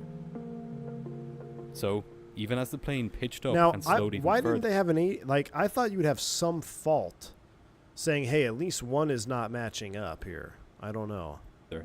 the computers had no way of knowing that it was approaching an angle where the wings would stall. Huh. The result of this was that the plane got all the way to the stall warning without any protections ever activating. So basically, they were in normal law displays. They thought they were in normal law, but the aircraft was essentially flying like it was in direct law. That's pretty sick. In a twist, that's like a sick, twisted coincidence. Stall warning is never meant to happen in normal law, because the aircraft is never meant to approach a stall in the first place while in normal law. So, once this warning sounded, the aircraft knew that something must have gone wrong. But if they did this at 14,000 feet, they would have found out something went wrong. They would have found out why didn't alpha floor. They would have recovered the aircraft. So, it dropped out of normal law into direct law. So And once it was in direct law, it no longer automatically trimmed the aircraft. This meant that the horizontal stabilizer remained at its last position, which was very nose up. From this point, the only way the pilots would be able to recover was if they had recognized that they needed to trim the aircraft manually. Whether they would have done this if they'd carried out the test at the recommended altitude of above 14,000 feet is impossible to know. But how did the aircraft even know it was stalling if its information comes from the angle of attack sensors, which were giving faulty data, telling it that it was nowhere near a stall? Well, the stall warning only requires one of the angle of attack sensors to approach a stall angle in order to be triggered. So even if, as in this case, the data from the third angle of attack sensor had been voted out by the other two when it came to the flight control laws, any sensor which detected a stall angle would be enough to trigger the stall. and that's why warning. you train flying around with a stall warning. So you can actually do that's part of your training. At least for us, it was. This was perhaps the one part of the cascade of problems on this day that didn't have an unintended negative consequence. But it still wasn't enough. As a result of this crash, the European Union Aviation Safety Agency began to formally control non-revenue flights like this, requiring operators to define in advance which tests may be performed, at what altitude, and using what procedures, instead of allowing crews to improvise flight test style maneuvers on routine acceptance flights. Second, maintenance rules were tightened around critical sensors. Angle of attack probes were explicitly identified as requiring protection during washing and repainting, closing the loophole Probably that should have allowed had that water in place ingestion during before. this work. But And finally, stall training guidance was revised to reflect the reality of fly-by-wire aircraft. Pilots are now more carefully trained to look out for when flight control protections disappear, requiring manual trim and thrust reduction. The crash of Flight 888 Tango is a lesson in how what may seem like small deviations from defined procedures can have deadly consequences. As flying continues to get safer, these small instances of complacency will become an increasingly insidious threat, one that requires constant vigilance to control.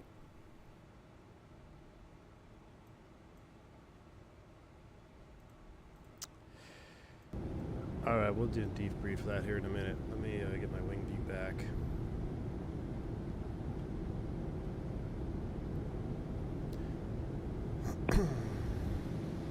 We probably need to start down, right?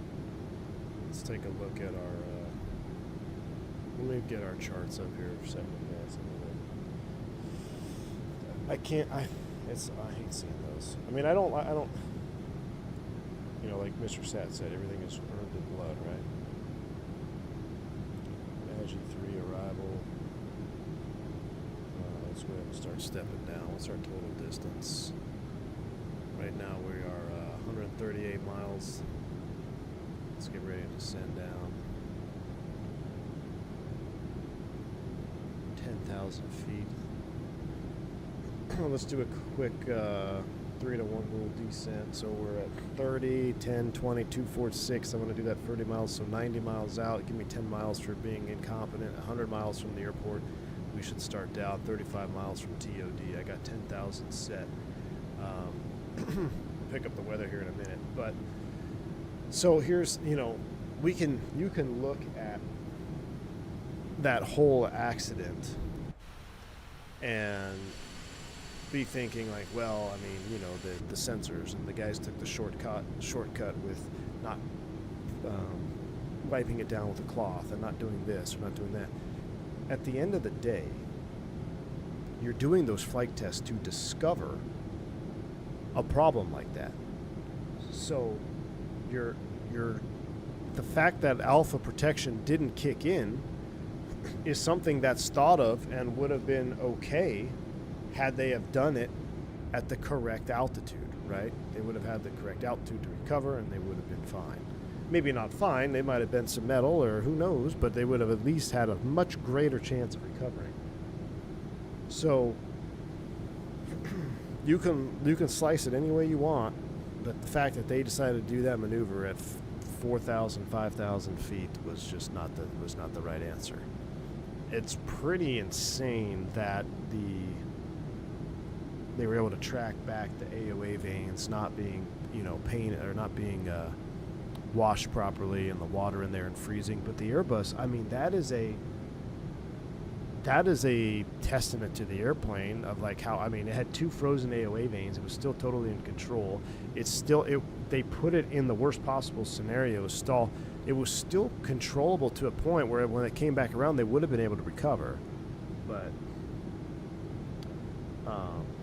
I wonder why it stayed. I mean, I guess the water was so far in there that it's past any of the heating elements, because you would think that those vanes are heated, so you would think that any ice would have, you know, defrosted by that point. But I guess because of the hose and the washing and it wasn't covered, that's where you get that procedure, right? You got to cover the AOA bros before you wash the aircraft.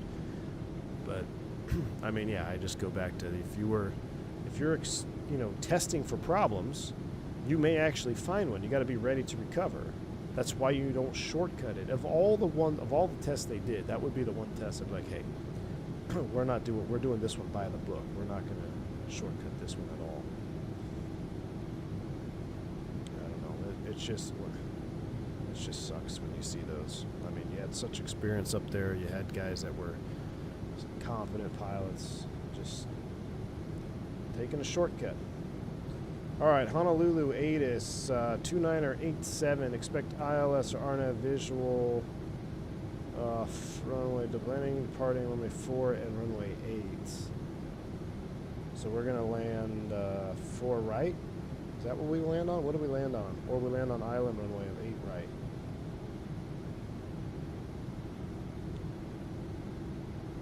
4 or 8? What do they land on in Hawaii? Probably 8 right. Well, there's only an RNAV to 8 right, so we're not doing that one. What about 4? ILS Zulu.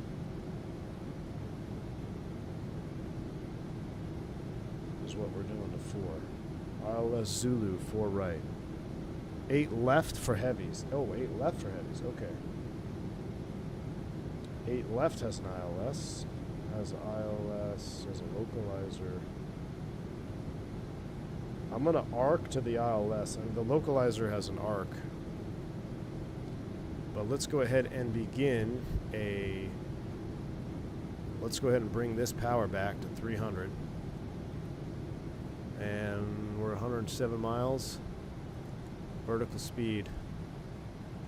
Give me 1,000 feet. Sounds are coming up. Let's start prepping.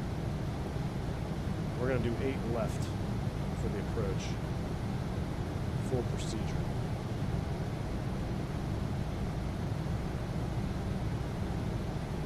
Honolulu VOR is 14.8.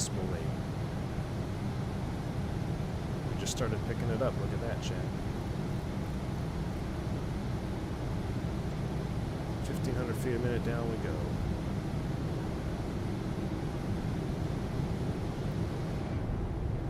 Modern software versions, AOA, vane failures, ECAM memo. I actually don't know Aston flies. I'd be curious if there is. I'm shocked that there wasn't.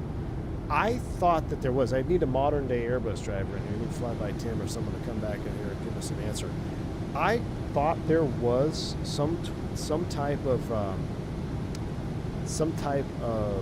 AOA, at least like, hey, AOA fault or air data fault. You know, it would tell you that one of them is faulted, even if it doesn't know what's happening, it'll tell you, and it would trip the airplane at alternate law. Chris PT6, hey man, how you doing, buddy? See you guys soon, coming in from the Big Island with the L-1011 Hawaiian livery. Ooh. All right, man. Are you in the L-10, Chris? Are you flying along with us? Very cool, man. Hope all is well, Chris. Fuel management. So the down and dirty fuel management, the way I understand it,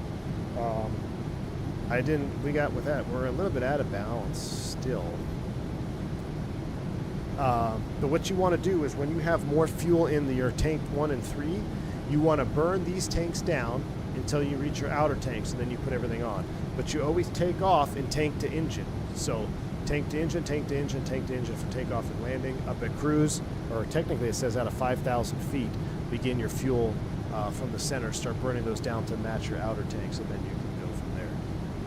What's interesting is I'm now bumping. Let me turn the tank 2 pumps off. See if I can't. We'll lock that in. See if we can move another 2,000 pounds over. Everything else looking good. Make sure we don't get a flame out here. We should probably turn the weather radar on. Let's see what's going on down there. I see some weather radar, or I see some radar rather on my, I see some weather on my real world EFB. All right, we're at 26 for 10,000 feet. Let's take a look at our charts. Honolulu approach. ILS 8 left is what we're going to be doing. So we're going to basically track to the Honolulu VOR, then we're going to put ourselves, or self-vector ourselves on a downwind here for the localizer back to 8 left. Our minimum descent altitude is 200 feet, 213 on the DH. We're doing a return. Pixelated SX, thank you for $5 super chat, man. We're doing a return leg. Oh my word. You know what, dude? I love the L-1011 so much. If I had a home PC, if I was streaming in my own house, I'd set it up, do the turn, go to sleep. But I gotta get back home there. All right, 200 feet and the DH is set. We'll set our auto brake to min. Remember, we gotta arm it after we get the gear down. Man, the seatbelt sign's been on this whole flight. I apologize. Thank you to Pixel. I appreciate you. Retro Fly Diffie, thank you for the $10 super chat as well. My friend says, thank you. You are the best in flight sim business. Hey, man, that's very kind of you. I appreciate that. Thank you so much, man. Thank you for the $10 super chat as well. And I'm glad you're enjoying the content, man. That's very kind. Thank you for the kind words. I know we did file the arrival. There's no altitudes on it. It basically takes us all the way in to an extended downwind off of Cocoa Head. So we'll fly it. We'll fly the Cocoa Head. We'll fly down to Cocoa Head, which is going to be waypoint number 4 for us, according to my nav log. I really got to find out. Vodka, there's a way I could like put my iPad on the screen. It's so much easier than doing this. Yes, waypoint 4 is Cocoa Head in our INS. So we will do that. 14.8, we're already tuned in. It looks a little gray out there, chat. It looks a little gray out there. What else are we going to do? Oh, let's do landing assessment. Let's get the landing perf. Let's go ahead and calculate that. Landing weights. Right now, current gross weight of the aircraft, 377. 377. Seems heavy. That's max landing weight. Let's say we burn another 7,000, so 370. Landing elevation 0. Let's do wet numbers, anti-skid on. Speeds are set. 153 VAP, needs 7,900 feet. Yeah, there's definitely some stuff going on out there. What are those lines in the ocean? That's kind of creepy. With the rain there, Virgo looks good. Mike P, what's up, man? Have you figured out the cabin lights yet? Yeah, the cabin lights is super easy to control. You just do right here. I keep them off because I don't like cabin lights. Get the glare shield light up, get these up, the flood light up just in case. Get the rest of these up.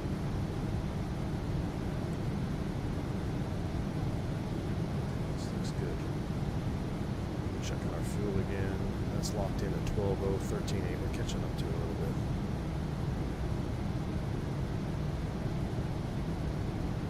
Almost need to turn tank 3 off too. I don't know why we got.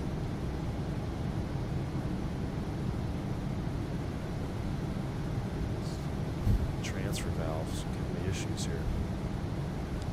Alright, current METAR in Honolulu. What did I say? 29er, 89er. Which is 10-12 Pascals. I know it's early, but we're going to set a 29er, 89er set. We're descending through the transition. 14.8. Let's put the actual localizer on the FO side. 111.7. 111.7 is set on the first officer side. Final approach course 079 degrees. So the first officer is set up for the ILS. We're basically going to keep this set up here to self-vector us around, then we'll flip over when it's time. Kirks is in the house. Dude, I was just asking, give it a few years and you'll be a professional bunkie. 2 legs, 2 leg 3 days can't be beat, man. At this rate, I'm not going to make it a couple of years, brother. Hey, is there a ECAN for an AOA fault? If you have one AOA, so if you have 2 AOA vanes freeze, will you get an AOA fault? You would, right? We were just watching a Green Dot about that acceptance flight. I think it might be high winds. One engine is consuming less. Good.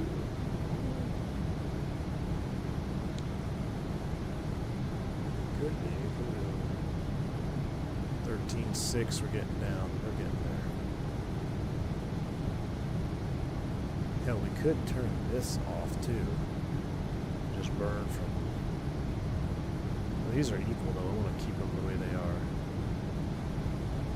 Pretty close. All right, there's transition. Lights are coming on. We'll try and keep those off. Wing flood and wing flood is on. I think the flight attendant is prepared for landing.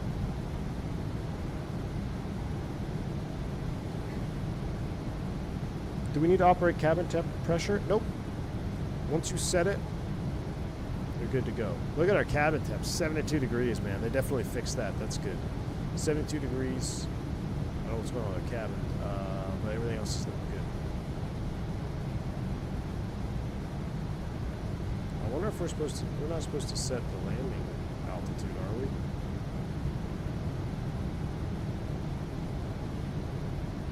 who we are. That's flight cabin altitude.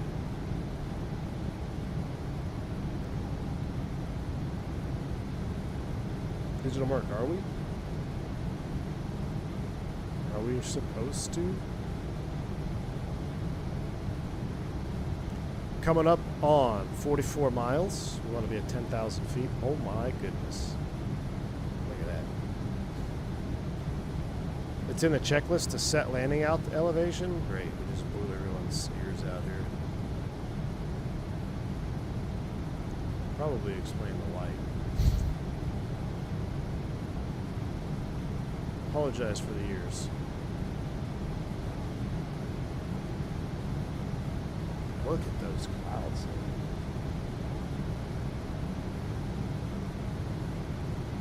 The ocean has grid squares. Microsoft 2020 for the win. Eesh, look at the clouds, though. Don't look at the grid squares. Look at the clouds.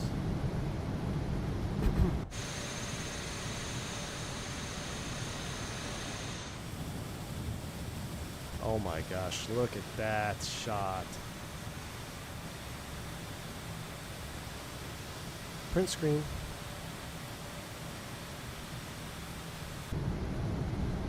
That is epic.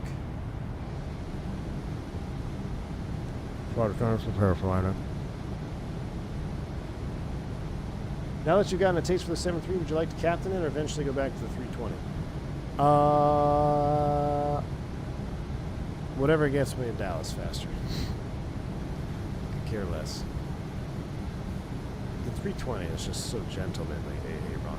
It is such a gentleman's airplane. You will get anti-ice cap FO or anti-ice cap SFO depending on the failure. There we go. So Turks has got it. You would get some sort of failure now, which in 2008, perhaps that wasn't written in the Airbus code yet. So, all right, 1 to 2. Thank you, Turks, for checking that out for us. It's a pretty interesting crash, that 888 Tango acceptance flight, Air New Zealand. Just, I mean, it boils down to the fact that they did a stall test at 3,000 feet instead of 14. But I thought it was interesting that there was 2 AOA mains frozen the whole time. No failures enunciated. The weather should really show the FX on the bird. I hope so. Look at that. Yeah, we definitely got some weather going on. 31 miles from the airport. Approaching 10,000 feet. We'll slow to 250 to get below it. We're looking good. Let me get flight recorder ready.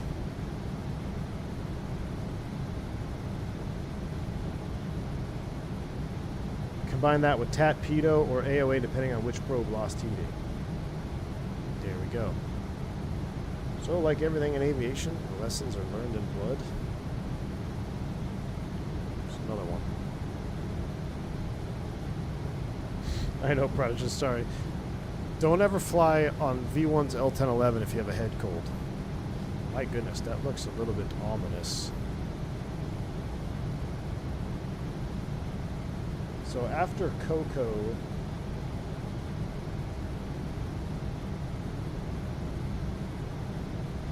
after waypoint 4, Coco Head will basically put us on a downwind. Should we deviate? I feel like we should deviate left of course.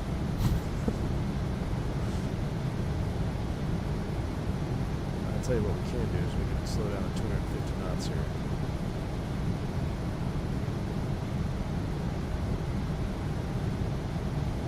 Don't deviate, penetrate. Godspeed. Yeah, Aston flies, you're absolutely right. Oh my gosh. We're going right into a thunderstorm. 11 for 10. I'm going to scroll in 250. I hear thunder, guys. I actually hear thunder.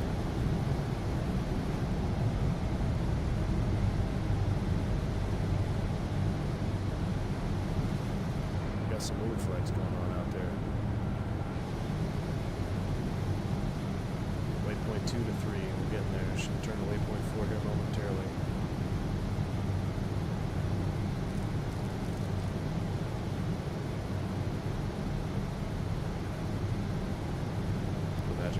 This is 2985 where we are right now. We'll get headed in the direction of Cocoa Head. See where that takes us. Basically straight ahead. FO's picked up the ILS. This is interesting. The localizer has a 13 DME off Honolulu. So we might have to actually join that.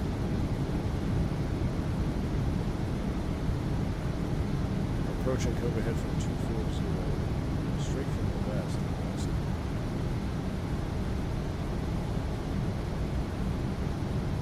Let's proceed direct to the Honolulu VOR.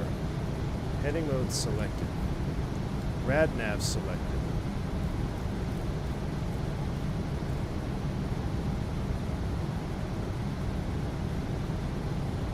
Miles from the VOR. Let's proceed direct to Honolulu.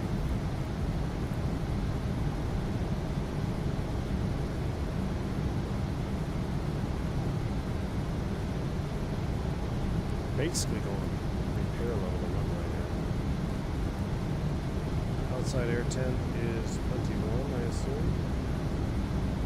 20? Yeah.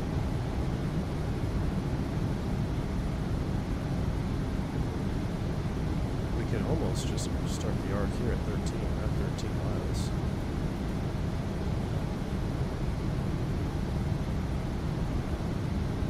A long arc all the way back in.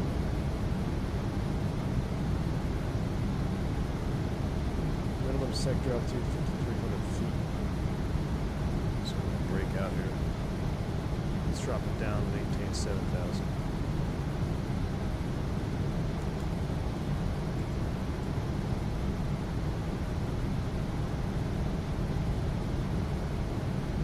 Prime example is still waiting to fly around the radar on even on a day without a single cloud in the sky. Don't get me started, James. Hey, I can see stuff.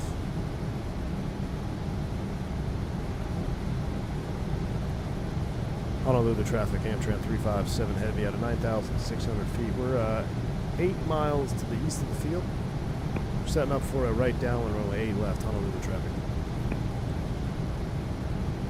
Drop that down to 5.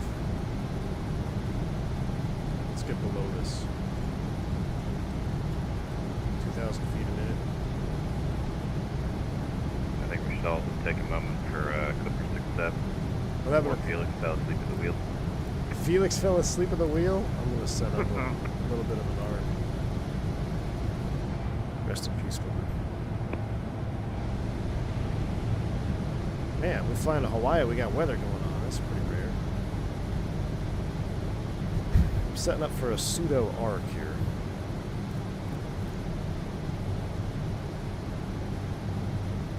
At least this takes us out over the water. We know we don't have to hit terra firma. Hello, traffic Clipper 646. We're about 15 from Cocoa.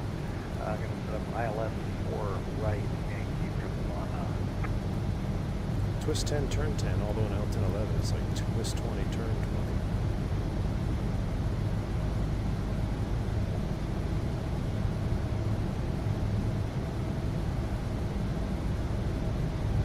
Alright, track change, direct to 05. Put you in manual. Sorry. It's going 5 to 6.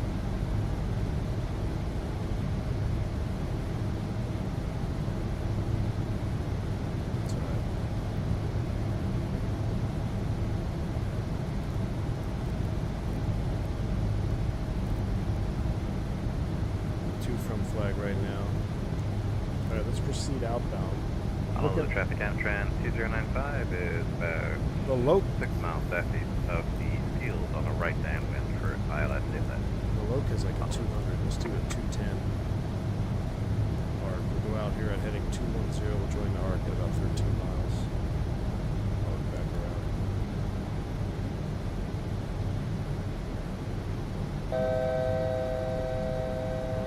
6.5.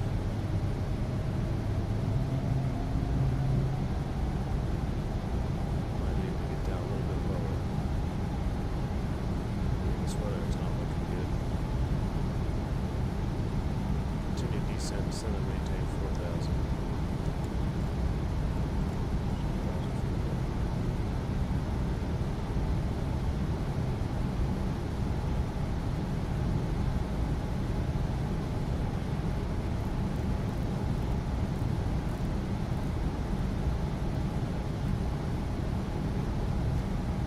Proceed outbound, 13D in the arc. Oh, look at that vortices. Big 6 for Canadian Super Chat, 2 Canadian system. Love these golden hour views. Man, we're almost there. We're not even golden hour yet. We're still blue hour. But I love it, man. I love the vortice off the wingtip. That is so cool. Now we went through some rain. I'm not comfortable getting below 4,000 feet. The arc has us to 36. Let's start to slow down. Give me 210 here. Which might be a lot to ask for this airplane. Slow down and level off at the same time.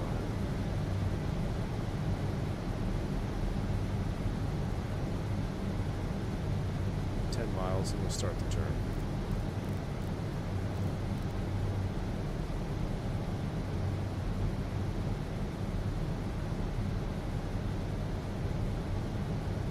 Flaps 4. Flaps 4.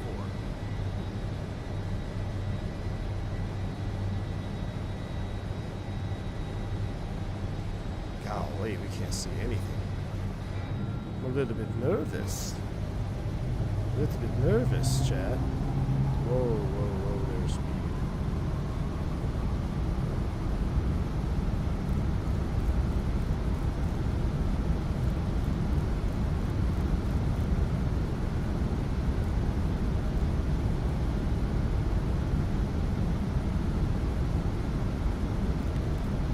Swing, baby, swing.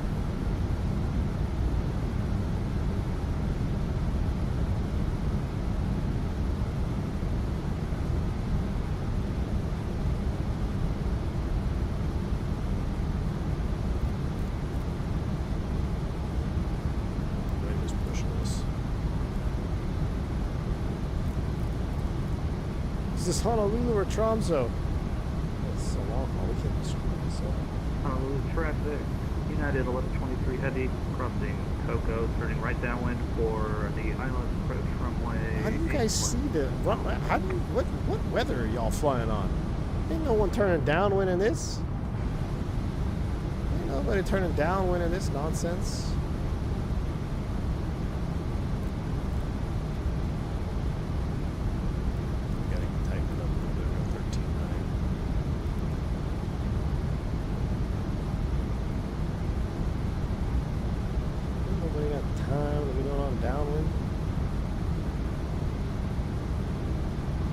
Check. Shite, forgot about it. Oh, look at that. Perfect timing. Alright. We're going tank to engine across the board. Looking good.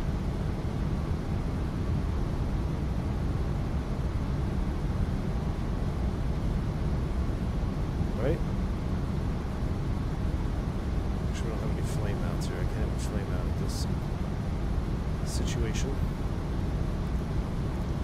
Final approach course 079. Chat, we're there. Shite, we're there. 111.7.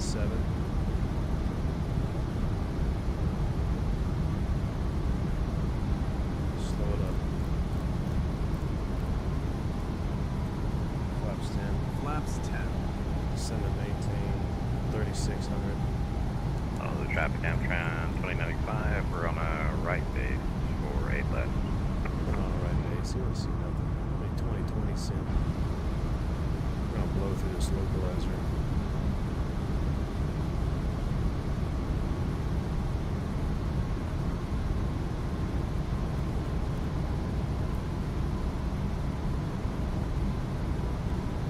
.2 on the arc. Locus set. 190 on the speed. Flaps 10. Inside of 13.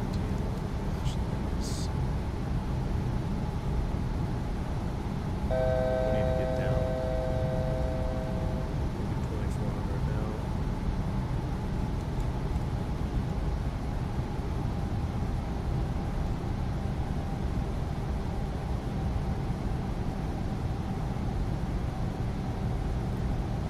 here it comes. Capture the lug, baby. Get it. Go get it. Oh, we're going to fly through the localizer. Man, that needle went from not moving to just blasting through. And there's terrain on this side at 2,600 feet. Don't you dare turn back. I'm keeping you in heading mode. Don't you dare turn back that way.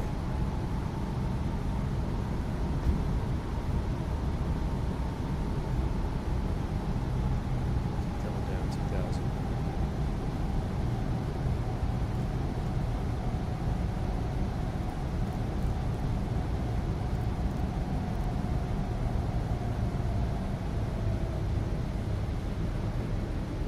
Flaps 14.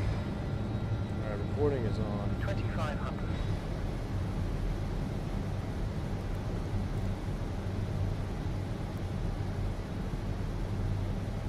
Good night.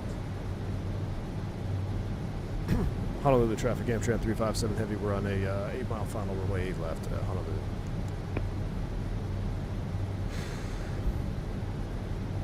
Alright, I'm going to connect my yoke and we're going to hand fly this in. Autopilot's away from my aircraft.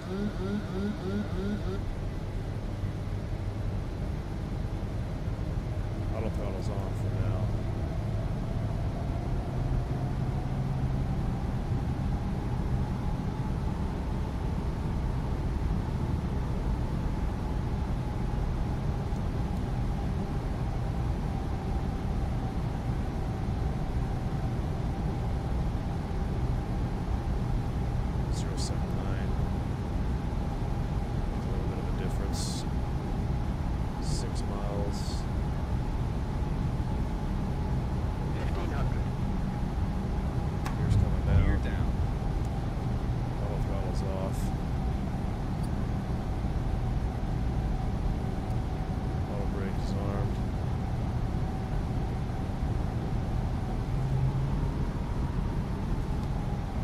Flaps 18. Golly, what's with the moke on this thing?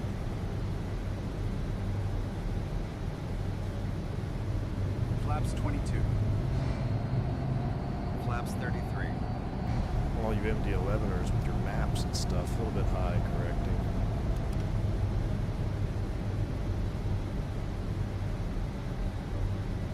Alright, runway's in sight.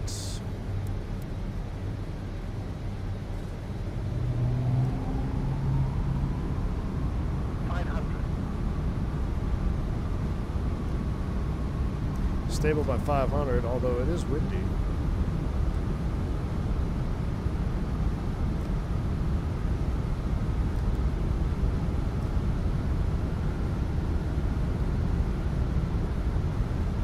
Alright, gears down, DLC's armed, flaps are configured full, gear is down, I already said that. We're looking good, baby. 8 left, here she is.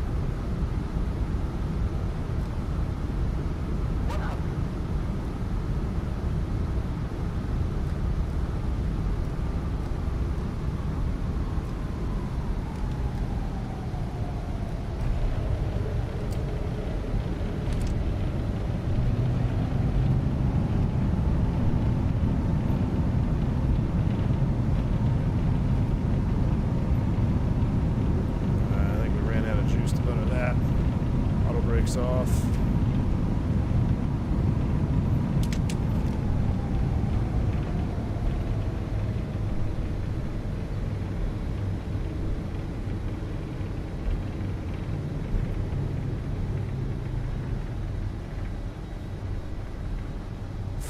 Jeez. Oh, look, the spoilers are working properly now.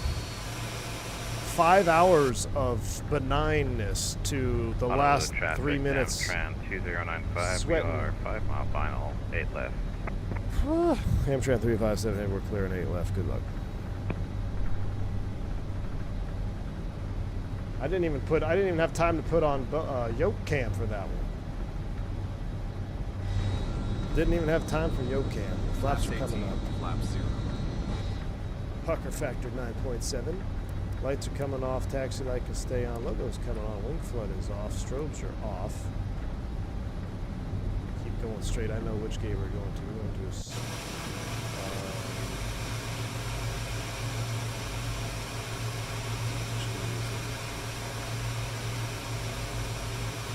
want to go to E1. Honolulu traffic Amtran 295, short final. Which is over inlet. there. Well, there's someone on short final. Amtran 357, hold short of the ramp area. We got traffic coming up. I have to hold short of Amtran 357. Where's the left guy at? Oh, there he is. MD-11 on short final.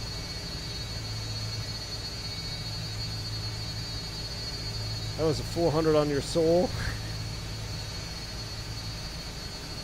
That approach, like, out of nowhere, man. It became a sweat. Yeah, like, and just nonsense. Slipper 646 for about 3 mile final for 4 right. Is everyone else's weather as bad as mine? Yep. Stay firm. No Folkwood these days. Dive away. I wish I could see Zippy as Amtran. I mean, Clipper's not bad, but he showed me a picture in Discord of all the ATAs lined up. Oh, yeah, right. Ooh. Crunchy. Let's get the APU cooking. Amtran 357 proceed to Big Echo 1.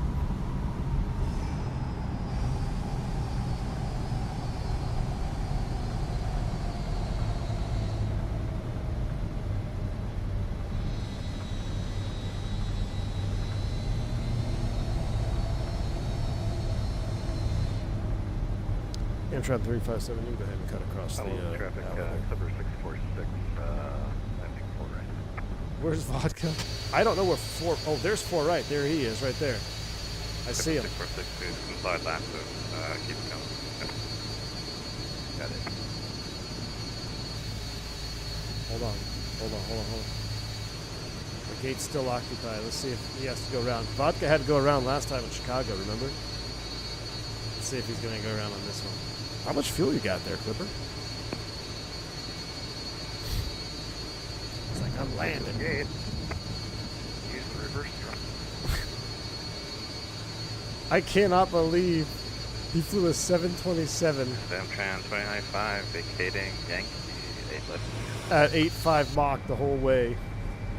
Keep up with us. Honolulu traffic, the United 1123 heavy 7 mile final, runway 8 left, Honolulu. We'll park it and zip over to 8 left. I got the recording still going so I can see our parking job as we come in there. I'm going to turn off my taxi lights coming off.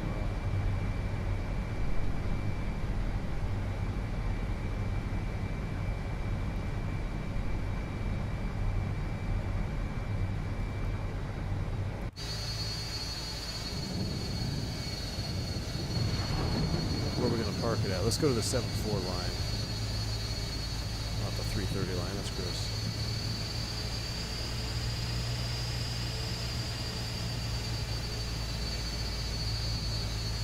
Erp.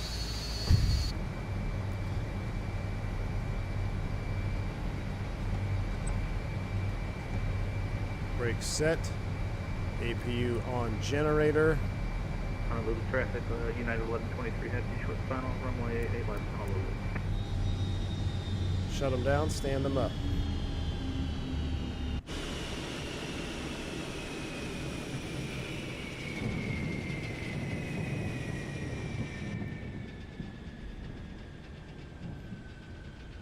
There's another triple on final. Ladies and gentlemen, welcome to Honolulu. I'm going to leave the lights on. I feel like we should deplane. Recording is stopped. I'm going to save that ASAP. ATA L-1011 Honolulu landing. Recording is saved.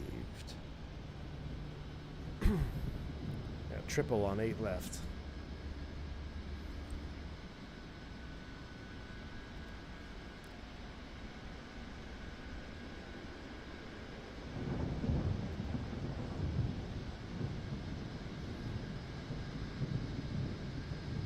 Hold it off. Hold it off. That's a high flare there.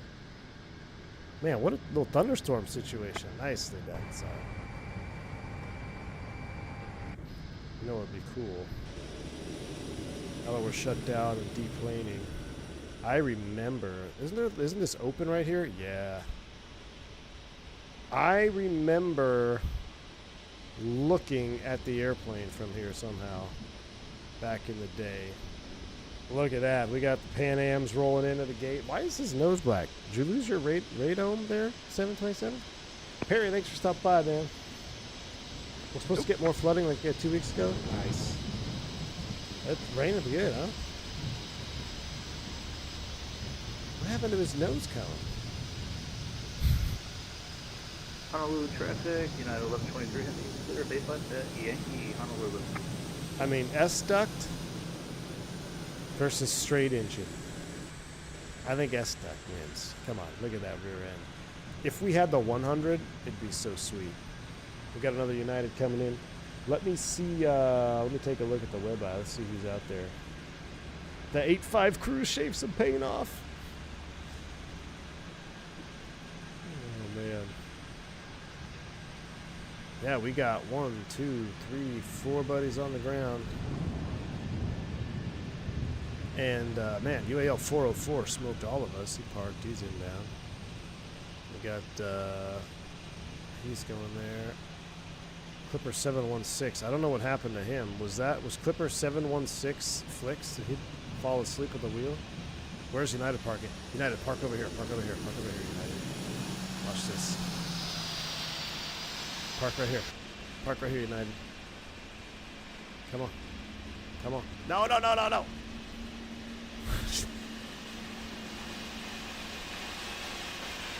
I'm parking right there. I'm parking right there. Ah!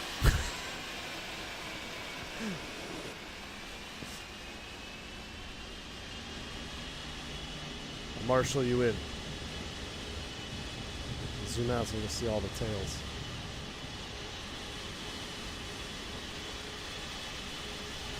We're going to hit the Y on 310 Flyer. It's going to be out soon. Whiskey Throttle's got this one cooking. He handed it to me earlier since it's the actual airplane I flew on many years ago. So super awesome to be able to do this stream. The cameraman sprinting. Side gig confirmed. I know, Turks. I might actually have to pick it up, man. I mean, DC-10 is pretty sexy. DC-10 is L-1011, DC-10, then MD-11.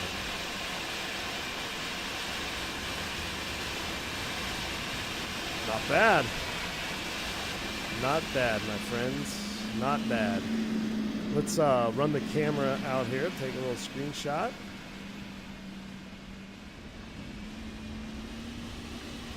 Yeah, 3 engines for the win. United's got to come in here with a 777-300 flexing. Let's run this camera over here because we're going to park it over here anyway for our landing. I'm going to zoom up the speed a wee bit. I don't think it was as buttery as we had hoped, Chad. I just, unstable approach leads to an unstable landing. And for some reason, man, we flew through that localizer again. Didn't help. I was off 2 degrees on the course line. But just woke up. How was the flight? Rubes, what's up, man? Dude, the flight was awesome. I had a blast. I hope everyone had a blast watching. Let's hop back to the flight deck. I want engine sounds, so what we're going to do... How much fuel did we end up with? Let's take a look at it. Look at that, 47,000 pounds. Perfect amount of fuel for a go-around, missed, go to our alternate. Tons of extra gas. Pretty well balanced. 11.5, 12.4 there at the end. We got a little bit off, but everything else was good. We'll turn the radar off. And your final fuel vodka is 4,900 pounds. See? Plenty of gas, my man. Plenty of gas. All right. How do I set this? Is there a state for this? Let's do this. Panel states. Ready? Traffic, line 91, final flight left. All right. So it's going to start for takeoff. Let's do that. And someone's on final for 8 left. Yeah, he's out there turning final for 8 left. Good. We'll come back. Let's make sure these engines are starting for replay. They are. buddy. Guys, this was an awesome flight. I hope everyone had as much fun as I did, because that was really enjoyable. We had 9-something group flyers with us, too. That was cool. All right, number 2's coming up.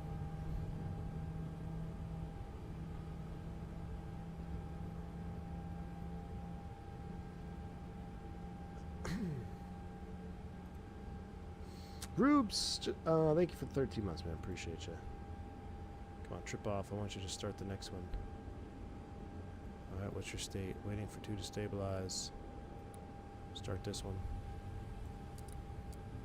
Oh, it's reconfiguring the bleeds. Yeah, look, he's reconfiguring the bleeds. All right, 1 is starting. Oh, I can't listen to that. Where's this guy at?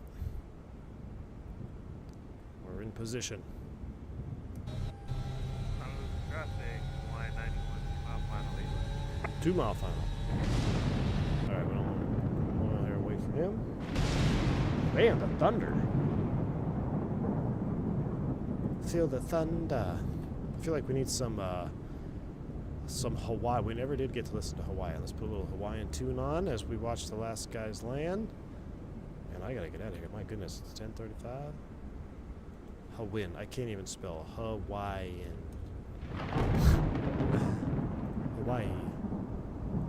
Honolulu traffic creep 716 Heavy, 11 mile final around. That doesn't sound like Hawaii. 8 left.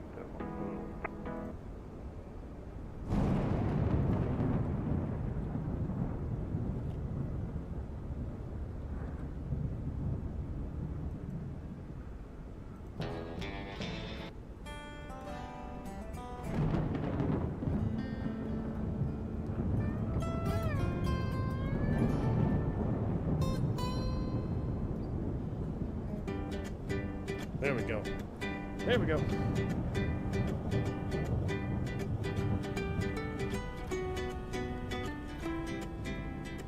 Who's this? Oh, it's an L-10. All right. Let's make sure there's number 3 starting. Oh, yeah, all our engines are running for replay. Excellent.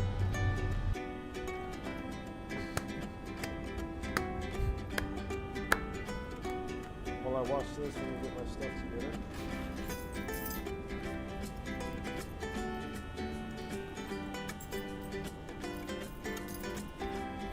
Replay. I know rough landing. I got these guys just flew 5 hours. We're gonna watch their landing. Then we gotta replay when we're at it. Don't worry, replay's coming. Smash like button if you haven't. We're 309 likes. A little mid. A little bit mid. I guess that's all, folks. To be honest, I'd be so disappointed with the landing if it isn't butter, considering this weather and the aircraft of choice. Yeah, that's true. It makes. We'll see. We'll see how it was. I don't know. I don't think I smashed, but I don't think it was very much of a butter. Oh no, it's another DC-10. Ooh. Looked about like my landing. Yeah, he hit so hard his gear had to fall back out. I mean, that's a sick livery. We saw that in the pictures. What's up next? 15-hour flight? Not yet. Let's see. We got one more guy on final.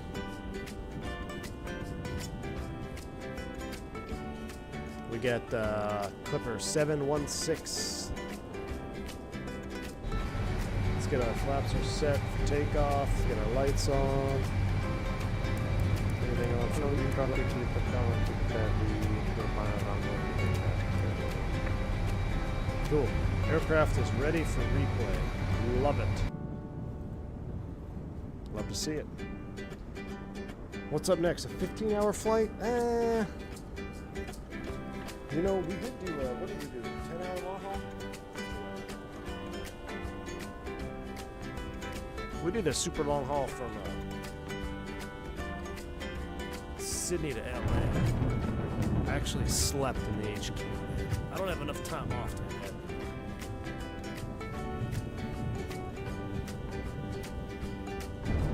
Tyson, I flew to Honolulu and sim on Sunday, arrived with no scenery loaded and got defaulted Dobo. Such a letdown.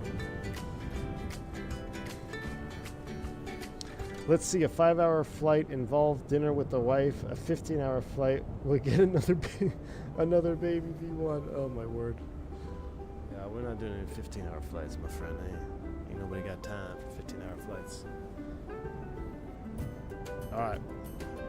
This guy looks a little squirrely. Another DC-10 model. I gotta update my model matching vodka. We need to update it. The 727-100, I'm impressed, vodka. Ooh! That looked like my landing. Like, he went to flare and just didn't have any additional flare juice. He just kind of plopped her down. Alright, is that everybody? Yeah, I think that's everybody, right? I'm looking at the web eye. I don't see. What happened to Flix? He left. He gone. Oh, yeah. Clipper 7. Hold on, guys. You got to see this. We lost Felix. Look at you guys. Alex is still on descent. You got to see this. Look. This is Felix. He overflew the destination. He's cooked. Can we get a moment in silence, please? Moment of silence. Also, be advised. is that? Oh, that is Felix. Okay, never mind. Yep. Shh. Moment of silence. Felix is gone. Rest in peace in chat. He's gonna wake up out over the Pacific. Alex is a good 20 minutes out, probably 389. I'll see if I can log back in by the time he lands. How about that? So let's throw up our replay. Honolulu traffic, Southwest 828, turning final for runway 8. I'm gonna disconnect for now. I'll reconnect here in a minute, but I'm gonna get the replay up going so we can see. Fire it up. Boom. I just screwed up my whole replay. I didn't disconnect from the replay. That's fine. Run it forward. Flaps 22, flaps So 33. everything gets stabilized here. Yeah, that's gonna get all screwed up. I gotta reset the drone.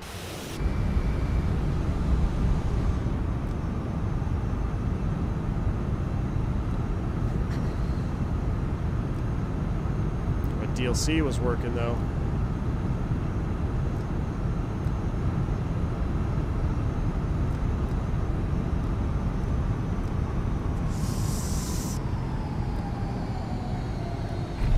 Honestly, I didn't see too bad.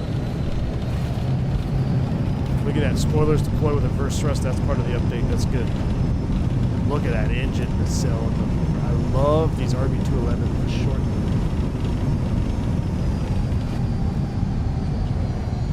They just look short and squashed on the L-1011. Thank you, Mix, for the 6 Canadian vodka. Please pass on your sardona to Felix when he wakes up in the South China Sea. Oh, thank you, Mix. Yeah, Felix is toasted. Not bad. We'll have to see. Good morning from Sweden. What's up, man? Wingflex chat, 10 from 10. If only Blue were doing this 211 on the 7.5, I know, man. I know. Alright, let's see what she looked like here. I'm gonna reset the drone again. This.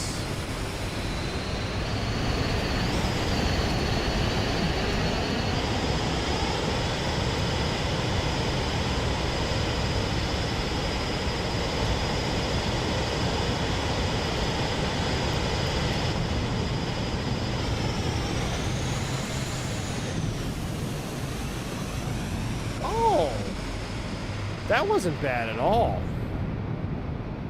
That wasn't bad at all. Hold on. Hold on. Hold on. Hold the phone. The scenery is pretty heavy. I didn't think that was too bad at all. We actually did arrest that descent rate. We're so high up in the nose. Like, I've noticed that on YouTube videos. I could even have more flare. Look how high up the pilots are. I mean, that was a solid. Let the nose go. That was like a solid. I'd be we didn't absolutely crunch it. I thought we absolutely crunched it. A solid 200. See right there. We slow it down. Just let it. Yeah. I'll take that in that way. I need a reposition. Yeah, not 10 for 10, but hey, it's solid. Let's reset the drone. I want to be there.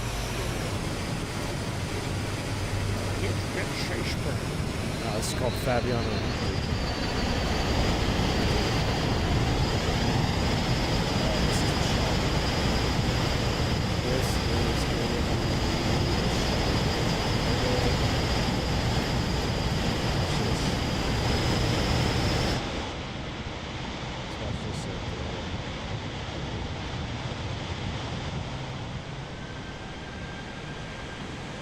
Slow-mo. Golly, S stuck for the win. But you can't. That's it. That's it.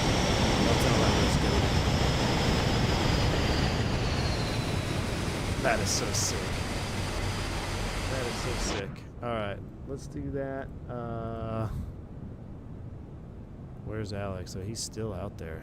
Yeah, you cooked, my friend. He's way out. 389. Godspeed, brother. Alright, sails coming up.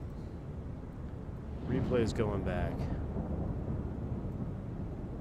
I can't see traffic on Aveo. Oh, I'm disconnected right now, Chris. Can you see anybody else?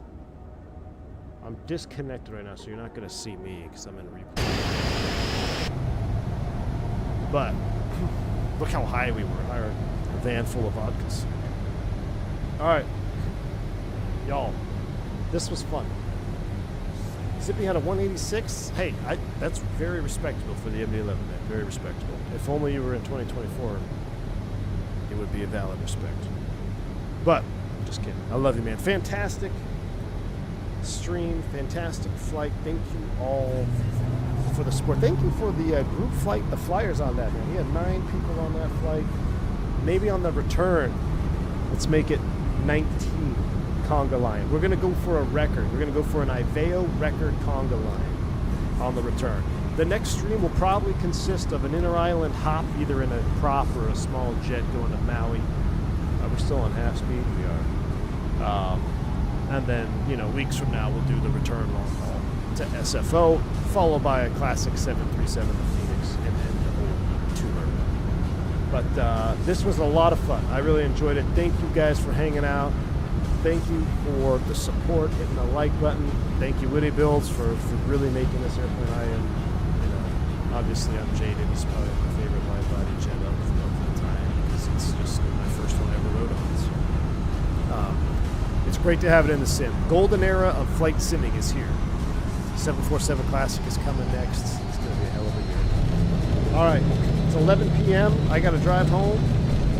Martinis have worn off. I'll let you guys watch a couple of replays, followed by the shutdown there at Foxtrot 1 or 2, wherever you parked at. You guys are awesome. Respect the 727. Team Vodka made it all the way in a 727. Unbelievable. All right, stay safe, stay healthy. I'm V1. See you in chat. I'll see you on the next one.